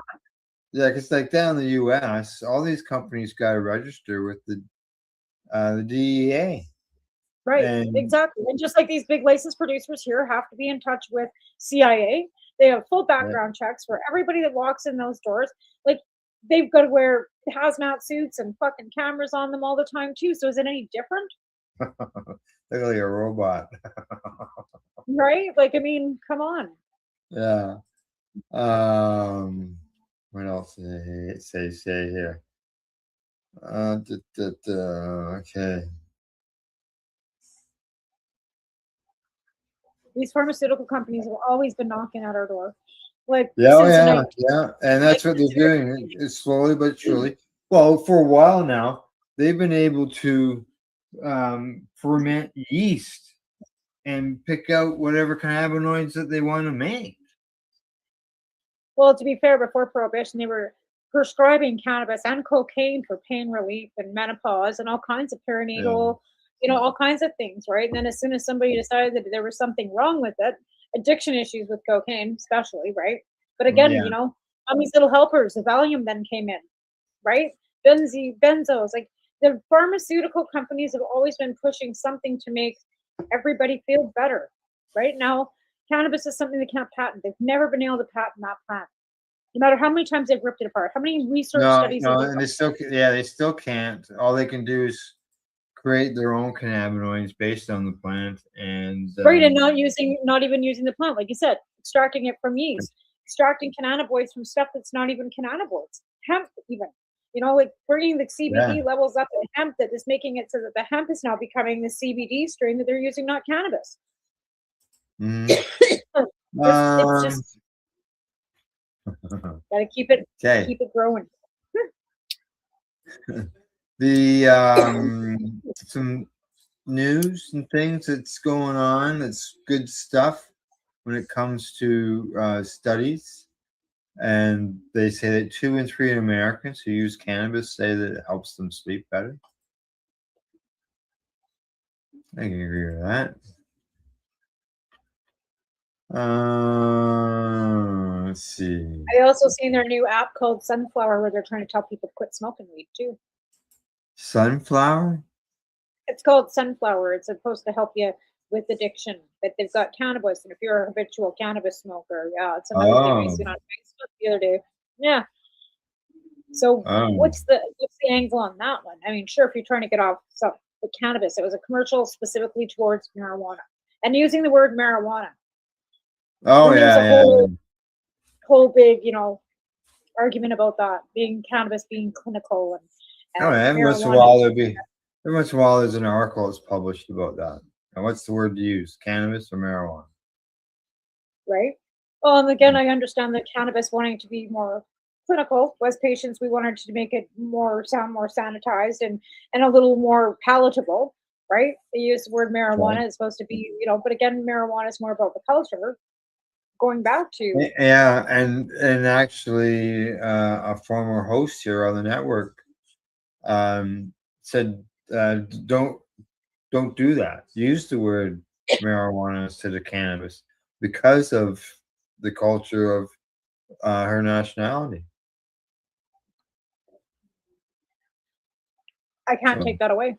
Again, that's all she knew was the word marijuana.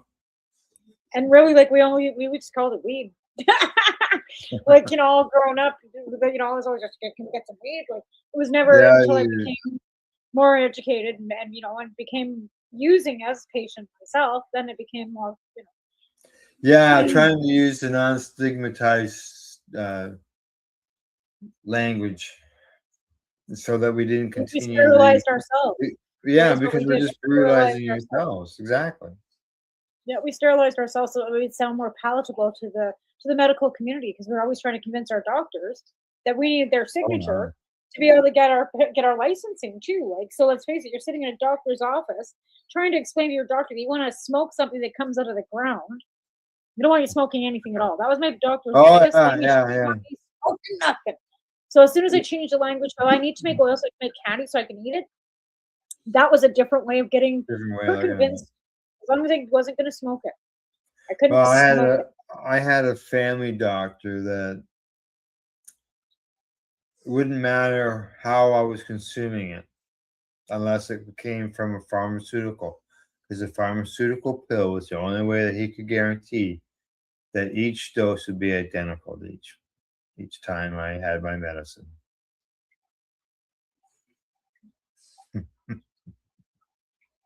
Can't do that with cannabis. He says, can you do that with your plants?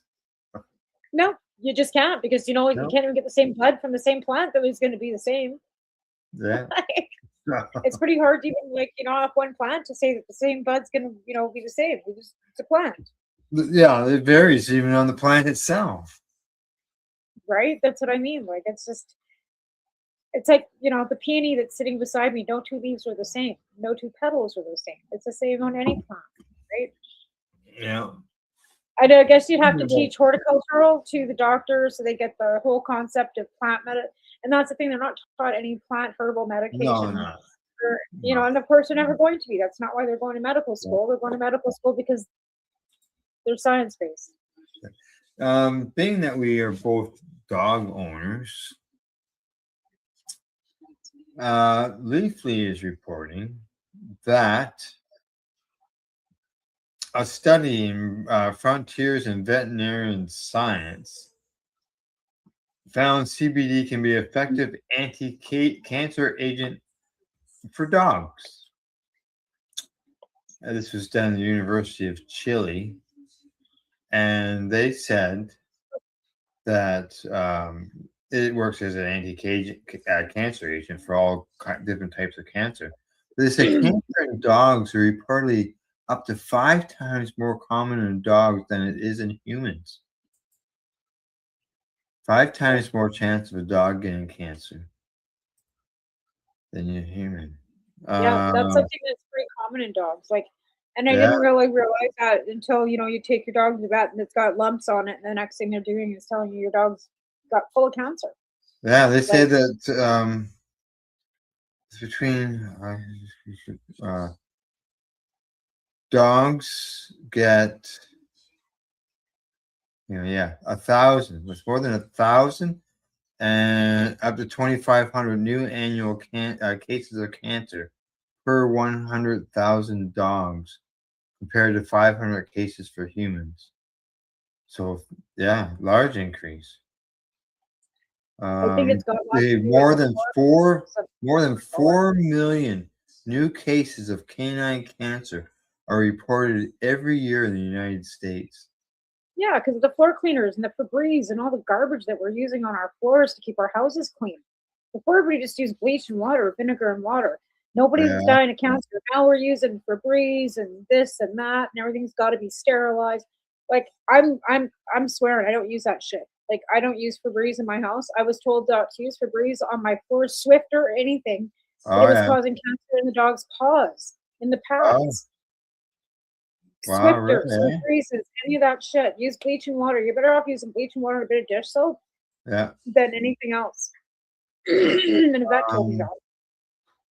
They say that there's no standard dose yet for the puppies, but no, there's a where do I see that? There's some study that they're doing to make dogs live longer too, and it had something to do with CBD or something too. I can't remember what the hell I read that. So they say it's just as effective for dogs as it is for humans, but of course more studies need to be done. They're also talking about not psychedelic mushrooms for dogs, but regular lion mane. There has been some reports of that. Yeah, but I was reading something else about just fungi like lion's mane and other kinds of dried mushrooms like shiitakes that you can grind up for dogs. It's good for them too. Like even what is it? Beetroot powder. Beetroot powder for your dog's heart health. Oh, yeah, maybe. Yeah, sure.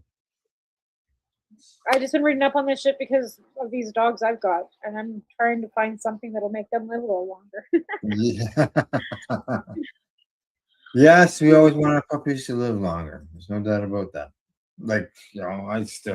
Ours is 8 years old, and or 7 years old, 8 years old.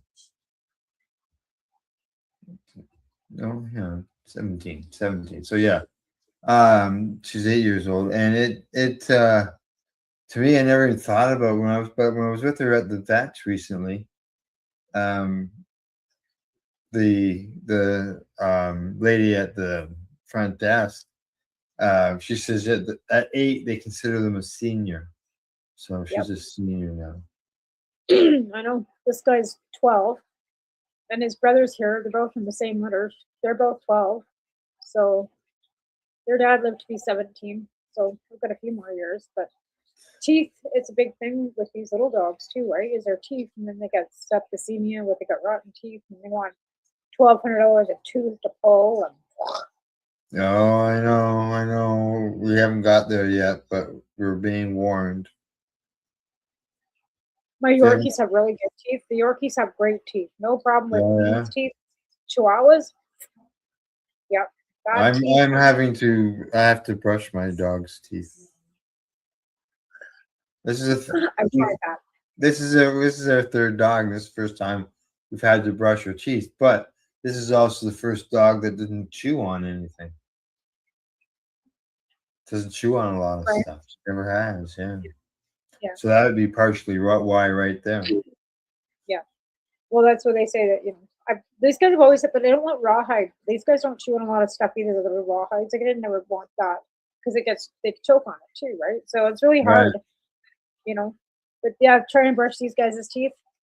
Oh no! Oh, watch your fingers. That's like be putting it near a friggin'. Well, their mouths aren't even big enough. I can't even stick my finger in their mouth because their mouths are so small. Like all that too. And Piper's like she's just not having it. Not at all. I tried, and like I said, I've tried. And the dentist, and the first thing you do, you go to the vet. The first thing you do is, their teeth are so bad. Yeah, fuck no shit. Like They're Chihuahuas. What would you like me to do about it? Like, it's a breed thing. Bring in Yeah, meat and they it's don't like, chew on. They don't chew right, on like- bone. They don't chew on bones. Yeah, they do. They do. But they don't, like I said, they've always had something to chew on. They've always been, but they're not chewers either. Like the Chihuahuas aren't. Where that Yorkie's always like got his face on something and he's always out there tearing shit up. And he's got the nicest, brightest, smiliest teeth ever. He's 6 and he's Oh, yeah. Nothing on him. He's beautiful. He's got beautiful teeth. But We got Chihuahuas, we got a con for Tessa, and we throw treats in it, but she won't These touch it. guys If, have never- she won't touch it if there's nothing in it. oh yeah. That's I it. know, right? And they're just Yeah. so particular. Like I said, I've got Talia's 2 small dogs here right now. And they're so particular too. Like they all have their own personality. So I got 10 dogs in the Yeah. house with all different personalities. Now here's something a little bit different on the old cannabis front. Well, this is actually hemp, but we don't hear about this too often, probably since the days of Henry Ford. But it's going on. It's happened a lot since then. But yeah, hemp-based plastic.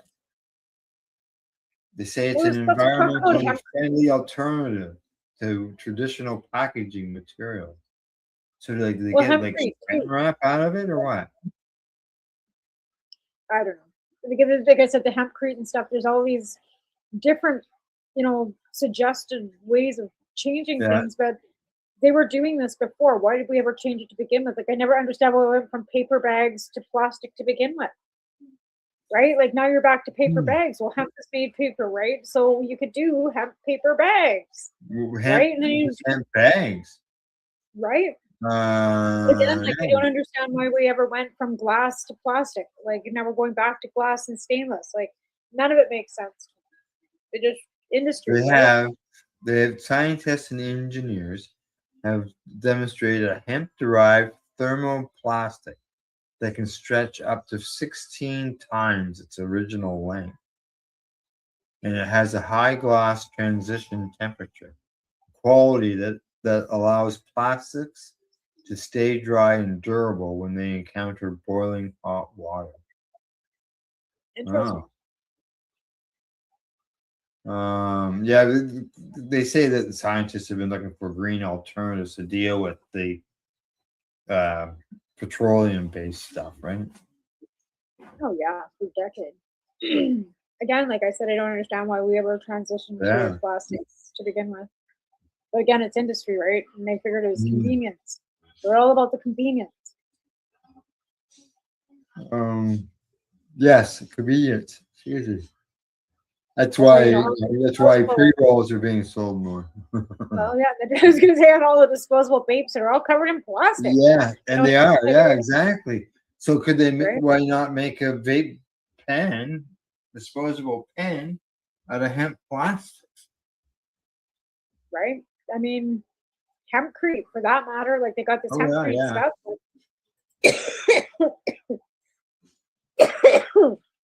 I don't know.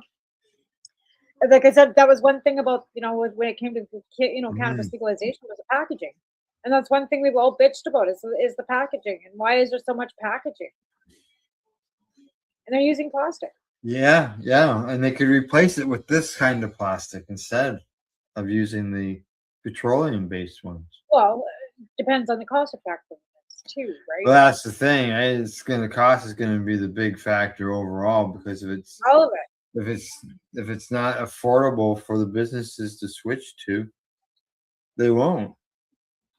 No, and I think that's where bottom line comes in when it comes to business, even when it comes to fuel.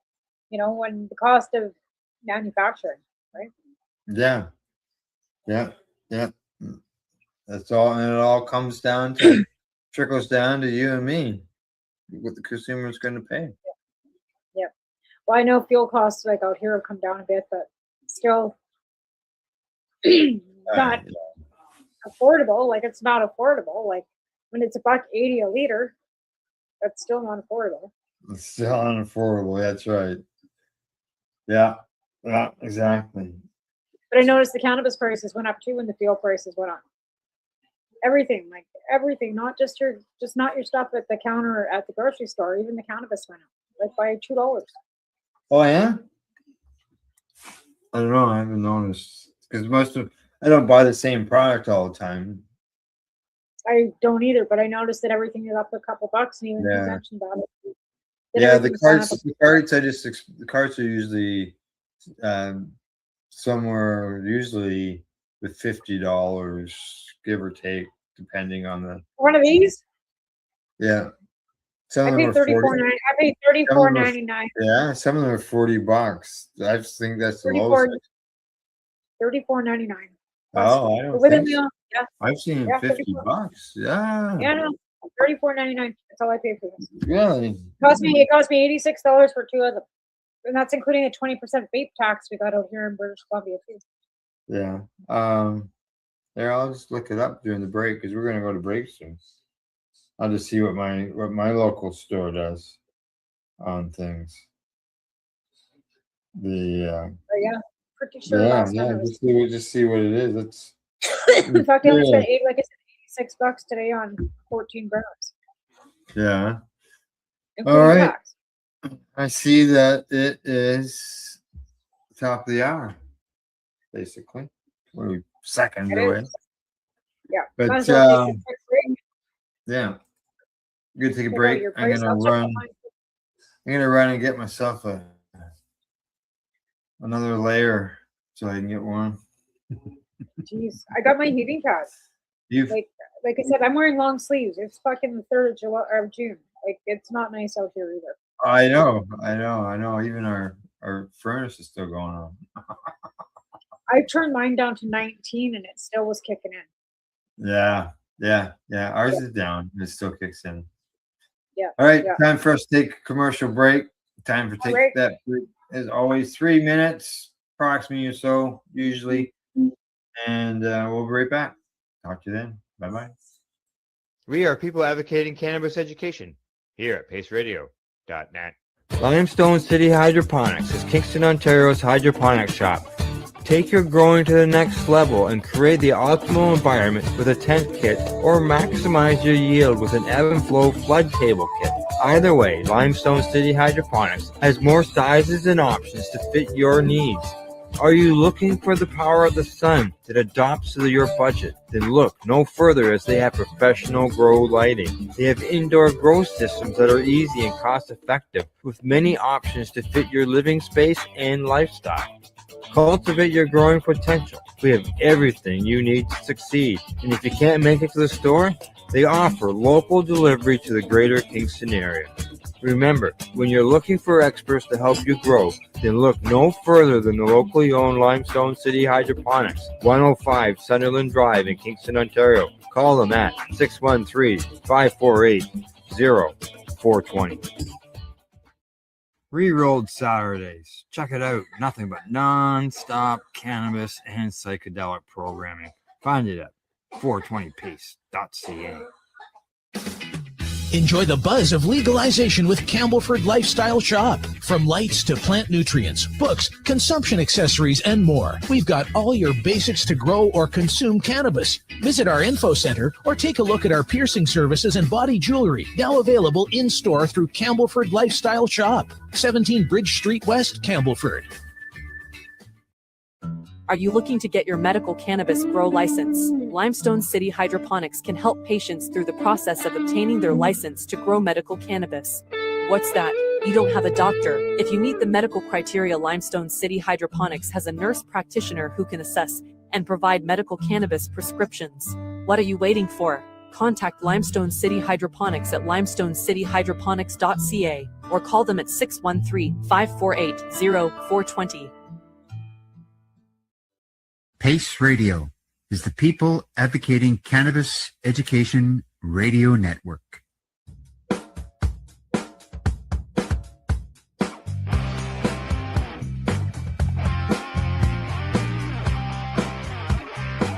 I'm having an awesome day, and I'm gonna make sure it stays that way.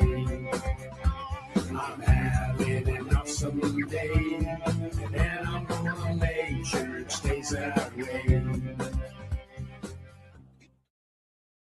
You're listening to the Pace Radio Network here at paceradio.net. Hey, you're watching the Pace Radio Show. We are live. All right. Just so you know, I checked the local store and I did find one, a live resin. That was $35. But the problem is it was a CBD vape. Oh no. Everything else was $43. Okay. Well, I'm just gonna go here to my little website.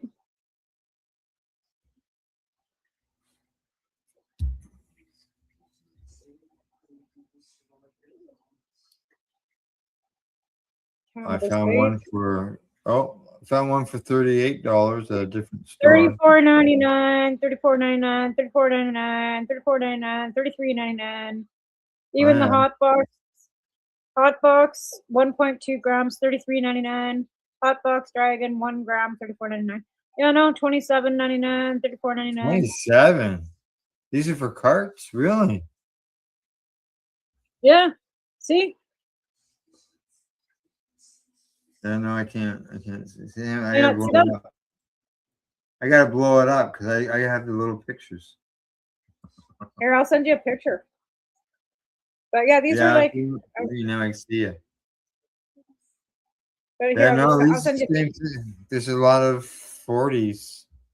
Yeah, no, these are all $34.99. Like I was 30, pretty sure, but yeah. I just wanted to double check. But no, these are all like. $38 for a disposable one. Yeah, no. Disposables, I got Vox Bach, Watermelon 26, CBD, hybrid, indica. Yeah. All of cannabis vapes. Yeah, I've got these are all of them. Yeah, I know. Debunk Moon Drops Indica, 1 gram, $34.99. Everything's. You got more options than I've got.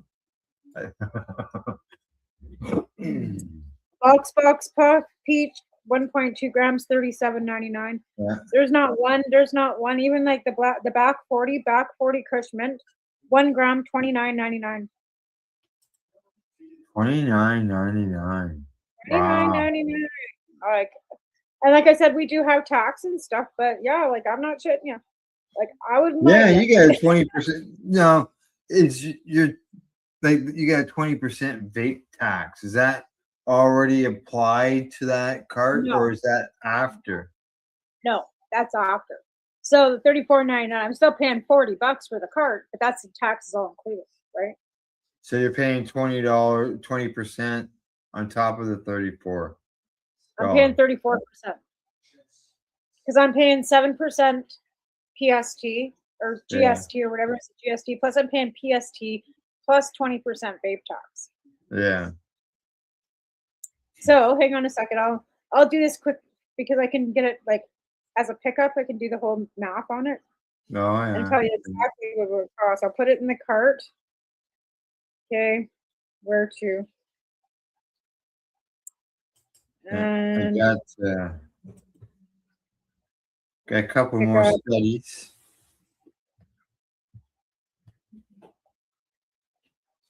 Yeah, it's 38, 34 with So the less- taxes on it. No, it's less than $40. Wow. Yeah, see when like this says cruise control hot box, it's half a gram, $17.09 plus taxes. So it's like $17.09 for a half a gram, and then you get taxes on top. You're paying $22 for that for half a gram. But yeah, like it's $34.99. Yeah, and everything I see is a gram. You know, like we get 1.2 grams. Those hot boxes are I think almost 2 grams. But yeah, I've seen the hot box 2 grammers. Yeah. But even a black, here's a 28 gram, a back 40, 28 grams hybrid, $102.99. And that's for 28 grams. Oh, okay. $102 for an ounce. Huh. Yeah, that's $100 for an ounce though. Like, Yeah. I just paid $82 for 14 You know, grams. people might say, "Oh, $100 for an ounce, that's not bad." But then you go through an ounce a week, there's $400 a month. I go through an ounce every 2 days. Well, there you go. $100. So the drinks are. Yeah, about That's that. $1,500 The drinks. Drinks out here are $5.99, 355 grams, $5.99, $7.99. Yeah.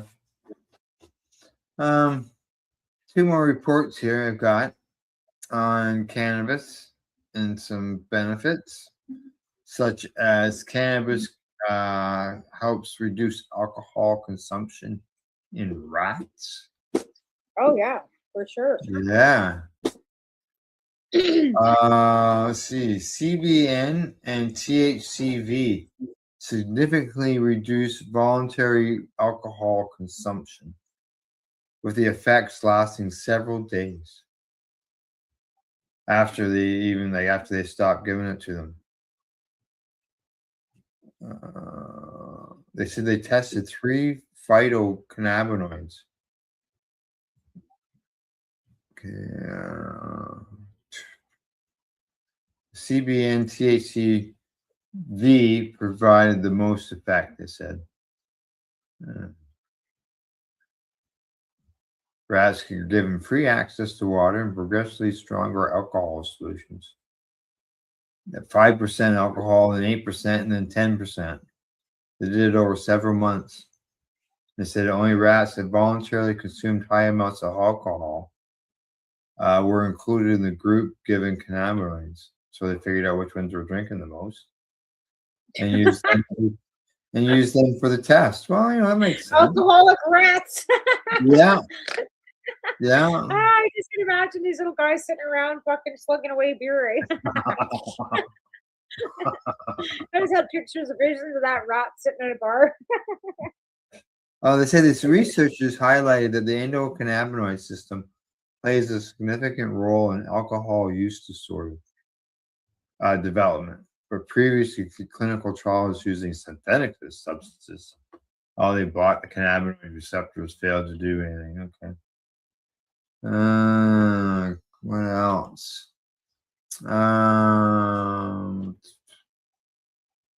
Yeah, studies say is limited. More tests need to be done. Those poor rats, you just get tested everything on. Like I just had visions of all these rats Well, lined up at a bar. Rats and mice, it's because of the similarities. I know, with their metabolism with ours, right? Yeah. But again, like I said, I just had visions of all these rats lined up at a bar, kicking back. I see the hawks feeding on mice all the time out here. My chickens too. Yeah, because you see them flying around because we got a lot of open area where we can see up there. Right. And they're always flying around looking for the mice. They're good because that's what you want them for. You want them for mice control. That's why I've got 3 cats. Because I've got 4 of it. The one's got no face, so she can't catch anything. Here's one on smoking joints. It said in November 2025, randomized double-blind controlled trial found that after smoking joints containing THC, participants' alcohol consumption decreased significantly compared to those who received a placebo. Oh yeah. I mean, I have so many friends that'll tell you they quit drinking alcohol altogether, including myself, because we just smoke weed. And you know what I mean? Like I have no appetite for alcohol at all anymore in my life. And they're showing that at there was a report that we did recently in the news, where they've been able to show that through just surveying and talking to people about it. Well, yeah, and they should talk to more people about the facts and the benefits of it. Again, like you don't have people, they were shutting down because they smoked, a bit of cannabis, but consistent use of alcohol can shut your liver, completely cirrhosis. But they're even showing now that the carcinogens in alcohol now, even 1 drink a day can cause cancer. Yeah. So again, you want to put something in your body that's going to cause cancer. I don't see anywhere where they've got studies that are showing that anybody that's been consuming cannabis is related to the carcinogens in cannabis causing cancer. Yeah. And they can actually link alcohol carcinogens to actually linking to causing cancer. Correct. Yeah. Yeah. Well, it's the anti-cancer effects of the cannabis. I'm talking about opioids and the alcohol and dealing with addictions. In the news still is the Victoria Cannabis Buyer Clubs.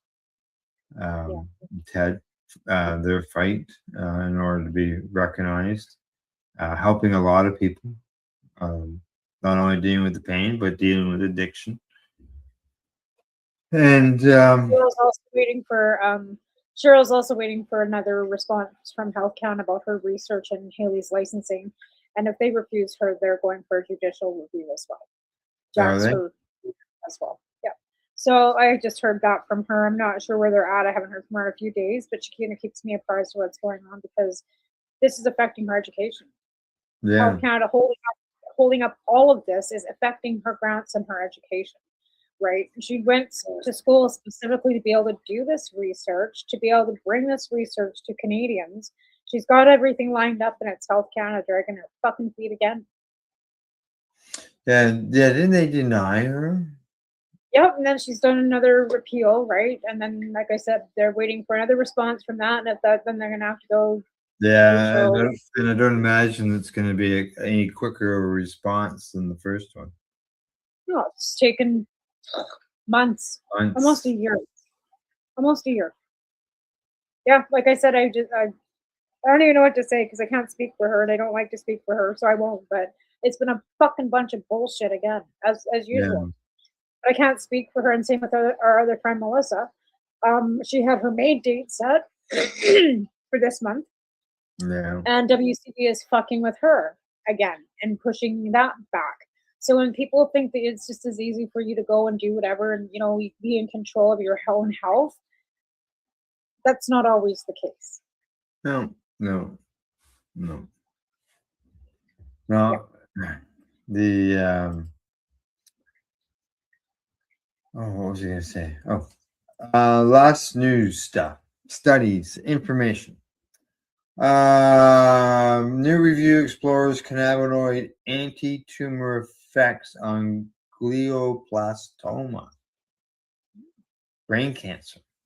Right. Another cancer. I know one of the documentaries I showed years ago. They talked to Dr. Rosenbaum, something like that, and his Rosenberger. And that's what he talked about, was about a patient who had that cancer, the glioblastoma, and how the patient treated was just cancer with cannabis, and how he was able to defeat it. So it's and they're still coming out with those type of reports. Here we are 10 years later. Here we are, right? And again, here we are. Yeah. And they also studied more studies. We just need more research and more studies. More research, more studies. I mean, we'll be long under, 6 feet under by the time they finally get the research and the studies they need.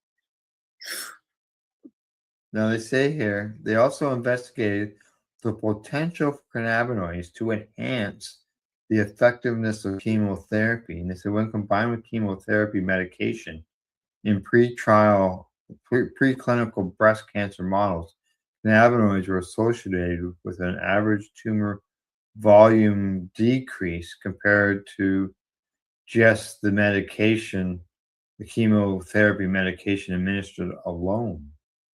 So it does help with the chemotherapy. Let's hope that I don't have to find out. Yeah. They say that they caution, saying that not all combinations are beneficial, and that rigorous pretrial screening is required. Yep. Yeah, I mean, it's so many people have talked about that before.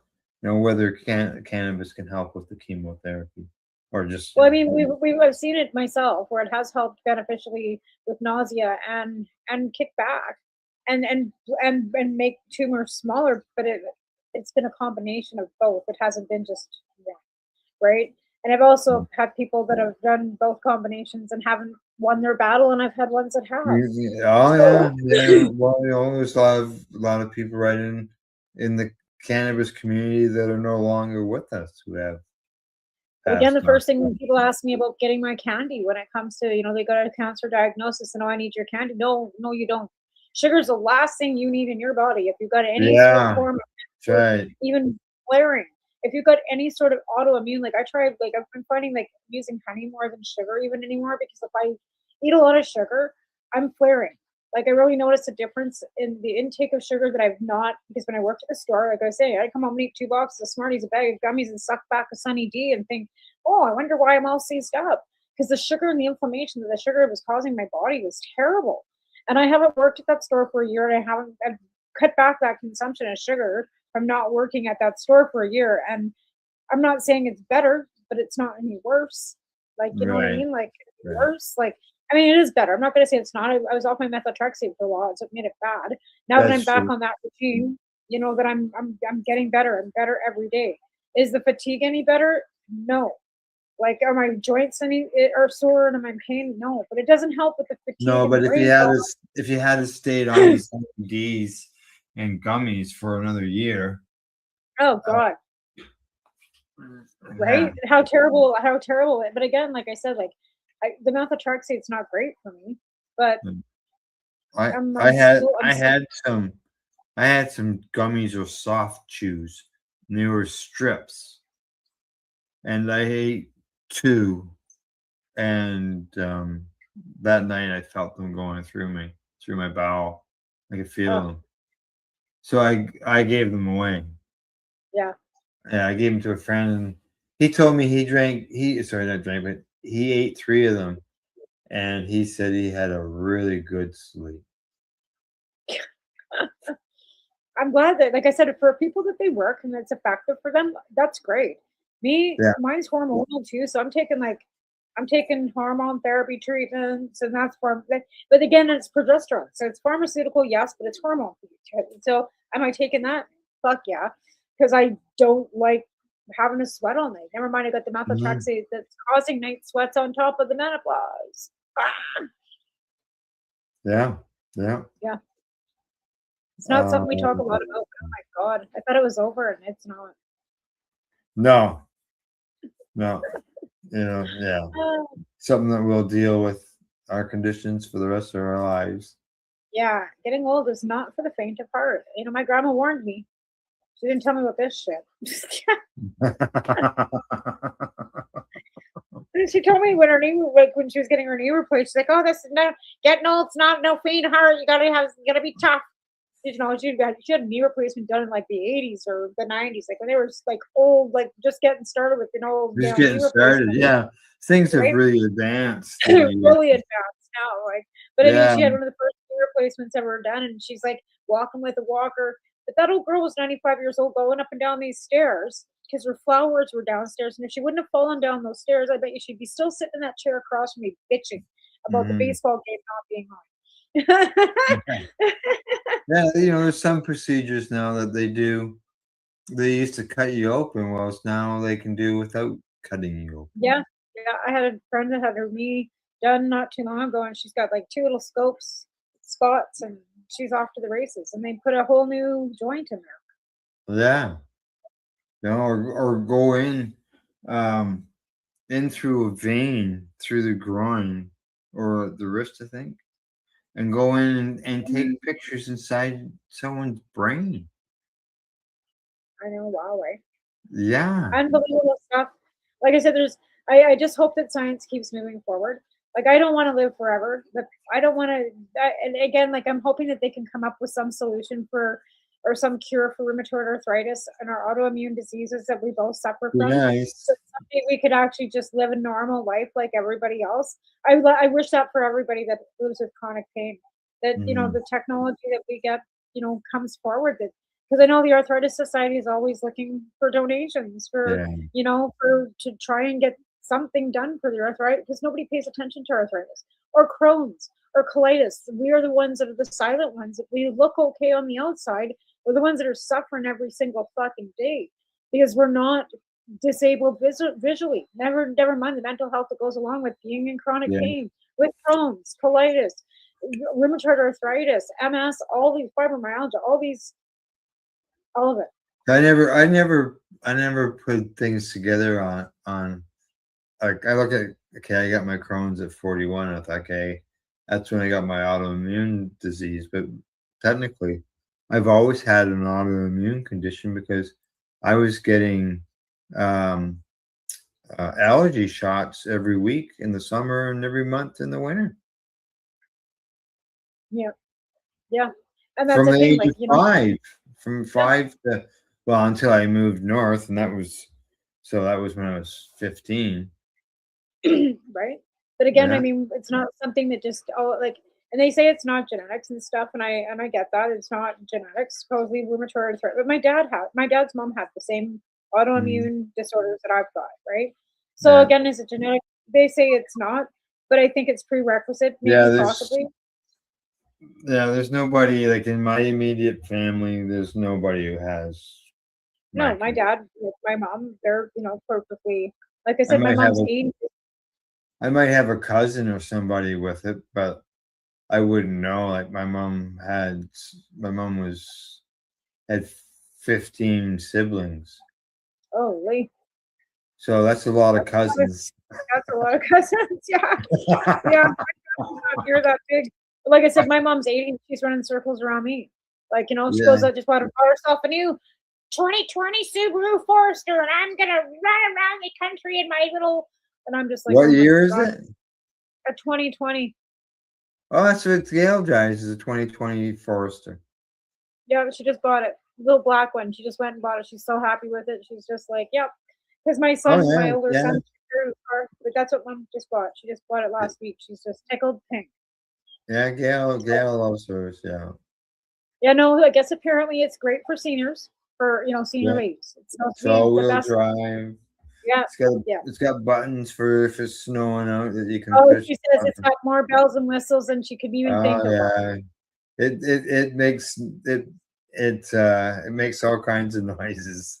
Yeah, and I'm used to having my little car that I had before that had the backup cameras and everything on it. Well, now I'm in this 2000 Benz, and it's got no backup, nothing. It's got no heated seats, no heated nothing, like it's it's got the convertible, but there's no, and it's got air conditioning, but not really.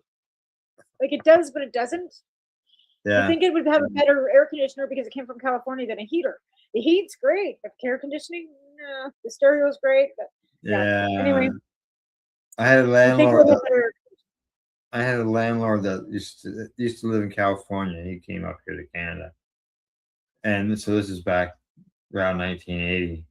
And the car that they brought up, the heater in it really sucked. They said they had small heaters in them in California at the time. Yeah, no, this car, the heater is great in it, but like because I've had to run the heater because we've had rain, right? But the air Yeah. conditioning, not so much. It might just need a Freon boost too. Like I have to, but again, I'm scared to take it anywhere for fear it's going to cost me millions of dollars. Like I don't even feel, like I said, I still don't even feel right driving it. Like it's way above my pay grade. In you just never know where a discussion or something is going to come from. I was talking to a guy in a group, or they posted something in the group, and I posted a comment, and then they came back, and we're talking about something it was about a river and that, and then so I said to the guy that I could send him some pictures. He said he was doing a song, and I said I could send you some pictures to go with your song about this river. And he said, great, because he was looking for some. And he sent me the song. Well, he sent me a second song. The first song was just about the river. The second song was about a child who he helped by giving cannabis oil to them. And the child was nonverbal until she started using the cannabis oil. Yep. Yep. I have I'm not going to say verbal, but I've seen one that got a lot brighter in her face when she had cannabis. That's for sure. Yeah. And boy, she could throw herself off a fucking couch if she wanted to, and she could also climb off her mattress and get herself wedged into her closet if she wanted to. So she couldn't sit up by herself. But I'm No. telling you, she was defiant enough. Maya, not shitting you. Sarah, and you bet. I saw her throw herself off the couch because I was Yeah. watching her, and it, dragged herself off her mattress right into the fucking closet. Where me and Sarah are looking in her room for her, and she's let herself lodged in a closet. Like, yeah, Yeah. have to do your cannabis. Sleep. And No, she wouldn't. and I received notification the other day that the micro grower that is I'm gonna say near me, local, it's within half hour drive. Is opening up a farm gate store. Cool. Now they're down some gravel back road, so I don't know. They won't have any just drive-by traffic that's going to say, "Oh, let's go in there." Not expect, sort of last minute. It's going to, where it's located, it's going to require people who want to go there. Well, that's the thing too. It's not going to have like drive-in traffic, like a store can have walk-in traffic downtown. People who weren't expected to go in. I'd be worried about security. Like, you know what I mean? Like, I get the whole idea of farm gate, but there's still some shitty people out there, and I don't know if I'd want people knowing where I was. I don't think I'd feel comfortable. Yeah, Especially if I was living there too. Like, I don't know. I just think that's security. You need security for that.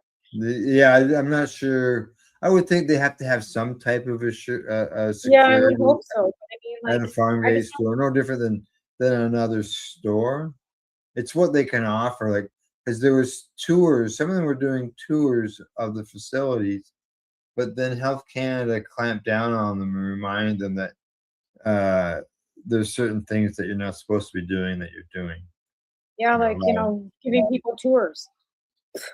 Yeah, there's a limit to where certain people are supposed to go. Yeah, well, they don't. Like I said, there are lots of regulations along with these things. With these, like I said, I would be. I mean, I think it's great that they can do that. I'm not trying to deter anybody, but I would think that if I was living, growing, and had a farm store, I would want to have security gates. I would want to make sure it was really secure because there are shitty people out there. I really worry about even the people that run the res out here because they've got no security out there. They're out in the middle of fucking bumfuck nowhere. They got a whole, sea can full of this and another sea can full of that, and they got babies out there. You know what I mean? Like, that is really bothersome to me. Just to be able to be a grower requires all type of security. Never mind. I know. Because they've already got lots of security, and they would probably have to add more within the store. I would hope so. Yeah. Yeah. Right. Because. Right. That'd be scary. I think it'd be a bit. I'll find out. I'll probably end up driving up there. I saw it online and I had a person invite me to it. I'd go check it out. Al asked me if I was going. So. You check it out. I mean, it's only a little bit of a drive, and you can get an interview maybe out of it. You never know. I mean, maybe he does want to do a video interview. Maybe you do like something you can write up something or talk about it or see if he wants to be a guest on the show. Talk off camera. Yeah. Exactly. Cover his face. We'll decide. I had somebody ask me if I would, they were going to talk to them about doing an interview. But I never heard a response back, so I don't know. I understand that, like I said, the security of it all. Like, I wouldn't want just any random person knowing anything either. It was the same when I'm growing, like as a patient. I'm not showing people my garden. Like when I was growing. That's window shopping, man. That's window shopping. Like, you can't trust everybody. That's just somebody going to come along rip you off. Yeah. Alrighty. It is past the end time. We are running into overtime. Overtime. Yeah. Anything else you want to mention before I sign us off? No, I think we're good. I think it was again, and for information sharing, it's all we can keep doing, right? So. Yeah, that's we're people advocating cannabis education. We're just sharing the studies and information, and every once in a while we talk to somebody. So. Yeah. All right. I mean, we just sometimes don't. Yeah. All right. Other than that, thanks to everybody for tuning in, as well as to our sponsors, Limestone City Hydroponics.ca, the Camelford Lifestyle Shop, as well as at ease.ca. And thanks, Tamara. And other than that, to everybody else, once again, thanks for tuning in the program. And we will see you again next week. Bye bye.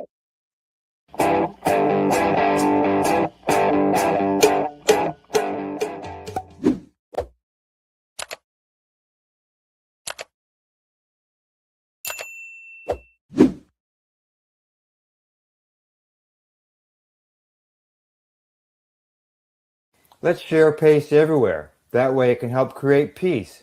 People everywhere advocating cannabis education. You're listening to the Pace Radio Network here at paceradio.net.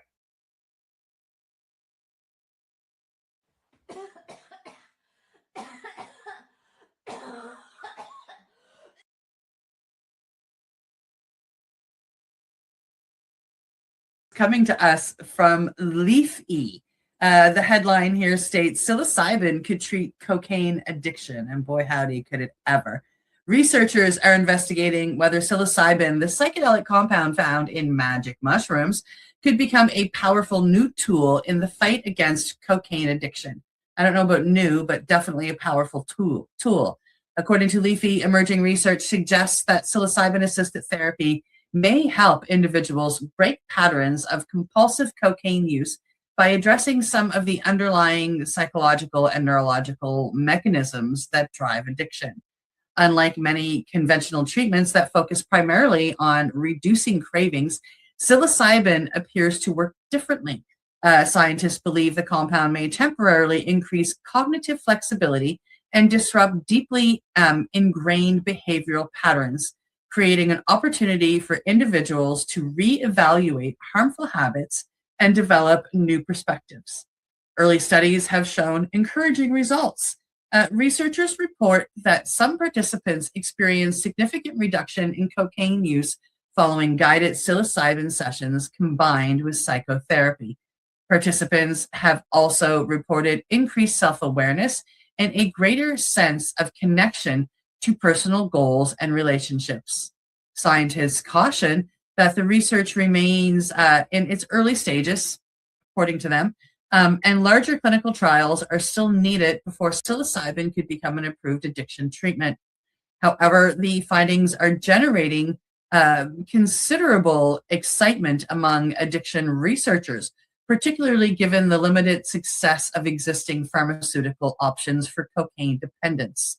As the opiate crisis stimulate use and addiction-related deaths continue to affect communities around the world, researchers are increasingly exploring whether psychedelic therapies may offer new pathways towards recovery for people who have exhausted modern-day treatment options.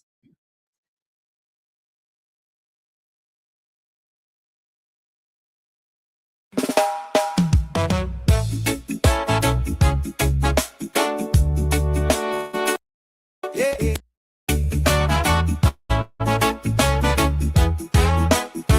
Hey. Wake up, sunlight in my sheet. Neighbors pass, they know that it's me. Curtain breeze, little laugh, repeat. Every room got that same heartbeat. My house always smells like weed. Little bit of love is all I need. Yeah. From the front door down to the back tree. You can feel my freedom in the breeze. My house always smells like weed. Come inside and leave your stress on the street. We just talk, just laugh, just breathe. Blessed in this little cloud with me. Mama say, boy, you too carefree. carefree, too carefree. I say, Mama, I'm just feeling peace. Bills still come, but my mind feels clean. Yeah. Got a one-room kingdom and a calm routine. My house always smells like weed. Little bit of love is all I need. Oh yeah. From the front door down to the back tree, you can feel my freedom in the breeze. My house always smells like weed. Ooh, come inside and leave your stress on the street. Oh, oh, oh, oh. We just talk, just laugh, just breathe. Blessed in this little cloud with me, with me. If you're knocking, I don't hear. I'm in the kitchen, vibing here. Yeah. If you stay, your worries disappear. We light up joy, we light up cheer. Hey, my house always smells like weed. Little bit of love is all I need. From the front door down to the back tree, you can feel my freedom in the breeze. Oh, my house always smells like weed. Come inside and leave your stress on the street. Oh, oh, oh, oh, we just talk, just laugh, just breathe. Hey. Blessed in this little cloud with me, with me.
The opinions of the individuals during this broadcast are their own, and may not be the opinions of their group or other organizations they may be involved with.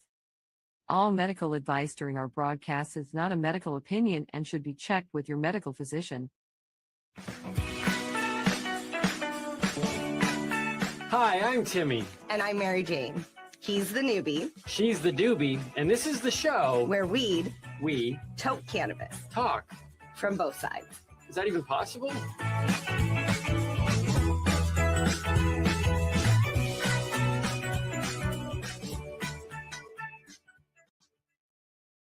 This podcast is for adults only, should not be used as a meal replacement, and may contain nuts.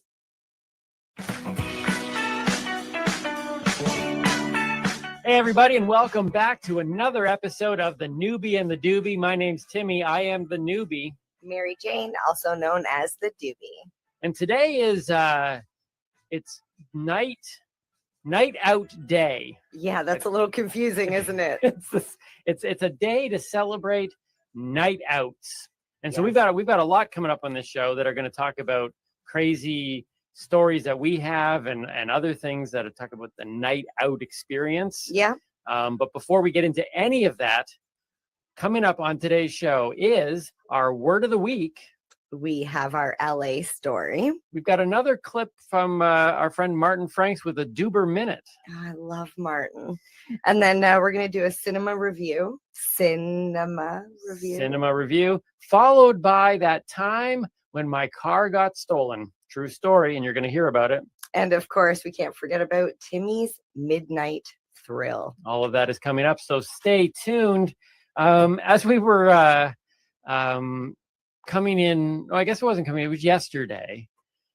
We were going around, you were getting prepared, getting your weed.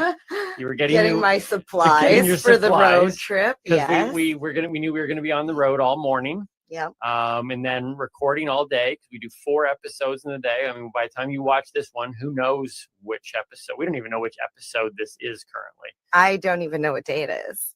Well, it's a long day. That's how we're going to describe it. 2 days. So you were getting all prepared, because unlike you, I put on my shirt and my pants and sometimes my socks. Well, I head out the door. Most days. In all fairness, today you did prepare. You look really good. Thank you very much. I appreciate that. As do you. Thank you. So, but you have to go that one extra step further by me not being a consumer. I have nothing else I need to worry about. I can even, I had a good solid breakfast, so I knew it'd be fine. But we've talked about before how the need for cannabis in your life equates in a lot of way for the need to food. Like if my energy level is dropping, I almost always equate it to the fact that I need to go eat. But that also happens if you don't get your THC level to a thing. Like, you could be hungry, or you might just need a joint. So you need to make sure that you've not only fed, but you've got, so we go out and we're looking for weed. It's so funny. You make it sound like we're looking for weed. Nobody's had to look for weed. Got to find Buddy. Since Remember legalization, because there's one on that corner now, and there's one on that corner. But yeah, we were actually out for a walk, and I thought, why not grab a pre-roll, because I like to smoke and walk. It just makes the walk that much more pleasurable for me. Maybe not you. But I was like, oh, well, let's check out this store. And I dragged you in. Actually, I didn't drag you in. You stayed outside. I stayed outside. Yeah. That's true. Maybe I just imagined you were there. Well, Maybe. everything's got these crazy, the limits still. And it's like, why would I, as a non-consumer, take the space when someone on the outside is going, I need my weed? You see, I thought it was the girl on the outside that was really cute, that you were like, I'm just going to wait outside here. Which, I mean, I don't blame you, because if I didn't need something from inside, I probably would have stuck around outside too. Yeah. But well, I will share her phone number with you later. Sweet. We'll give her a shout. Wonderful. So I went in and I picked up a pre-roll. I just asked for, single pre-roll, gram, maybe, something less than $20, because I don't want to spend more than $20 on one joint, right? Right. And they handed me, are you going to show them? Yeah. I was going to throw out the box after I yanked the joint out. I said you can't throw out the box. So my first thought, she pulled this out. She pulled this out of her purse. Like, what'd you buy? And my first thought was, what do you need preparation H for? Like, that's what it looks like. It looks He actually said that too. I was like, that's not what it is. This is the thing. This is the sad thing about being a comic, is that you have to preface things, or it's like come up with a thing. He actually said that, because much of what I say is completely and utterly untrue. So I always feel bad. It's like, why do you have to say that? And then I realized, oh yeah, because I lie a lot. Yeah, you legitimately said that. I said it looks like a preparation H container. Not that I know anything about preparation H containers. Although apparently, if you use that underneath your eyes, it's supposed to get rid of puffiness. Yeah, it's supposed to get rid of dark circles. Yeah, and I have had these like, I don't know what they're not. You just need more sleep. Yeah, I probably need more sleep. I'm gonna try to do it that way, because I don't feel like putting preparation H on my eyes. Anyways, that's a whole different thing. So this was so she opened it up after, like, I want to say, I'm kind of embarrassed to admit, it took me like a minute to figure out how to get into it. It's some sort of, oh, wait a minute, actually. Okay, this is actually true too, because you have to push it down. Oh, you push it down and turn it. So it is like it's like a childproof. Yeah, just like I was about to say Advil bottle, but not all Advil bottles have child resistant tops. Right. And I've actually called them and asked them why, because on the back of the label, it says that there is enough medication in that bottle to seriously harm somebody, yet there is no child resistant cap on it. But you're making fun of the cannabis container that has to have it by law, it has to have the child resistant. Yeah, it's got a child resistant cap. I mean, no doubt this container costs more than the joint. It's probably why the joint costs so much. Right. But see, I have 2 children. One is 16, one is 11. And I test my children. They know cannabis, and I've asked. No, I don't give them cannabis. Well, I kind of I test my children for weed every day. No, that's funny because I did get a test from the dollar store the other day, so I could test my kid for weed every day. Well, we're going to be doing that test. Yes, we will. Not today, but no, yes. not today. So don't be hanging around going, they said they were going to do a test. Yeah, no, but we do want to test the theory, right? Ultimately, we want to test the theory. That's right. Of whether or not I have any cannabis in my system, even though, I mean, when was the last time I consumed? Oh, 2019. Right? Yeah, long time. So people talk about secondhand high, all that type of stuff. And I say that it doesn't affect me at all. And I don't think it does in terms of my mental space but maybe I have traces. And we're interested to find out. Yes. Do I have traces of cannabis just by hanging out with you? Which is I'm excited to find out, but that's not the testing I was talking about with my children, because I don't consume around my children. We'll edit all that out. I only consume around you, right? Right. I don't consume around the kids. So the testing I was talking about is I hand my children the empty containers. Okay. And I ask them, can you get into this? And I test them to see how long it takes them to get into the packages. And how resourceful are your children? My kids are pretty smart, and now granted, some of the packaging is similar to other packaging, and I try not to give them the same type of package twice, because like rats, you put them in the same maze, they're gonna figure their way out faster and faster every time. For the record, MJ just called her children rats. Continue. I did not. You did. Maybe not. Yeah, no, my kids don't like rats. No, nobody does. No. So they can get into those things. They can actually get into this. I can imagine they do, but they're 11. They're 11 and 16. Yeah. But that's the thing. I feel like those age children, if they want something, whether it be, cigarettes or alcohol or cannabis or even money for lottery tickets or candy, they're going to take it if they want it. Yeah, I suppose, unless you raise your kids properly. Yeah, see, that's the next point. You need to raise your children. So, so where I wanted to ultimately go with this, the whole thing of this packaging is the fact that you pulled out a single joint.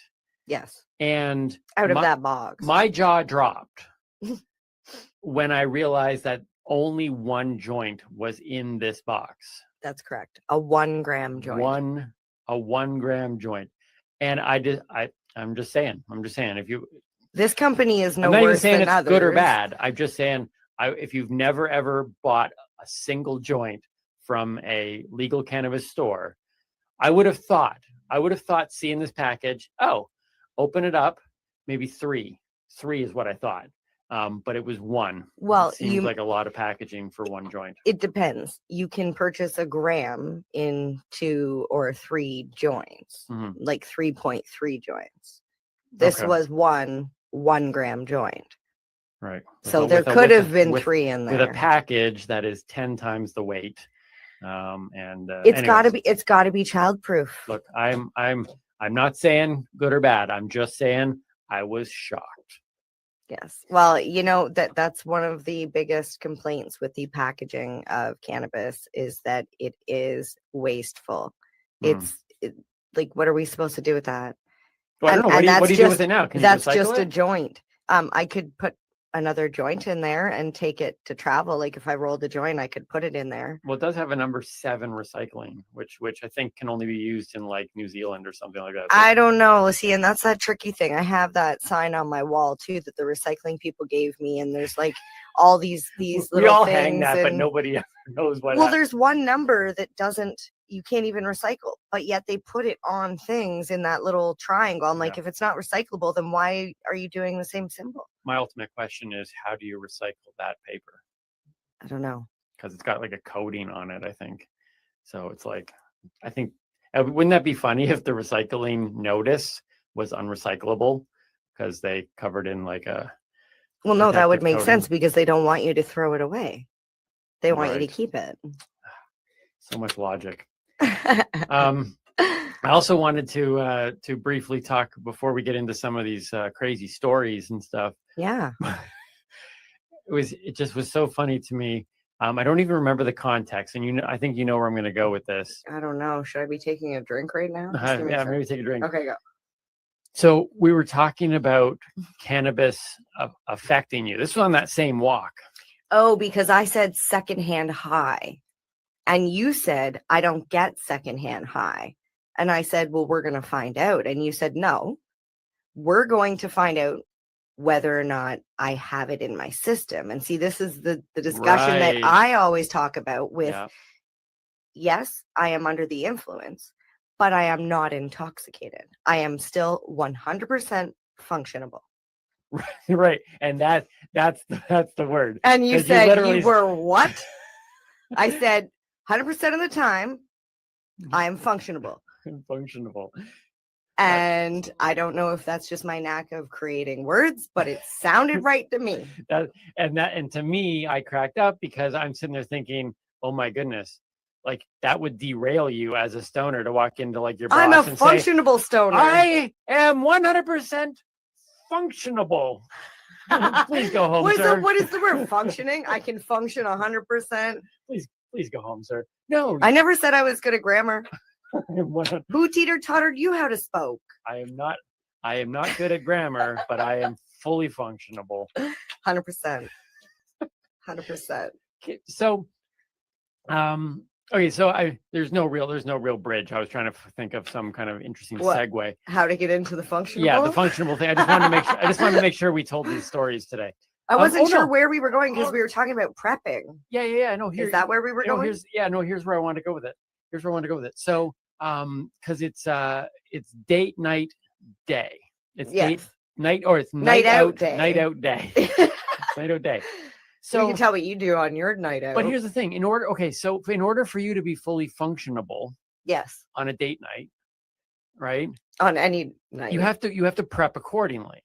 And so this small little piece of conversation is not so much for the consumer, but for the non-consumer. And we've been hearing great reviews from non-consumers who listen to the show. And if you know a non-consumer that is, in your life and curious at all about cannabis, as a non-consumer, I hope to bring some stuff to the table that helps those people. We want our show to be watched and listened to by consumers and non-consumers. Yes. So consumers will be able to relate with me. They'll be able to relate on this. And non-consumers, please listen, because you might not realize how important cannabis is to somebody else.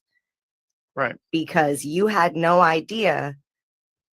So the only way I can describe it is, imagine I have a young baby and you don't. And we have to go somewhere together. Okay. And before I can leave my house, I need to ensure that I have diapers and bottles and soothers and blankets and change of clothing, and the list goes on and on and on. Baby. Of course, the baby. Yeah, but sometimes do not that forget gets the forgotten, baby. though. People load up their cars. Yes. You And got the baby? never leave the baby in the car. Never My leave the baby. God, this has happened. Whole different thing. Don't do that.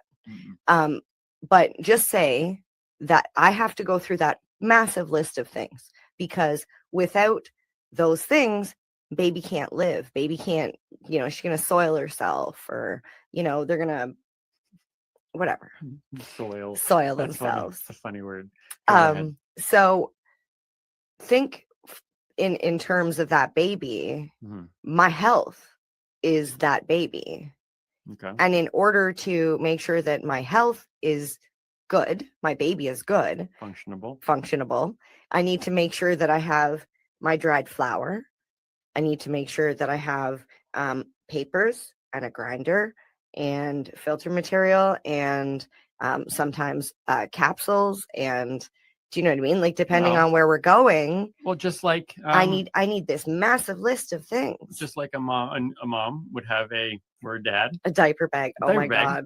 You do. You have a case. I have it here. Can I pull it out? Yeah, we weren't going to go down this route, but let's do Okay, this. so but it's yeah, funny, you we actually were talking about packaging. Yeah. I got this from work. So it's a case from Tweed. Mhm. And the awesome thing about this is it actually has a lock on the side where you can stick your zipper and a little spinny knob. Okay. So it helps keep it safe during transport. That's cool. So just something simple like that.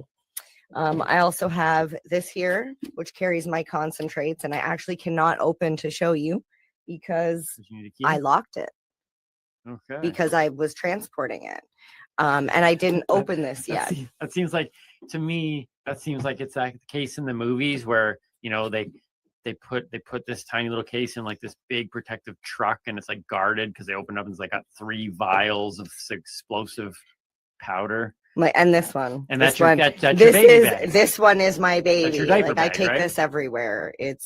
I'm not gonna open it because I did not clean it first. Fair And enough. we look really nice. And oh Yeah. my goodness, this is like really stinky. It's very potent. But yeah, But like yeah, you have a diaper bag. Like Yeah. when we go out for a night out, I don't carry a purse. If you see, like, honest to God, if you see me out on the street somewhere, I'm generally in a fanny pack, and I'll have, if I don't have my car close by, because that's like my purse, like I carry Right. that weed box is my purse, and then I have my fanny pack. Yeah. And yeah, there's generally, unless I'm driving, Yep. there is weed within my arm's reach at every moment of every day.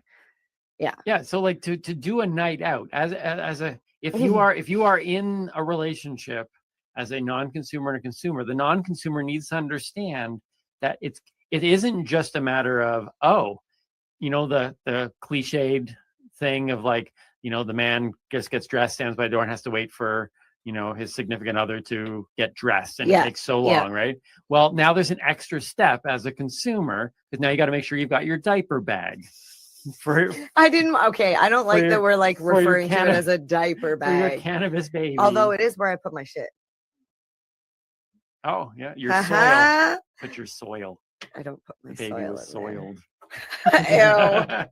Ew. Okay, that's not where we were going with Okay, no. that. But yeah, just so- be prepared that you're Yeah. going to have to make these like changes, and be prepared that probably more than not you're going to be waiting 15 minutes. But it's even with for them scheduling to- too. It's with scheduling too, because you don't just bring this stuff if you're not going to consume it during our night out. So like Yes. we can't just say, okay, we're just We're going to go for dinner and a movie. We're just going to go for dinner. Exactly. Yeah. We need to time that out accordingly to say, I need to have a smoke when is in my smoke between, break? Yeah. You know, and like- generally it's let's go to the drive-in because I don't want to sit inside of a building in a theater where I cannot smoke. But there is no dinner reservation is at 6.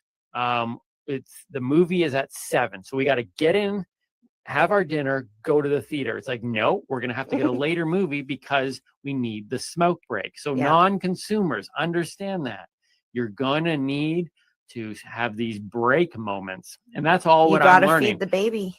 Right? You got to feed the baby. Yeah. There you go. You the gotta phrase of feed the day. You baby. gotta feed the baby. Let's should we get into the stuff from the list? Let's get into the stuff that we have on our faithful cards that we spend so much time on. And let's start You say that sarcastically. Wait, What? was that sarcasm? No. Ah, No. I thought I picked up on it for once. No. But let's according to the card, Yes. you are doing your word of the week. I am. So let's do, ladies and gentlemen, the word of the week. Dun, dun, dun. We're still working, by the way, we're still working on getting our Paul Schaefer, who's going to create some music for these segments. You know, well, we don't have that yet, but just putting the word out there. Word of the week. All right. Our word of the week is hash. As it should be. Yes. Not like heavenly hash, although some of it is really heavenly. It's one of my favorite ice creams. Oh, good choice. Thank you. Okay. All right. So it is an extract, which we learned is a concentrated form of cannabis. Yep. This form, concentrated form of would try that again. Hash is actually a concentrated form of trichomes. Do you know what trichomes are? Okay, so you've done other words of the weeks. I think we've talked about trichomes. We did. Okay, so it's also known as keef. Okay. Okay. So, sorry, I got distracted because I was just remembering a story which I'll mention about hash. So there is hand rubbed hash. So there's a bunch of different ways to make it. Done exactly just as you would imagine. Can I just say something? Yeah. Growing up, not being aware of the cannabis world at all. Yeah. It was all just drugs. Okay. I never knew that hash was the same as cannabis. I thought it was a different element altogether. It was like, ooh, hash, and then some people use cannabis. Like but they're actually the same, just done differently. Exactly. So there are different types of extracts. Hash is a form of cannabis extract using the trichomes, which is the keef, which is the sticky, icky part of the plant. The stuff I don't like on my The fingers. stuff you don't like. It's the stuff that protects horrible. It's the very like resinous glandular globs that form on the top of the buds to help protect the plant from bugs and sunlight when it's growing. Yep. It's the part that actually has the highest percentage of THC. So that's why you're going to use this to make your concentrate. Okay. So when you make chara, which is the Indian word for hand rubbed hash, it's like one of the oldest known ways. And they would go out into the fields and they would literally spend all day rubbing their hands on the cannabis and making these big balls of hash. That would kill me. You would go nuts for sure. But it's the most wasteful way to make hash because you're basically taking the plant and just rubbing all the trichomes off of it. There are better ways to do it, and you lose a lot obviously when you're rubbing it on your hands. Right. Yeah. And I don't know about anybody else, but when I've trimmed, I get really I feel like the THC is going in through my pores, and I feel euphoric. We'll say that's the word I'm going to use when I'm trimming if I don't wear gloves. So it's literally going into your system. Well, your skin is like, I don't know. I'm not a scientist. I'm a comic. Well, they I don't know. It's like the biggest absorber of. Really? Yeah, I'm not a scientist either, so I'm just gonna say it does get absorbed. Your skin is an organ. Your skin is the body's largest organ. Oh, is that what it is? The largest organ? See, I'm not a scientist, but I do know things. So, okay, so the hand rubbing method is great when you're done trimming. Okay. Like if you do it by hand and you have rather than just wasting the trichomes that are on your fingers, you can make little balls and scissor hash, which is you can just take it off the scissors as that's that stuff that builds up on your scissors. And then there is dry sift. Okay. So it's a form of taking the cannabis and putting it on like screens or I think it's called a pollen. Oh, got it here somewhere. It's like a pollen box and you shake it and all the trichomes go through different screens and they fall to the bottom and then you can use that to make hash. But how you do it is you take it and you compress it into bricks. Okay. And by compressing it, you get little tiny like pucks, hard pucks. You can buy like hand done cranks, but you really need a lot of force to get nice, dark, blocks. There is also a method of CO2 extraction, which is done with dry ice and filter bags. I personally, that like we already talked about, we're not scientists. You talk about dry ice and I'm like, oh, chemical, I want nothing to do with that. I'll just leave that to like professionals. You burn your hands on dry ice. It's so cold, it's hot, like it stings. You would think I'm a scientist with all the knowledge I throw out on these shows. Well, I do know that because back in the day I used to have a wart and the doctor you'd go to the doctor and they'd put that like dry ice stuff on it and it would I wouldn't know. And it burned. It was so horrible. Yeah. I'm glad I didn't. Maybe I have. And then the most common, most like way that people prefer to do it is the ice water or bubble hash method. I like bubble tea. I've heard of bubble tea. Well, bubble tea it's called that because it looks like it has bubbles in it. Bubble hash actually bubbles when you heat it up. That's the air escaping from the hash.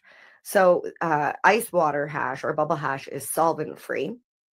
And it's basically made with ice and water and a bucket that you mix, or instead of a bucket, you could use a washing machine, like the camping style washers. Could you do it like they do wine and put it in a big vat, and you can just walk around with your shoes off and crush it? I honestly, I work? never understood why they did that with wine in Like the if you first can place, roll it because in you're your drinking hands, it. I don't nobody- want your feet on my cannabis.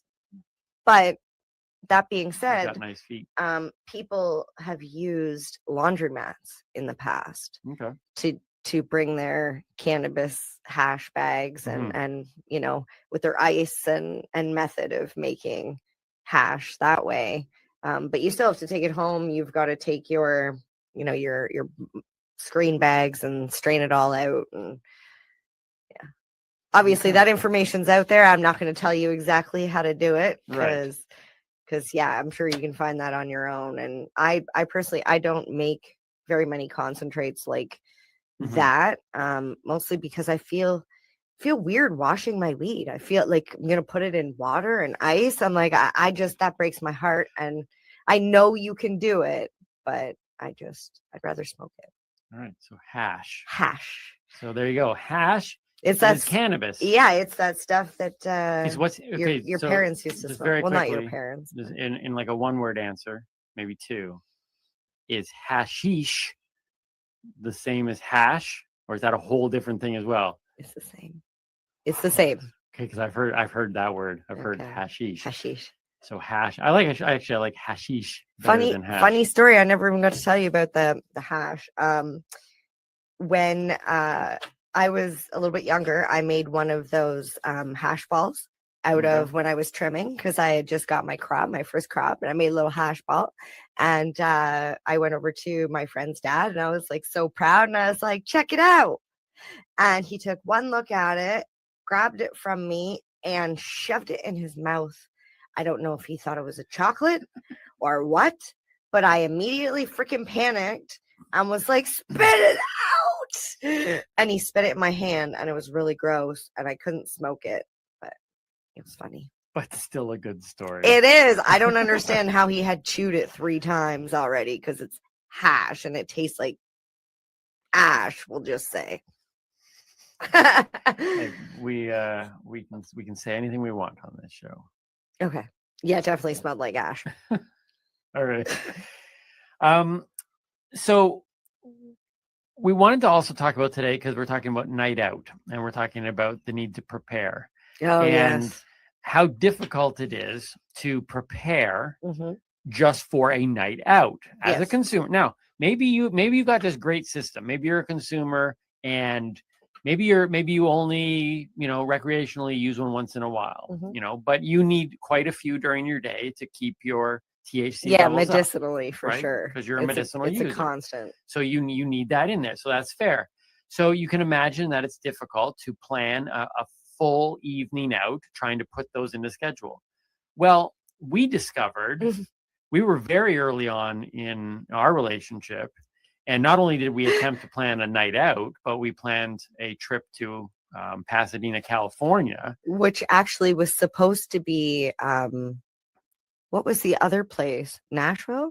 Yes. Originally, we were supposed to go to and Nashville. you said Nashville, and I immediately went online and searched Nashville cannabis, and I was like, yeah, not going to See, Nashville. There's another thing. Non-consumers. My first thinking is going, sure, Nashville. Her first thought is, let me look into this. And immediately I And was we like, couldn't yeah, go. not happening. We couldn't go because no. you wouldn't be able to smoke at all. No. So it's bad enough that I have to go to the airport, go through security. Yep. At that point, I'm not allowed back outside. I'm not allowed any cannabis, anything flying with in general me. is difficult. Yep. Yeah, and then and luckily it's legal in LA. Yes. Right. So I was like, yeah, let's go to Pasadena. So we try to plan this venture down there, going down there to participate in the Clean Comedy Challenge. Leslie Norris Townsend, Joby Sad. Which you were a finalist in. I was a finalist. Doesn't matter who won. That's not an important part of the story. But I was a finalist there and performed at the legendary Ice House. Yeah. Got to see a lot of the guys that I awesome. look up to. Their pictures were on the wall. Joel and Lou. Sorry. Yes. We met I miss some amazing- them. Okay. So out of all the other people we met, don't take offense, but Lou Deck, Joel Madison, shout out to both of you. Yeah. You were very memorable. You touched me right here. We had some great conversations. But not with really. them. I did like not really touch. No, but they didn't like, touch you. No. No. No. No, I just want to clarify that. So just trying to get ready for that trip though, and then realizing that when we get there, you need to find weed. Like it wasn't that you were realizing. I already knew that. Yeah, in that's my another- head, I'm like, but I'm the we're gonna one- land where I was already on weed maps. Where is the as closest a weed non-consumer, store? I'm not thinking any of this. I'm literally just thinking. And I was about, like, I gotta get my up the plane, bag. go to the hotel. Gotta get through Yeah, and security. you're Like, where do we buy weed? And in my head, it's like, let's go to the hotel. he's like, let's He's just like, call no. Uber and go to the hotel, and it'll be fine. I'm like, is it? It's not fine. He's talking like he just smoked a joint. Like, it's fine. Chill. fine. And I'm like, I need a goddamn joint. It's not fine. It's not fine. That was a stressful day. That was a fun day. That was a fun day. That's the day we met Martin Franks. We were down in LA. We met Martin Franks, who was our Uber driver. And my savior, thank God he smoked weed. and He happened- knew where to. He was like, I know where to go. So what was amazing about this whole scenario was, and this is when people talk about, I don't know, synchronicity and universe and all this stuff coming together. Martin Franks was our Uber driver. Not only is he an Uber driver that consumes cannabis and was able to hook up MJ pretty quickly, Yeah. but he actually was participating Yep. in the comedy challenge that I was participating in. Yeah, which it was funny because he was cracking jokes and whatever, and you're like, this guy's really funny. Yeah. And then we found out he was in the thing, and you're like, oh, maybe he's Yeah, because he asked not as where we funny. were going, and why we were down there. Yeah, and then there he was. Yeah, and he did really well. He did really well in He the did. challenge as well. Didn't he? I think he was a finalist too. He was. Yeah, there was 5,040 finalists. Yes. That's the way it's starting to Yes, sound. out of a million. Everybody, you were a finalist too. And here's a medal for you, and here's a medal for you. That's funny. But yeah, no Martin Franks. There was I think there was 4 of us, four in the finals. Yeah. After this couple days of like competitions and Yeah. stuff.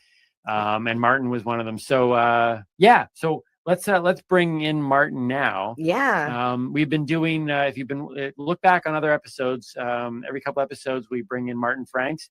We basically tell him, Martin, give us a shout from your Uber. Tell us what's on your mind. We give him no information. He doesn't know the theme of the day. We just say, tell us something interesting, Martin. And so, ladies and gentlemen, I think this is our 3rd episode of the Duber Minute Yeah. with Martin Franks. Duber Minute. Hey guys, Doobie, what's up? Martin Franks here. I was just at a red light. I'm in another red light now. This is a flashing red light, so it's a little bit different. But I was thinking about, man, these red lights. I drive so much, and I hit a lot of red lights, and I sometimes find myself zoning out at a red light or just sort of staring into that light, and I start to like relax my mind and really open things up, and things start to get really quiet. And I'm like, wow, I'm on the verge of some sort of, I don't know, what's the word, epiphany, right? Or some sort of brilliant, discovery, of my own, on a personal level. And I'm just staring at that red light. I'm just getting there, man. And it turns green. And then I'm like, oh, green, I love it. And I just go deeper, deeper into that thing, in my brain. And I'm like, wow, I am about to really effing figure some S out, right? And then I start hearing like these other sounds, like honking and people yelling, right? And they're like, green light, a-hole. And it just snaps me out of it, man. Just always, just when I'm about to figure figure it all out. Wow, you know, so bummer. If they could change the system, you know, it would help me out. If we could make the like red lights, you know, green, or make the green lights mean stop, then I could really stay in it a lot longer and probably figure out all that, you know, the next level stuff. But that's probably not going to work. It's not going to happen. I would mess a lot of people up. Anyway, it's just one of those thoughts, random thought. I'm Martin Franks, signing off. Catch you guys later. Look, I'm not going to say that that's never happened to me. Okay. I can't ever connect it to cannabis. I don't even think he was connecting to cannabis, but I personally find that cannabis drivers are a breed of their own. Like, I know people crack a joke about this. They say, if you drink and drive, you'll blow right through that stop sign. Yeah. But the person that smokes and drives sits there and waits for the stop sign to turn green. So either way, it's still wrong. That was weak. Can you use your other hand? Either way, it's still wrong. But I just feel like, yeah. But look, You'll get pulled over for going too slow. Deep thoughts, though. Deep thoughts from Martin Franks. Martin Franks' information will be in the description boxes, both on YouTube and in our podcast. But connect with Martin, and we'll be sure to have him back for another Duber Minute in the future. I think he went longer than a minute, though. Maybe we should call it the Duber Minute Plus. Like, remember dollar stores? It's like dollar stores. You have everything in it used to be a dollar. Tree. Yeah. And now we have to, like, it's like Martin Franks Duber Minute and a little bit more sometimes. Yes. Duber Plus. Duber. That's what we'll start calling it, Duber Plus. The Duber Plus Minute. No, just Duber Plus. Okay, we'll talk about it. This all should be discussed. No, it's already been decided. Okay, it's been decided. Martin's journey and what he just shared with us there leads actually very nicely into my cinema review. I haven't done a cinema review in a while. Okay. And just to catch everybody up, MJ has been forcing me. No, unfair word. You waited until I took a drink to say that. I couldn't say anything. But I've been watching what she would call classic stoner flicks. And some I have seen, some have completely and utterly blown her mind that I have never seen. And so yeah, this is one of them. We're doing these cinema reviews once in a while, SIN, because growing up in the church, cannabis was sin. So these are my cinema reviews of either movies that I feel would be enjoyed by cannabis users, or they are cannabis focused films. Mm-hmm. And I'm getting a chance to share my thoughts on them. So recently we watched Dude, Where's My Car? I could not believe it. You didn't know what the continuum transfunctioner was. I did not. Well, here is my review of Dude, Where's My Car? I'm excited. My cinema review. I'm excited because at the end of it, you were like, that was nothing like what I thought that was going to be. It was not. It really was not. All right, so here we go. If you've seen it or haven't seen it, Timmy Boyle's cinema review of Dude, Where's My Car?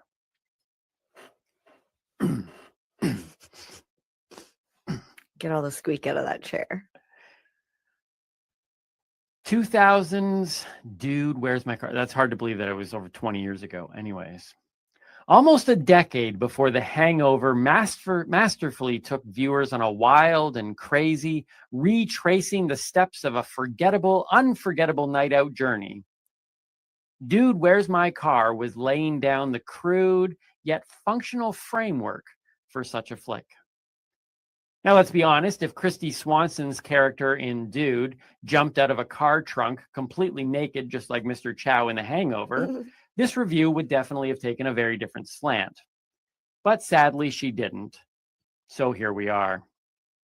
A movie focused on a car released at the dawn of a new millennium, starring none other than the kings of car jumps and tech design, Bo Duke and Steve Jobs. Dude, how could this go wrong? As soon as I sat down to watch this cult classic, I thought, dude, where's the popcorn? And then a few minutes in, I thought, dude, where's the plot? And then, dude, where's Mr. Chow? And then, as the credits rolled, I thought, dude, where did my last 84 minutes go? From the moment I heard one of the lead characters, and I can't remember if it was Bo or Mr. Jobs, and it doesn't really matter, but the moment one of them uttered the words, dude, where's my car? I knew two things for sure about this movie. One was that this is the line that the producers got the title from. And two, a car is missing. To this day, those are the only two things I know for sure. Turns out, dude, where's my car was just the first of many, many questions stirred up within me. For example, how do I get into a Zoltan cult? Why can't hot space chicks in latex come after me? Can I find one of those continuum transfunctioners on Amazon? And of course, where is Mr. Chow? As compelling as those are, my most pressing question is actually, what happened in this movie? I mean, I do have a very vague recollection of ostriches, Scandinavians, and a closet dweller, but little else. I can't even remember which one is Jesse and which one is the other guy.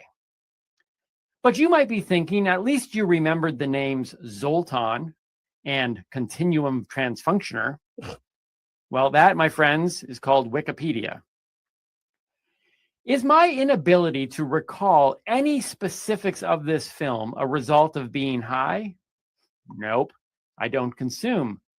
Is it because I've only seen it once?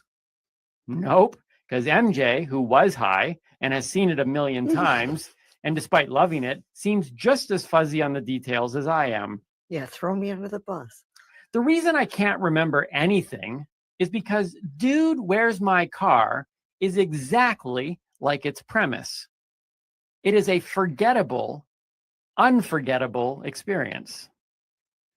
And that is why I recommend watching it. And because of Christy Swanson.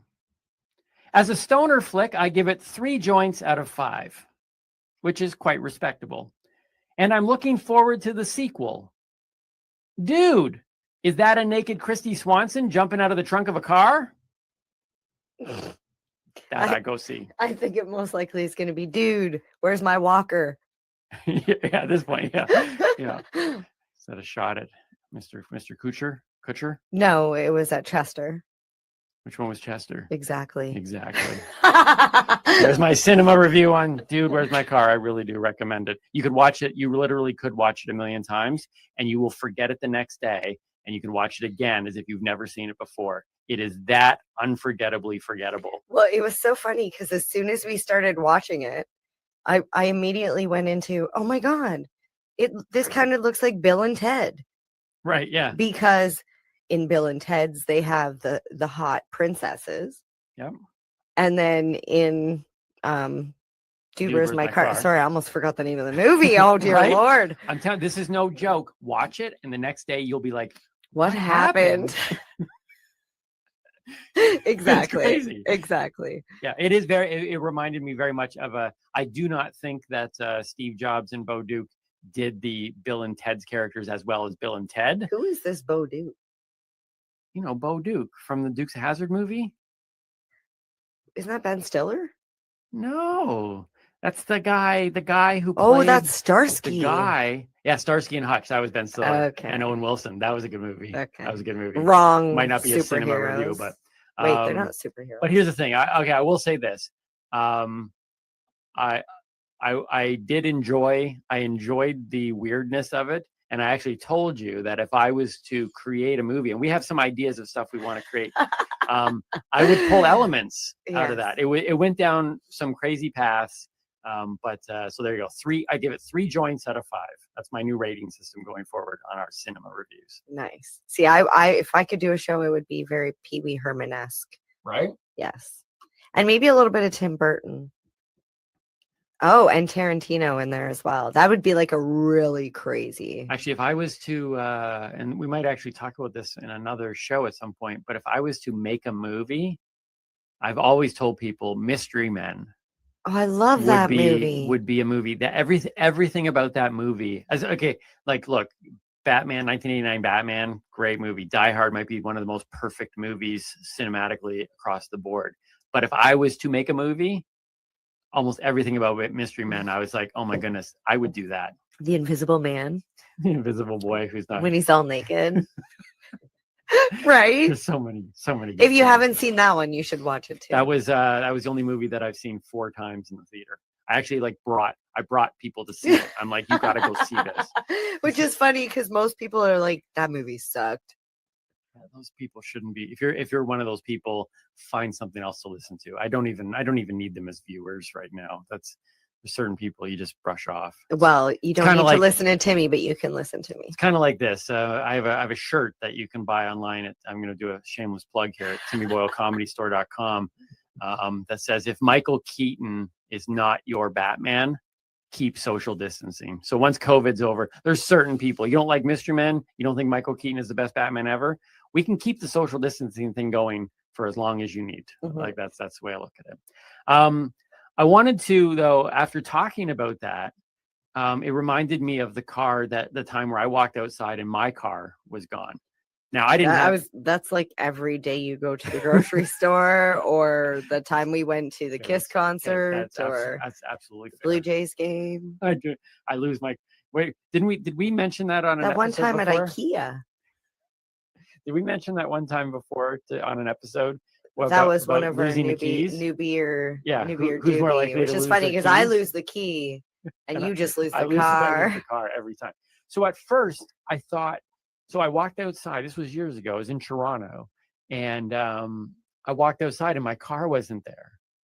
But I didn't think anything bad, like it was stolen, because I'm used to walking out. You thought it got towed? No, I thought I misparked it somewhere. Oh yeah, because that's the Timmy thing. I just don't know where my car is. And if you think I'm joking, I'm not. I can walk out of grocery stores and I will do this pause, and MJ immediately will be like, you don't know where we parked, do you? And I'm like, no. We've only been in the grocery store for like 5 minutes. You know, it's funny. I've actually debated buying garland at Christmas time and wrapping the roof rack of your car because you're tall.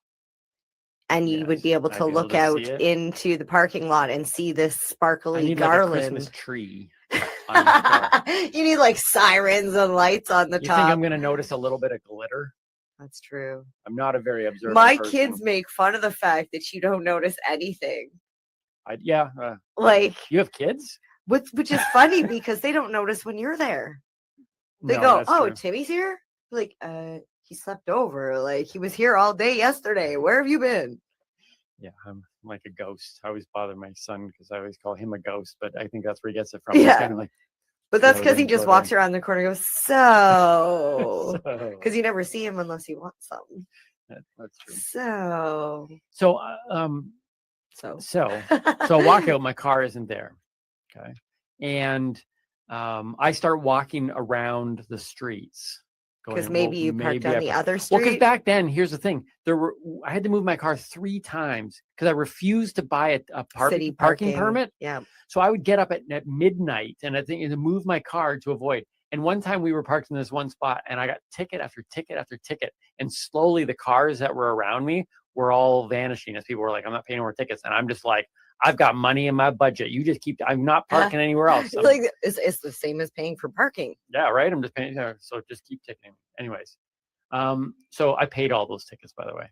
Point is, I end up calling the police, and I'm like, "Hey, like my car has been stolen." Eventually, and they said, how do you know your car has been stolen?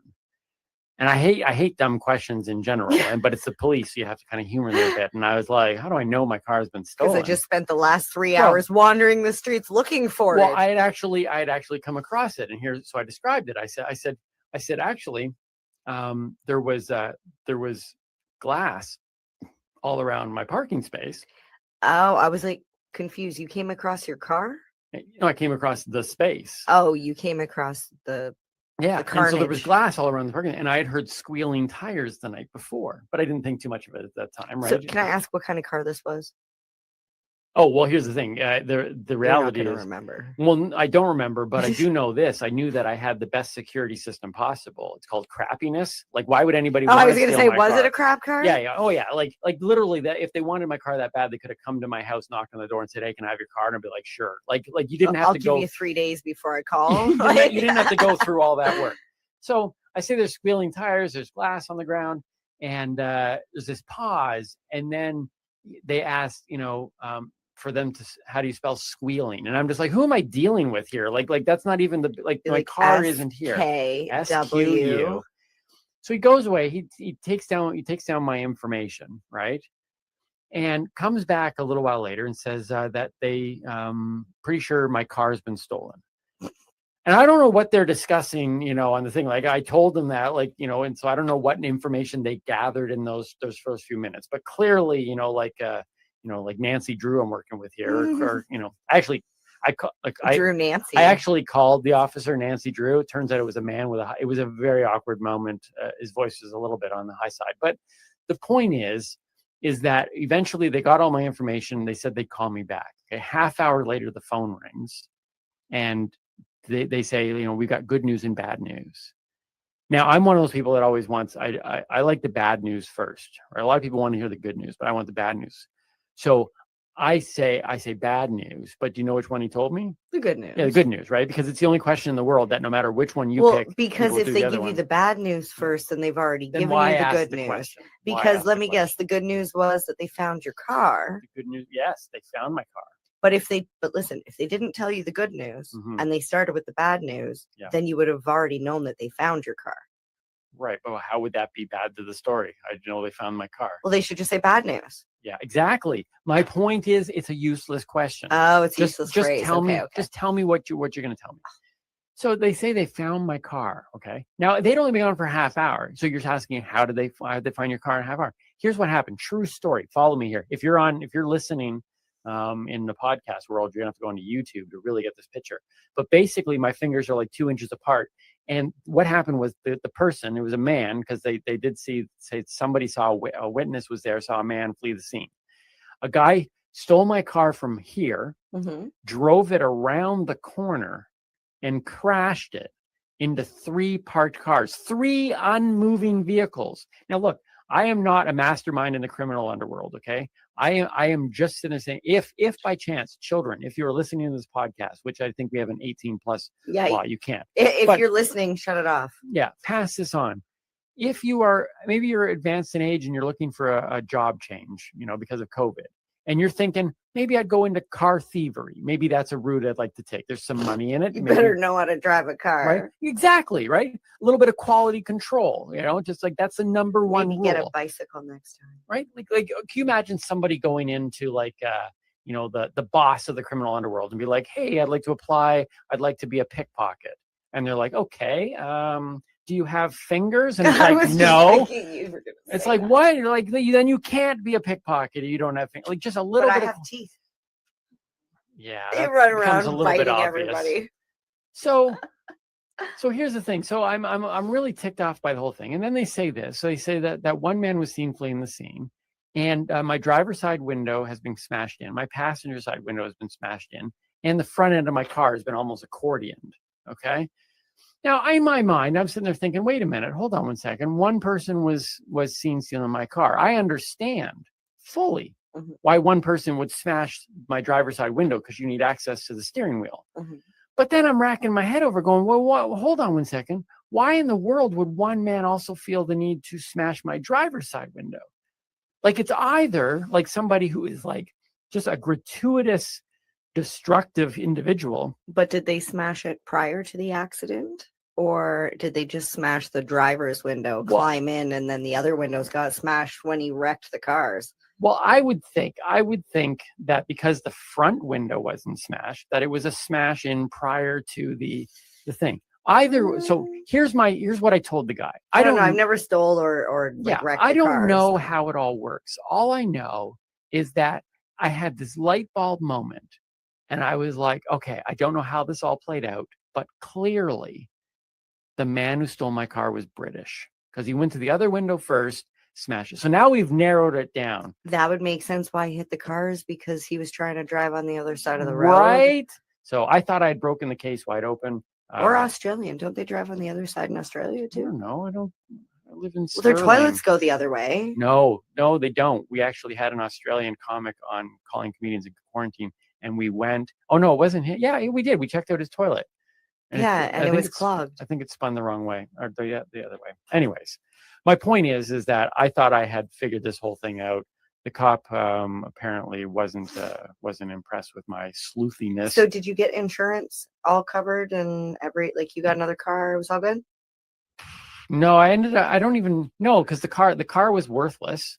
And so I ended up buying another car off of somebody else's lawn. It was a long string of buying cars off of people's lawns. So anyways, that was a true story. My car was stolen. Very unsettling, but I think I could be a policeman after that though, because I'm pretty sure I put together some pieces to solve the thing. Well, I had my car stolen once, and I will tell you, the police were no help in that matter. No. Have you ever stolen? Have you ever stolen a car?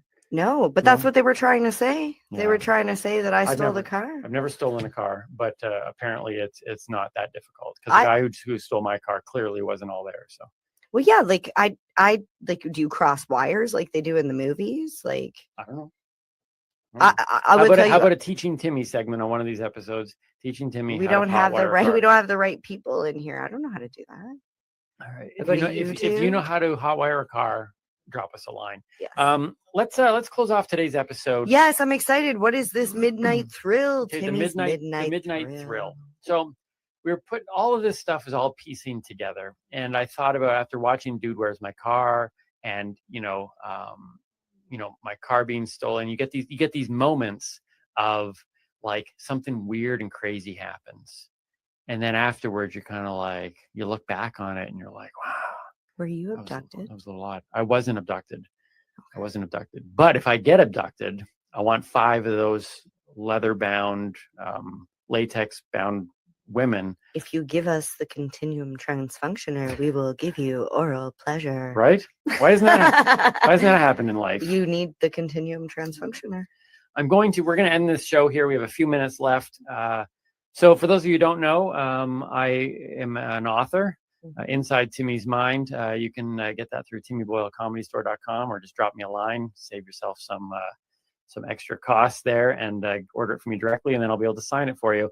But I was thinking in particular about Dude, Where's My Car, and about waking up the next day and realizing that something amazing had happened the night before. And they didn't remember it. But in my case, I remembered it. But waking up is what stopped the amazingness.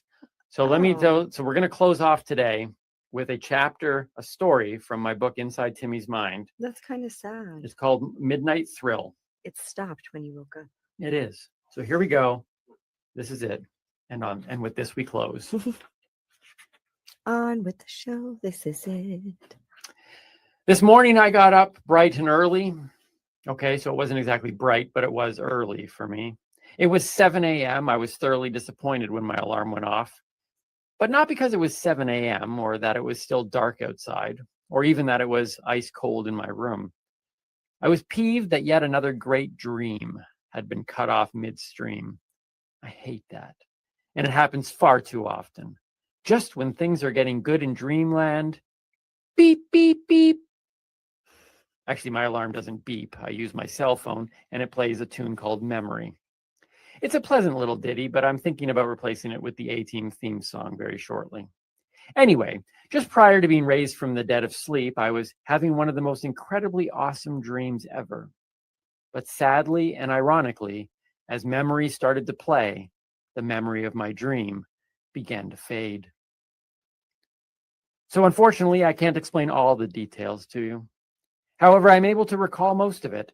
The story seemed to revolve around free-range chickens, Abe Lincoln, and a road trip to Kamloops, BC. Now you understand why I'm upset. I mean, seriously, who wouldn't want to know how that ended? But there's no use crying about it because my alarm did go off for a reason. I had something to do, an important thing, a thing that would make missing the end of an epic dream worthwhile. What thing, you ask? Was I going to meet Ben Stiller? Nope. Heading off on a Caribbean cruise? Nope. Buying new furniture from IKEA? Nope. So then what was this awesome reality that would ultimately replace my awesome dream? It was this. I had to clean my back deck before the roofers arrived. That's right. You heard me. No one will ever know if Abe and I safely arrived in Kamloops because I had to clean my deck. Stupid roofers. How frustrating. Now I will never know if the chickens were really secret agents, which I was beginning to suspect. I will never know if Abe was just using me to get close to Ben Stiller, which I also was beginning to suspect. And I will never know if the man in black who was following us was an assassin or just going to Kamloops as well. This is killing me. There was so much left unsaid. Why would Abe never take his hat off? What was he hiding? Why was the chicken that we knew as Carl carrying a passport that read Henry? And where did the kilt-wearing blonde girl from the McDonald's disappear to? So many questions. Would the 18-foot silver girdle turn out to be just a myth? What does sweet honey when the moon rises to the north mean? And why did Abe kill the person who said it? How did the monkey in the Spider-Man mask crack the safe's combination so quickly? I have so few answers. Why did the raspberry smoothie taste like lemon? How did the man in the black survive the crash? I saw his car explode in flames after we ran him off the road during the long, winding chase through the mountains. And whatever happened to the suitcase that was once handcuffed to Carl's leg? So much mystery still left to be unraveled. Why did that small-town gas attendant slip a pack of smokes into my hand and whisper 3694?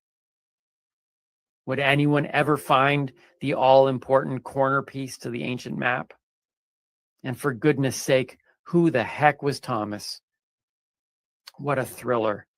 But now I guess I'll never know how it ends. That's like my dude, where's my car story. It's like, dude, where's the ending? I'm just like stuck on the fact that Carl probably isn't a chicken. It's probably a hen, and that's why his name's Henry. But I'm ching. High five. High five. High five. All right, there was our crazy night out. Shared a dream, shared a story about a crazy Our night out day. Our night out day. Yes. Down in LA. So many interesting stories. And I can't imagine what my life would be like if I smoked pot once in a while. Right?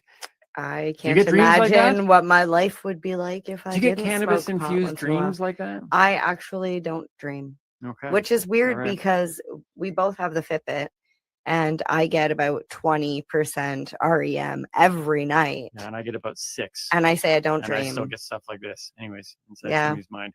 All right, let's wrap this thing up, shall we? All right. Let's get out of these. Get a bow. I'm so hot in this suit. I know Right? you are hot in that suit. Thank you very much. As are you. I'm not wearing a suit. No, but still hot. Ladies and gentlemen, thank you so much for tuning in. Tune in next week when we have some more random things that may or may not be true, nor interesting, or not. We'll Yes. see what happens. And Timmy will actually change again. And I will change back into my regular black shirt and blue Or maybe jeans. not. Who knows? My name's Timmy, My name's Mary Jane. Stay lifted. and keep on laughing.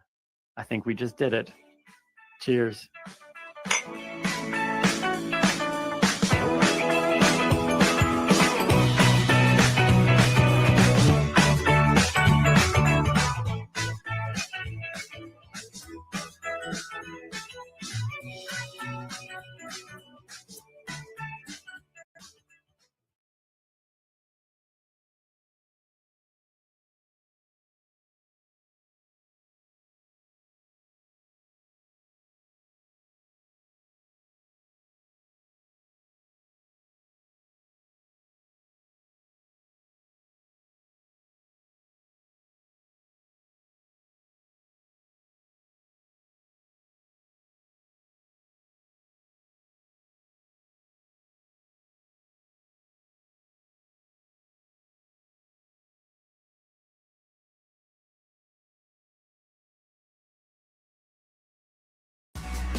Tune in Fridays at 7 p.m. Eastern Time on 420radio.ca.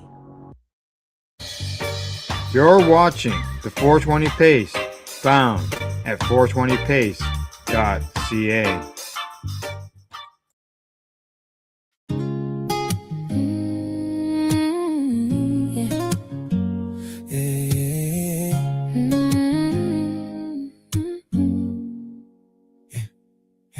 Doctor said, try this pill. Didn't ask how I really feel. Sleeping days, shaking nights, lost my taste for real life. Then a friend wrote truth in a paper. Little backyard old turntable. Coughed once, heart went calm for the first time. Pain felt small. This is my green light anthem. My lungs, my life, my choice. I chanted, plant in the ground, hands in the sky, healing in the smoke as the days go by. You can call it wrong, you can roll your eyes, but I know what saved me. I don't apologize. Singing out loud for the ones like me. Cannabis care, let the people be free. Hey. Grandma hiding drops in her tea. Says it helps her finally breathe. That down the street can sleep. No more ghosts in his dreams. Still they slap cuffs on a kid for the same thing that helped me live. How's that fair? How's that right? When the garden could change your life. This is our green light anthem. From the chemo wards to the campus, from the mothers who just want rest to the anxious hearts in that Sunday best. You can pass your laws, we will pass you around till the courthouse hears our sound. Singing out loud for the ones in need. Cannabis care, let the people be free. Oh, oh, yeah. Spark one up for the patients waiting. Years go by, still debating while the pills get pushed, prescriptions stack, but a simple seed gets pushed back. We're not criminals, we're just hurting, fighting for a kind of version of relief, of dignity. Let the plant grow, let us breathe. This is the green light anthem. From the pain ward to the anthems, plant in the ground, hands in the sky, healing in the smoke as the days go by. You can call it wrong, we'll still stand tall till every last charge and the chains all fall. Singing out loud for the world to see. Cannabis legal, let the people be free. Let us be, let us be, let us be. Let the people be free.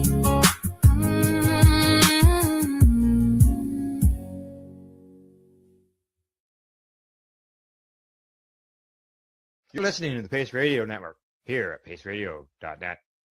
The views expressed by the individuals during this broadcast are their own opinions, and they may not be the same as those of their group or other organizations they may be involved with. All medical advice during our broadcast is not a medical opinion and should be checked with your medical physician.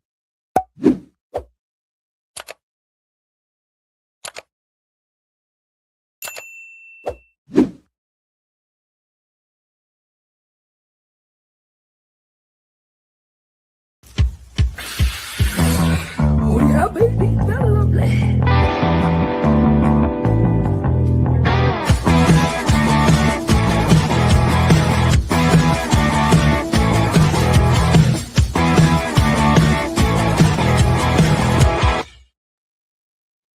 Good morning. It's June the 4th, and welcome to Psychedelics and Cannabis Educational News. We're live here at paceradio.net and 420pace.ca. And it's always good morning, Rev. Cindy, how you doing today? Good morning, Al. I'm doing pretty well. How about yourself? Not too bad. Not too bad. I know I look outside and I can see a nice sky. Oh, we have beautiful sunshine here today. It is like almost 20 degrees already at 11 a.m. And we have a high expected of 28. Yeah, we're somewhere around there as well for our high. Exactly. Yeah. We got some new seed growing, like grass seed, and I'm not talking about cannabis. So it would be nice to have a little bit of rain, but Yeah. it's nice to have the nice days as well. So Absolutely. yes. Well, I see we've got lots of stories today. We're going to be covering a bunch of different topics. And as always, don't forget the like and share button. And one last thing before we get going is usually I produce reels of the news stories or some of the news stories and getting them out on different platforms that we don't always stream to. So if you're on Instagram, I noticed that the network's getting some new followers based on the reels that are going out. So that's good. It's very cool. Yes, exactly. All right. Shall we get going? We shall. All right. Our first story of the day is coming to us from cannabis.net. The article says 88% and rising. America has already made up its mind on cannabis legalization. A new analysis of public opinion data suggests that cannabis legalization debate may already be over in the minds of most Americans, even if lawmakers haven't fully caught up yet. According to an opinion piece published by Cannabis.net, support from some form of cannabis legalization has now reached approximately 88% of Americans when combining support for medical and adult use legalization. This article argues that public opinion has shifted so dramatically over the past 2 decades that cannabis reform is no longer a fringe political issue, but a mainstream expectation. The numbers tell a remarkable story. In the 1980s and 1990s, support for legalization remained relatively low, and politicians from both major parties generally viewed cannabis reform as politically risky. Today, however, legal cannabis exists in much of the United States, and polling consistently shows strong support across age groups, regions, and even political affiliations. This article argues that the real question is no longer whether legalization will continue, but how quickly federal laws will evolve to match public opinion. Supporters point to growing tax revenues, declining cannabis arrests, and expanding medical research as evidence that legalization has become a practical policy issue rather than a cultural battle. The piece also notes a growing frustration among reform advocates who feel that legislation continues to lag behind the voters. As a common refrain with the movement suggests, politicians are no longer leading public opinion on cannabis. They're chasing it. Whether one supports legalization or not, the numbers suggest a significant cultural shift has occurred. The debate that once defined cannabis policies increasingly becoming replaced by discussions about regulation, access, and what legislation should look like moving forward. And Al, you and I both know it's about darn time that the United States government gets on board. Oh, it is big time. When 88% support some form of legalization, and they split that down to, was it 55% support legalization, another 33% support medical use, added on to that. So in the end, there's only like 12% of the population, or 1 in every 10 adults, that support prohibition. Yeah. Why keep it? Yeah. Yeah, and a lot of those people who support prohibition, it's just because of lack of education. Straight up, like, I mean, they're out there, they don't understand what's going on.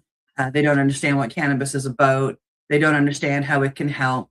So they're against it. And we need more education for that 12% of people. But with the majority, it's such a strong majority supporting legalization or decriminalization, it's time that the government pays attention. Oh yeah, the people, like it says, people have spoken. They've already made the decision. Government's got to catch up. There's no doubt about that. So, alrighty, from that, we're going to move on to our next story, which I find interesting because of the rescheduling of cannabis. So I find this a little bit interesting. Here we go. This one is coming to us from Green State, where there it says, you can see on the headline, the FDA is quietly fast tracking a THC drug, and it's a big deal. Medical marijuana or cannabis has been legalized in the majority of the states, and state licensed medical cannabis is now officially Schedule 3. However, the Food and Drug Administration has only approved one cannabis-based drug so far. However, a new plant-based THC drug has been granted breakthrough therapy status by the FDA, which could mean fully approval is coming soon. And the news is a bigger deal than what some may realize. Now, they say the drug in question is currently known as Ver-01 and is being developed by a German pharmaceutical firm, Vertanical. There we go. And the full spectrum cannabis extract is meant to ease chronic lower back pain, serving as an alternative to opioids, which carry significant abuse risk and side effects. They say, we believe that Ver-01 has potential to change how chronic pain is treated and offer doctors a much needed non-opioid solution, according to Dr. Clemens Fisher. He's the founder of this company, says this in the press release. Now, the breakthrough therapy designation is significant because Ver-01 could become one of the first FDA-approved cannabis medicines containing clinically meaningful amounts of THC. Now, Epidiolex, the only FDA-approved cannabis extract, is nearly 100% CBD. While it does contain trace amounts of THC, the concentration is very small. Now, they say, on the other hand, this new drug is formulated with a high THC cannabis sativa plant. Each dose contains about 2.5 milligrams of THC, along with smaller amounts of other cannabinoids. Now, in phase 3 lower back pain trial, patients were titrated to individualized doses, and the average daily dose was reported to be about 19 milligrams of THC per day. And now, in one study, patients with chronic lower back pain were randomly assigned to receive Ver-01 or physician-selected opioid treatment.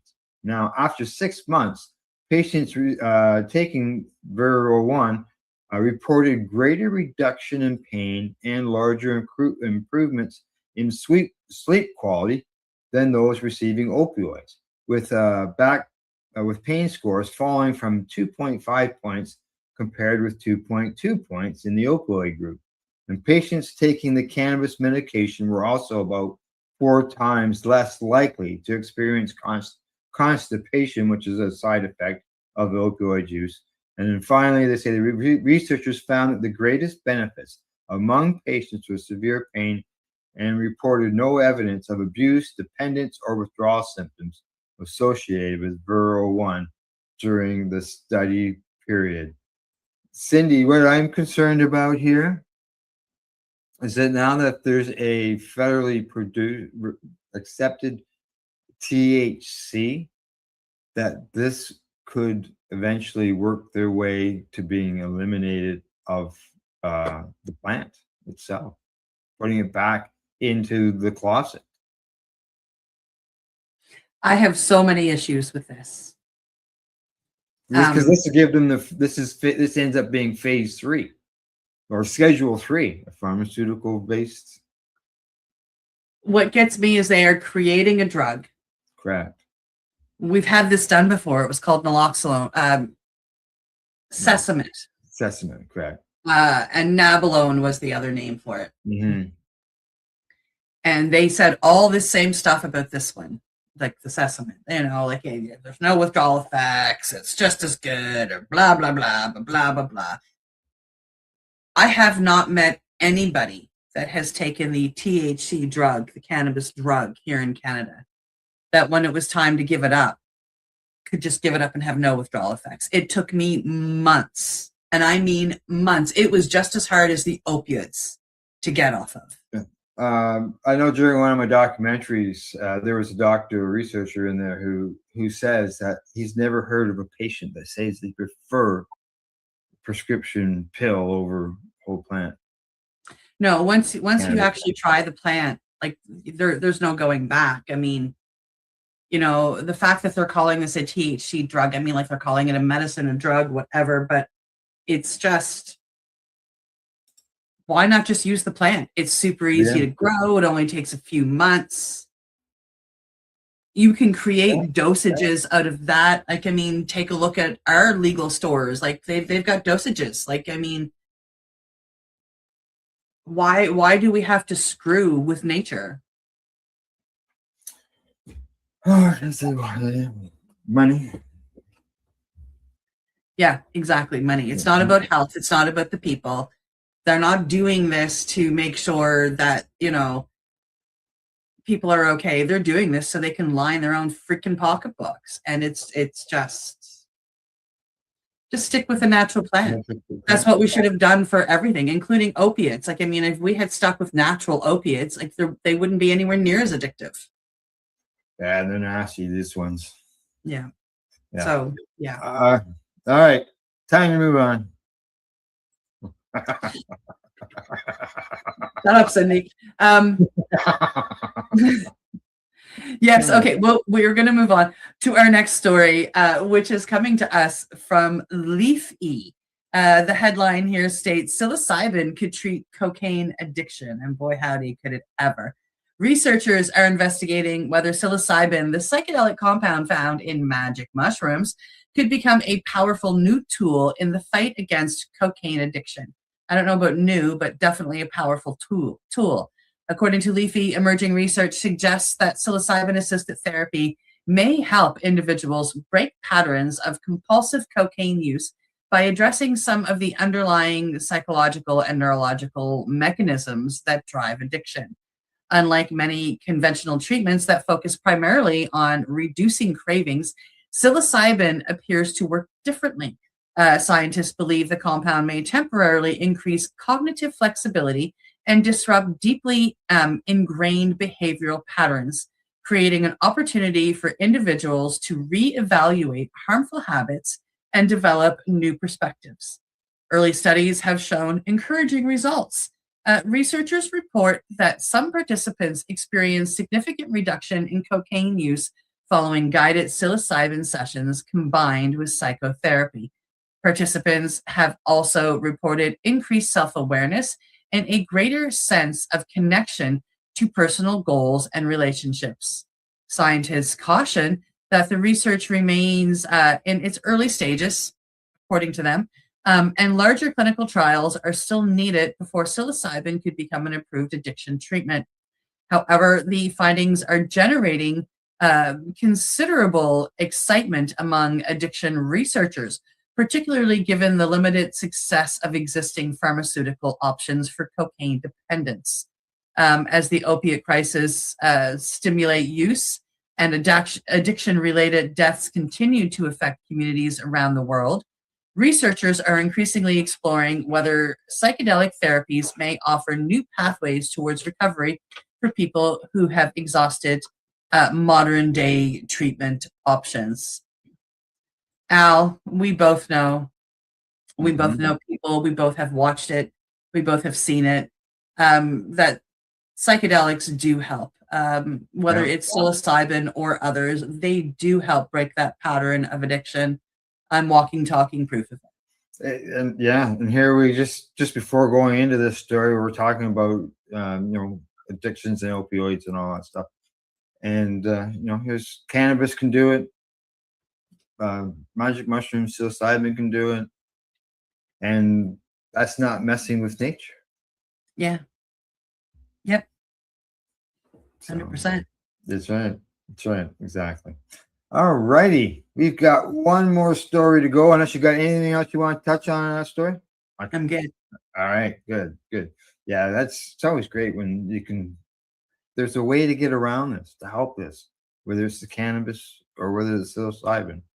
But it's that dreaded stigma that does it in. So, all right, here we go. I'll shut up. On to our next story, Al. Here we go. And it is coming to us from the business of cannabis. Latest French CBD crackdown to be challenged in court. French trade groups are seeking to overturn the ban on the sale of CBD food supplements in an attempt to rerun of the successful 2022 removal of the ban on the sale of flowers. Now, the three main trade groups representing the 200 million euro French industry are set to lodge an appeal to the Council of State against the recent oppression move by the federal or from the Ministry of Agriculture, Agri-Food, and Food Sovereignty called MASA. Now, this control plan, as they've got it, which came into force late last month, has led to numerous CBD retailers removing food products from their shelves, while enforcement teams have sanctioned other outlets. MASA is referencing the European Commission novel food rules, which have yet to determine whether CBD is safe and therefore suitable for human consumption as grounds for its crackdown. However, a joint legal action by the groups UIVEC, AFPC, and UPCBD is expected to be launched into the country's highest administrative court within days. Their template for this action is the Council's 2022 ruling, which overturned a previous ban on the sale of CBD flowers after it determined the government had acted unlawfully. This new challenge, if it proceeds at the same pace, then a suspension of the MASA action could take place before the end of the month, with a final determination possible within a year. Now, in a statement to Business of Cannabis, MASA laid out the reasons for its enforcement action, again, saying that CBD has no history of consumption within the EU and is consequently considered a novel food. Now, in a wider industry press release, it also made a number of misleading claims, suggesting CBD was psychoactive, that it has a lack of proven safety, and is associated with a rise in reported poisonings. These have all been firmly refuted by the industry in a joint press release, which described the MASA statements as inaccurate and misleading, and saying that the EFSA, which is the European Food Safety Authority, has never concluded that CBD is dangerous. Cindy, poisonings from CBD? This is just only if it's been laced. Yeah, straight up, it's not.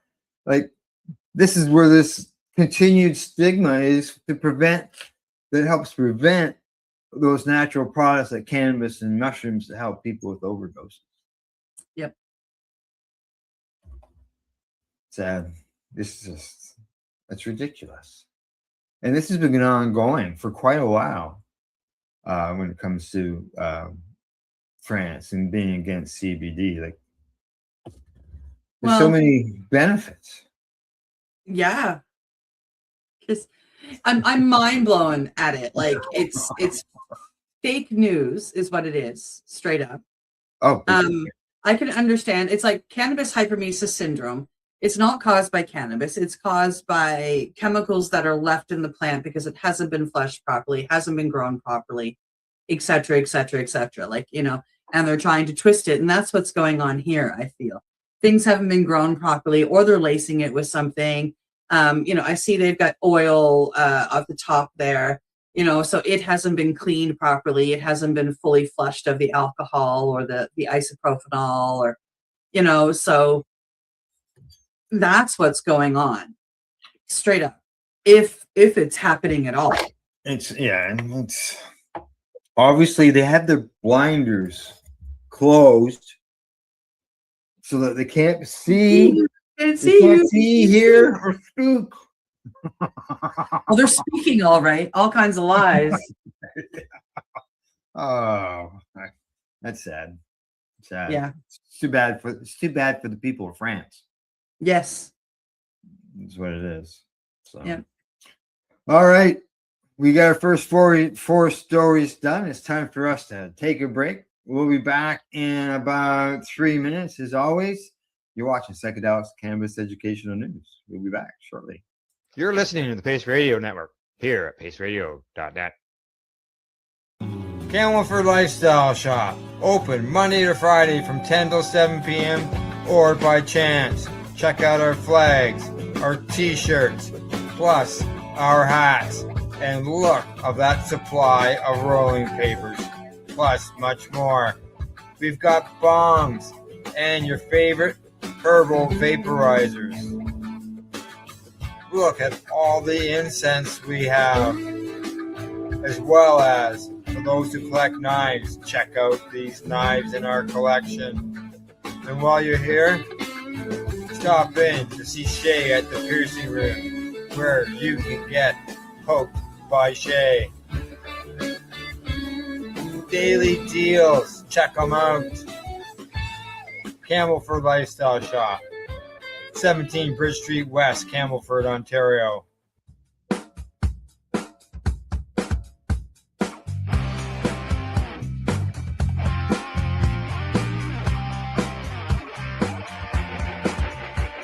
I'm having an awesome day, and I'm gonna make sure it stays that way. I'm having an awesome day, and I'm gonna make sure it stays that way.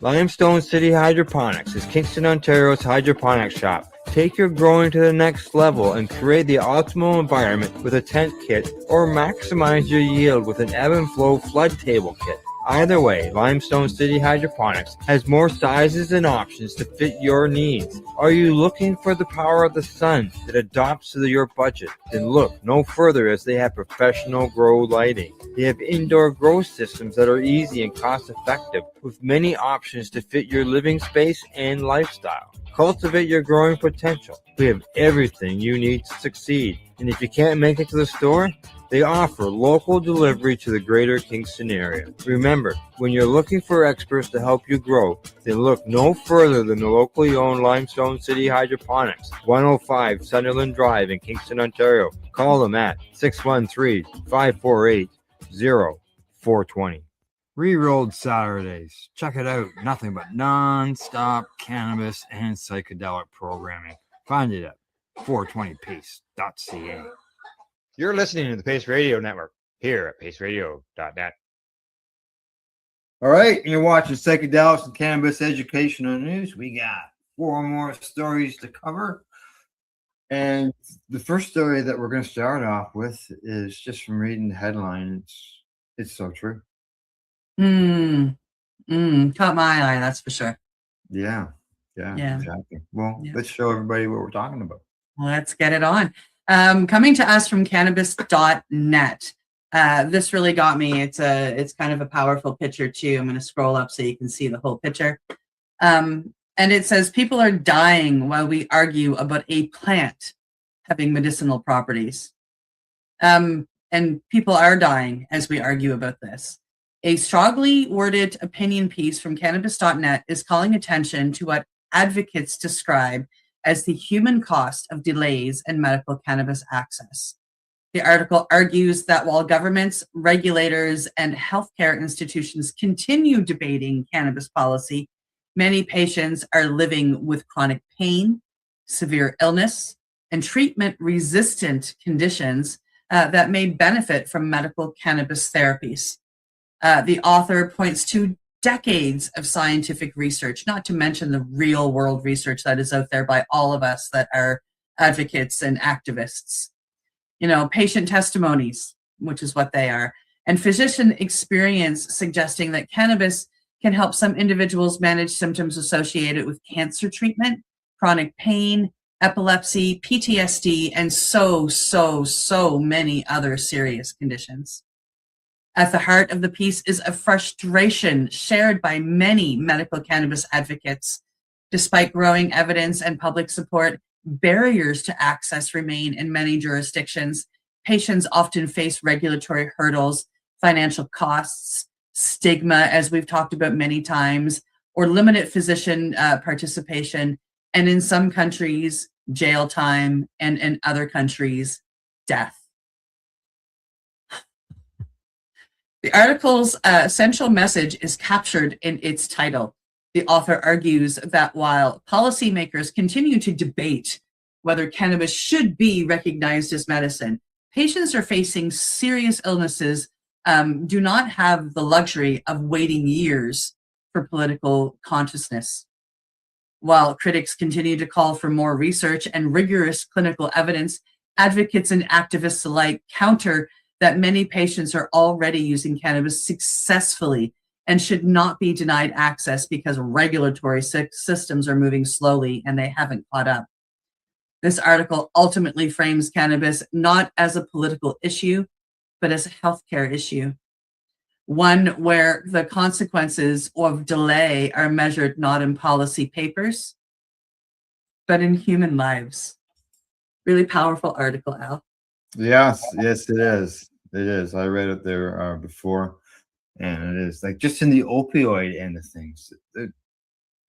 2 years ago, they're talking 80,000 people just from overdosing on opioids. Yeah. Like, it's ridiculous, and there's so much more other benefits that could help. The people are dying. Like you mentioned, people are being hung still. Hung, yeah, killed, like a death in some countries, jail in many countries. There's several just in some of those states. So they're all the laws within some of the states are so bad. Like we reported on one simple one here in Louisiana. If you're half a mile away from a school, you could get charged for smoking your joints because you're too close to the school. Half a mile, like. There's other places with worse laws. It's just so sad. It is, and you know the cost. There's a lot of cost financially out there. Like I mean, people are trying to make money on studies, you know, but the true cost is the human lives. Like I mean, whether it's because somebody's been hung, or somebody's been thrown in jail, or somebody's life is shit because they're living with chronic pain, and pharmaceuticals just don't do a good job. They stop working after a period of time, and then you know you lead into the addiction, and it's just where would you and I be if only we look at ourselves? Where would you and I be without cannabis? I'm pretty sure I'd be dead. Yeah. There'd be an opioid situation for sure. Yeah. Death and addiction, and then death. Yep.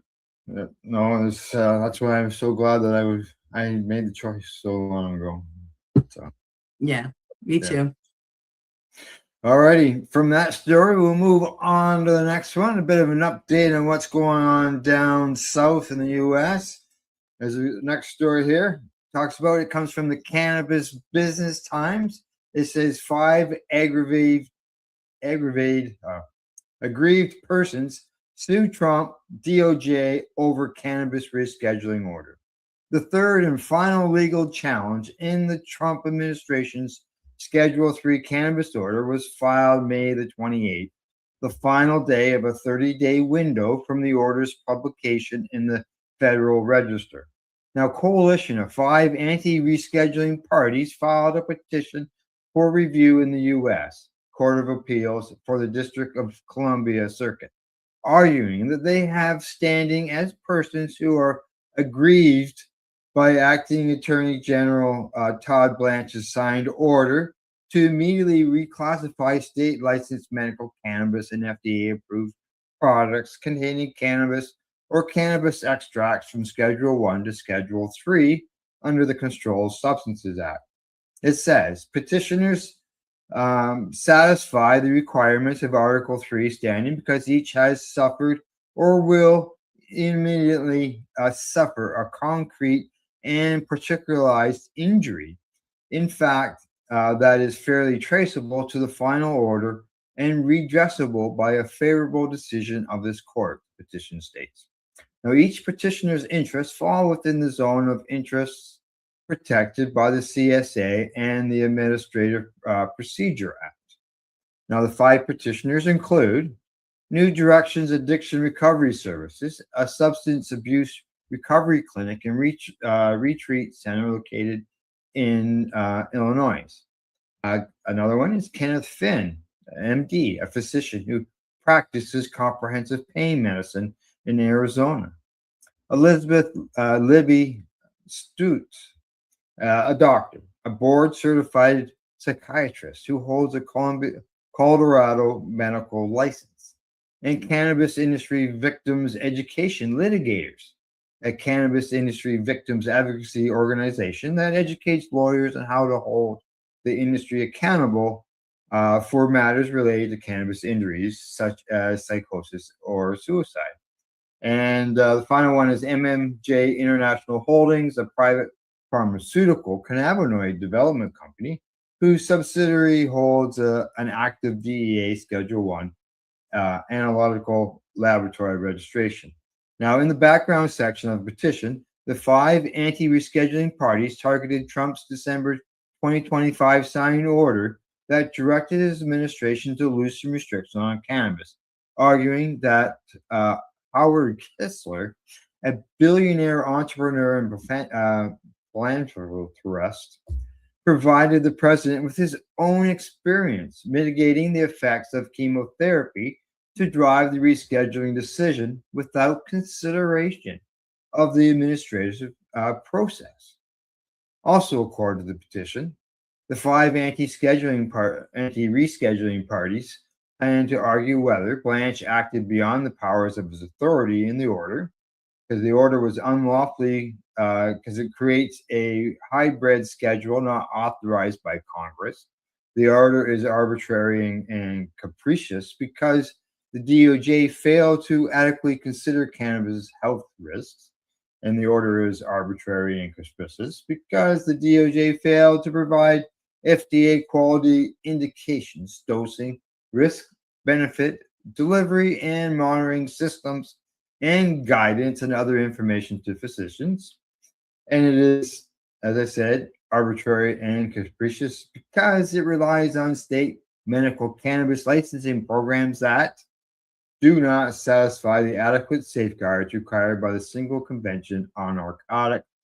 Plus, there was at least 8 other more reasons, and I would be talking until noon if I had gone through this whole story with everybody. Because, yeah, there was a lot of arguing going on in that one. So I'm glad. Yeah. But it'll be interesting to see what happens going forward, because now this is the 3rd party that has argued against the rescheduling. So it'll be interesting to see what happens. I suspect that in the end, once the whole process, it'll probably be concluded that it'll end up in Schedule 3. And unfortunately, I think for most of the people, they'll learn in the end that it wasn't enough, and it could be another 50 years before they even bring up the discussion again. Yeah. So that would be terrible. Yeah, exactly. So honestly, when I first saw this headline, I honestly thought it was going to go into like, you're not moving fast enough, so we're suing you. I was hoping for an Owen Smith story. Right. But the opposite. It's the opposite. Yeah. Exactly. Yeah. All right. On to the next story we go. On to the next story. I am clicking buttons. Coming to us from Marijuana Moment. Article says hemp-based plastic shows promise as environmentally friendly alternative to traditional packing materials. Well, we've only been saying this one for years too. Cannabis isn't just changing medicine and public policy. It may also help address one of the world's biggest environmental challenges, According to Marijuana Moment, a new study suggests that hemp-based plastics could provide a more environmentally friendly alternative to conventional petroleum-based packaging materials. Researchers found that plastics derived from industrial hemp show promising characteristics for packaging applications while potentially reducing dependence on fossil fuels. Hemp grows quickly, we all know that, requires relatively few agricultural inputs, we all know that. It is a weed, loves to grow, and absorbs carbon dioxide as it grows, making it an attractive, renewable resource. Traditional plastics can persist in the environment for centuries, contributing to pollution and waste problems around the globe. Scientists say hemp-based alternatives may offer a more sustainable pathway by utilizing plant-based materials rather than petroleum. The study also highlights hemp's remarkable versatility, historically used for ropes, textiles, paper, or food products. Hemp is increasingly being explored for construction materials, batteries, biocomposites, and now advanced packaging technologies, as well as like there's hemp wood and hempcrete. Researchers caution that hemp plastics are not a complete solution to the global plastic problem. Cost, scalability, manufacturing infrastructure, and performance requirements will all need to be addressed before widespread adoption becomes possible. I get that they need to be able to make it. Still, the findings add to a growing body of evidence suggesting that hemp could play an important role in a more sustainable future. Like, shit. For a plant that has spent much of the last century associated with prohibition, it's a remarkable shift. Hemp may ultimately help solve problems far beyond the cannabis industry itself. So far beyond the medical, far beyond the recreational. We've been seeing hemp clothing for years, Al. Yeah, when I built my house 5 or 6 years ago, I looked into, hemp wood for the deck. And it's the only thing that stopped me from doing it was cost, because it's bloody freaking expensive because it's so small right now. Yeah, exactly. And as the market will grow on it, those costs would come down just like anything else that gets started. I can remember when VCRs used to cost $1,500. Well, now you can't even find one on the store shelf unless you go to Value Village. Yeah. But, yeah. Well, eventually, like, my deck will need to be replaced, and I'm kind of hoping by that time that the hemp wood has come down in price for so many reasons. I mean, I would love to have a hemp deck just because of what I do and who I am. And secondly, like, if I replace it with hemp wood, I will never have to replace it again. Yeah, I've got a hemp hat, I've got hemp shirts, even hemp underwear. Yeah. It's all there. And and being the plastic ends of things is great because of the petroleum-based plastics, what it's doing to the environment. And if you could create it out of hemp, then why not? It'd be amazing. And they've been doing it for years. This I think it's BMW, I'm not sure, but the one car manufacturer, they were making stuff out of cars, parts of cars out of hemp, the interiors and that. So. Pretty cool. And we know hemp fuel, hemp oils. Yep. I've got hemp shirts, I've got hemp sneakers, I've got a hemp hat, I've got a backpack. It's great. Whether the world could produce enough hemp in order to supply us with those oils and fuels, I don't know, but I know it could greatly reduce our reliance on petroleum. With as fast as hemp grows, I truly believe that if they put the effort into hemp that they have put into petroleum, we could very easily sustain. Yeah, and if they have to, they could probably grow it on the moon because it grows almost anywhere. It's a weed. It loves to grow. Weeds love to grow, as we all know. Like when our kids are growing, we go, "Oh, look, you're growing like a little weed." It's because they grow no matter what, and it's So yeah, I'm pretty sure if we put effort into it, that the hemp wood, the hemp petroleum, the hemp plastics could sustain us. Yeah. All righty. On to our last story of the day, and here we go. This one is coming to us from StratCan. Headline says pre-rolls now lead Canada's cannabis market. What comes next, they ask. Now, as Canada's legal cannabis market has matured and stabilized, producers and retailers have adjusted their product mix to meet the needs of every consumer and keep their brands at the top of the sales charts. But one category in particular has quietly and consistently separated itself from the rest due to its ready-to-use convenient format, the humble pre-roll. Now, according to cannabis analytics firm Headset, which tracks 4 Canadian provincial markets, pre-rolls officially became Canada's largest cannabis category in 2025, overtaking flower for the first time in the country's legal market history.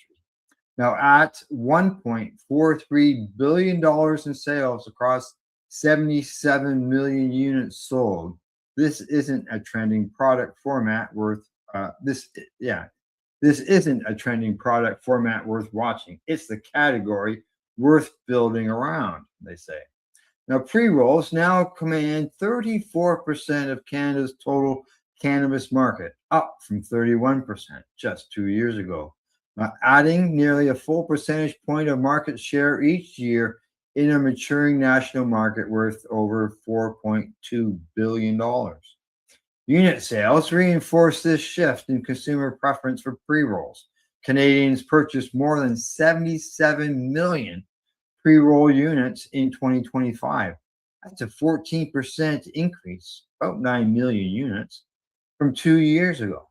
Consumers are trading in flower for pre-rolls because of the convenience, consistency, portability, and price point, allowing consumers to test new brands and strains without breaking the bank. Not all pre-rolls are created equal, and the market data makes consumer priorities clear. The hybrid single strain remains the backbone of the category, driving revenues of $526 million for roughly 34% of all pre-roll sales, or 37% of all their sales. It's a must-have format for any serious pre-roll line with a broad appeal to consumers, outpacing combined sales of indica and sativa single strain pre-rolls by nearly 64%. Now, infused pre-rolls are neck and neck with the hybrid segment at $523 million, growing at 7.2% year over year. They carry a higher average price of $25 due to the added concentrate and complexity to produce.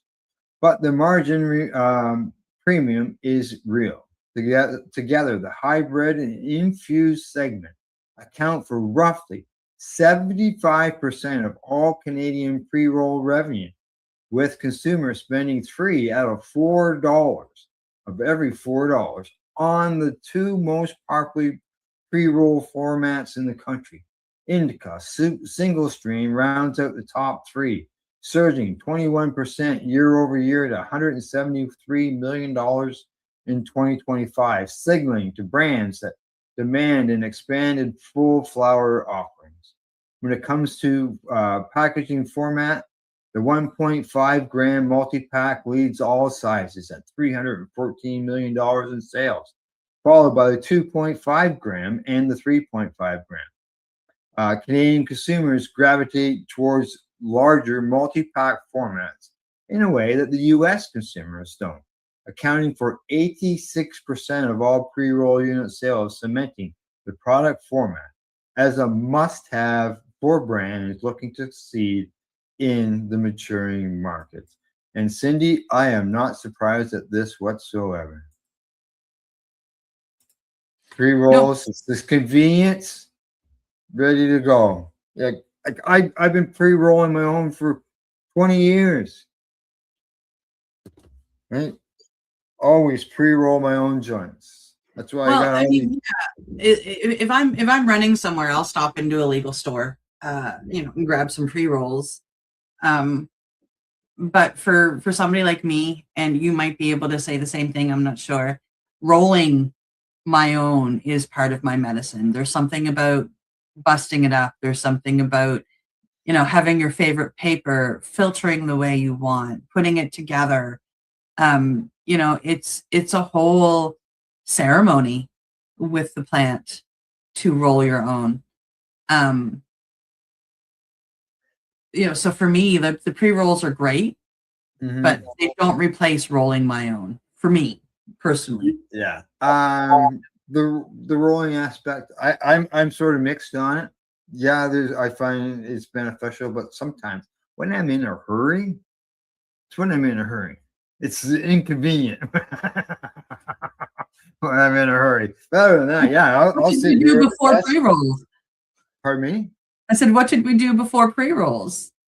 We were late for everything. Yeah, late for everything. Yeah. The dog doesn't like waiting for me to roll a joint to go for a walk. She doesn't. She just sits her around and go back to her room.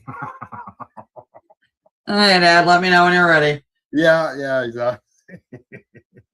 But I'm not surprised. The convenience, all that stuff. It's just when, in a way, it's some people would say some people don't grow cannabis now because it's just easier to go to the store. It's the same thing with alcohol. You can make your own beer, but it's just easier to go to the store than make your own beer. Right? Yeah. So it's the That's what convenience. they're counting on. So next thing they're going to do is start putting all kinds of chemicals into the pre-rolls, just like they do with cigarettes. That's let's hope not.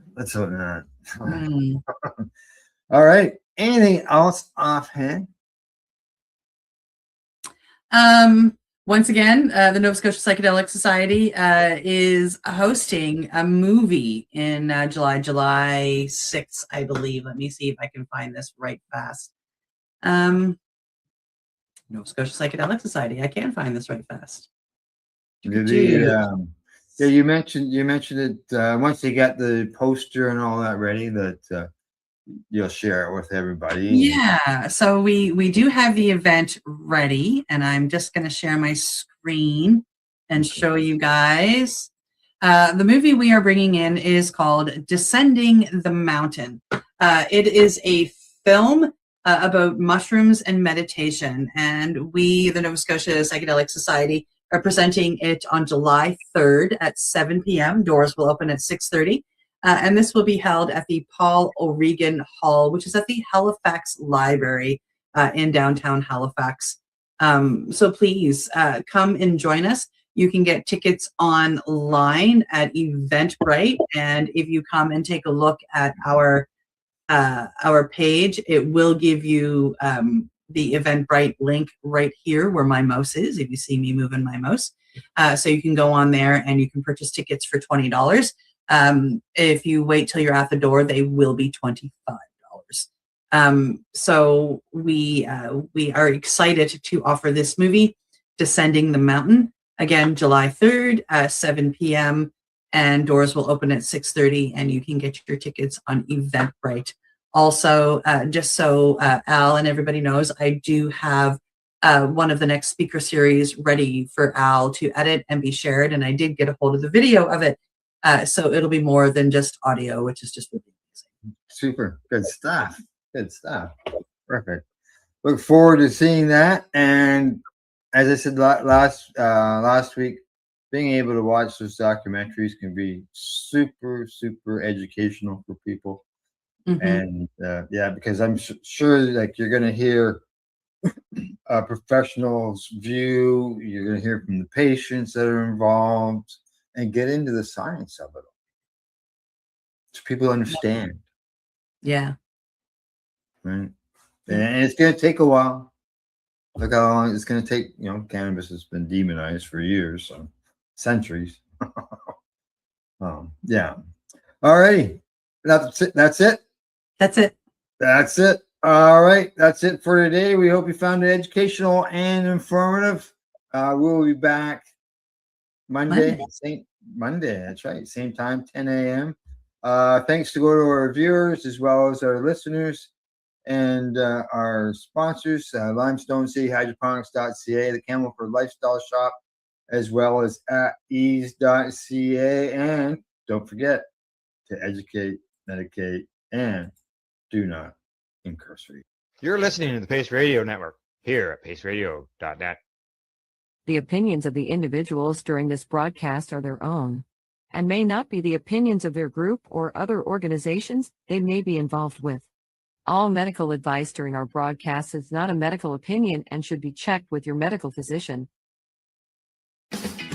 Enjoy the buzz of legalization with Campbellford Lifestyle Shop. From lights to plant nutrients, books, consumption accessories, and more, we've got all your basics to grow or consume cannabis. Visit our info center or take a look at our piercing services and body jewelry, now available in-store through Campbellford Lifestyle Shop, 17 Bridge Street West, Campbellford.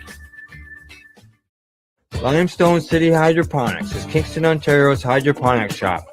Take your growing to the next level and create the optimal environment with a tent kit or maximize your yield with an ebb and flow flood table kit. Either way, Limestone City Hydroponics has more sizes and options to fit your needs. Are you looking for the power of the sun that adapts to your budget? Then look no further, as they have professional grow lighting. They have indoor grow systems that are easy and cost effective with many options to fit your living space and lifestyle. Cultivate your growing potential. We have everything you need to succeed. And if you can't make it to the store, they offer local delivery to the greater Kingston area. Remember, when you're looking for experts to help you grow, then look no further than the locally owned Limestone City Hydroponics, 105 Sunderland Drive in Kingston, Ontario. Call them at 613-548-0420. We are people advocating cannabis education here at paceradio.net. Rerolled Saturdays. Check it out. Nothing but non-stop cannabis and psychedelic programming. Find it at 420pace.ca. You're watching the 420 Pace, found at 420pace.ca.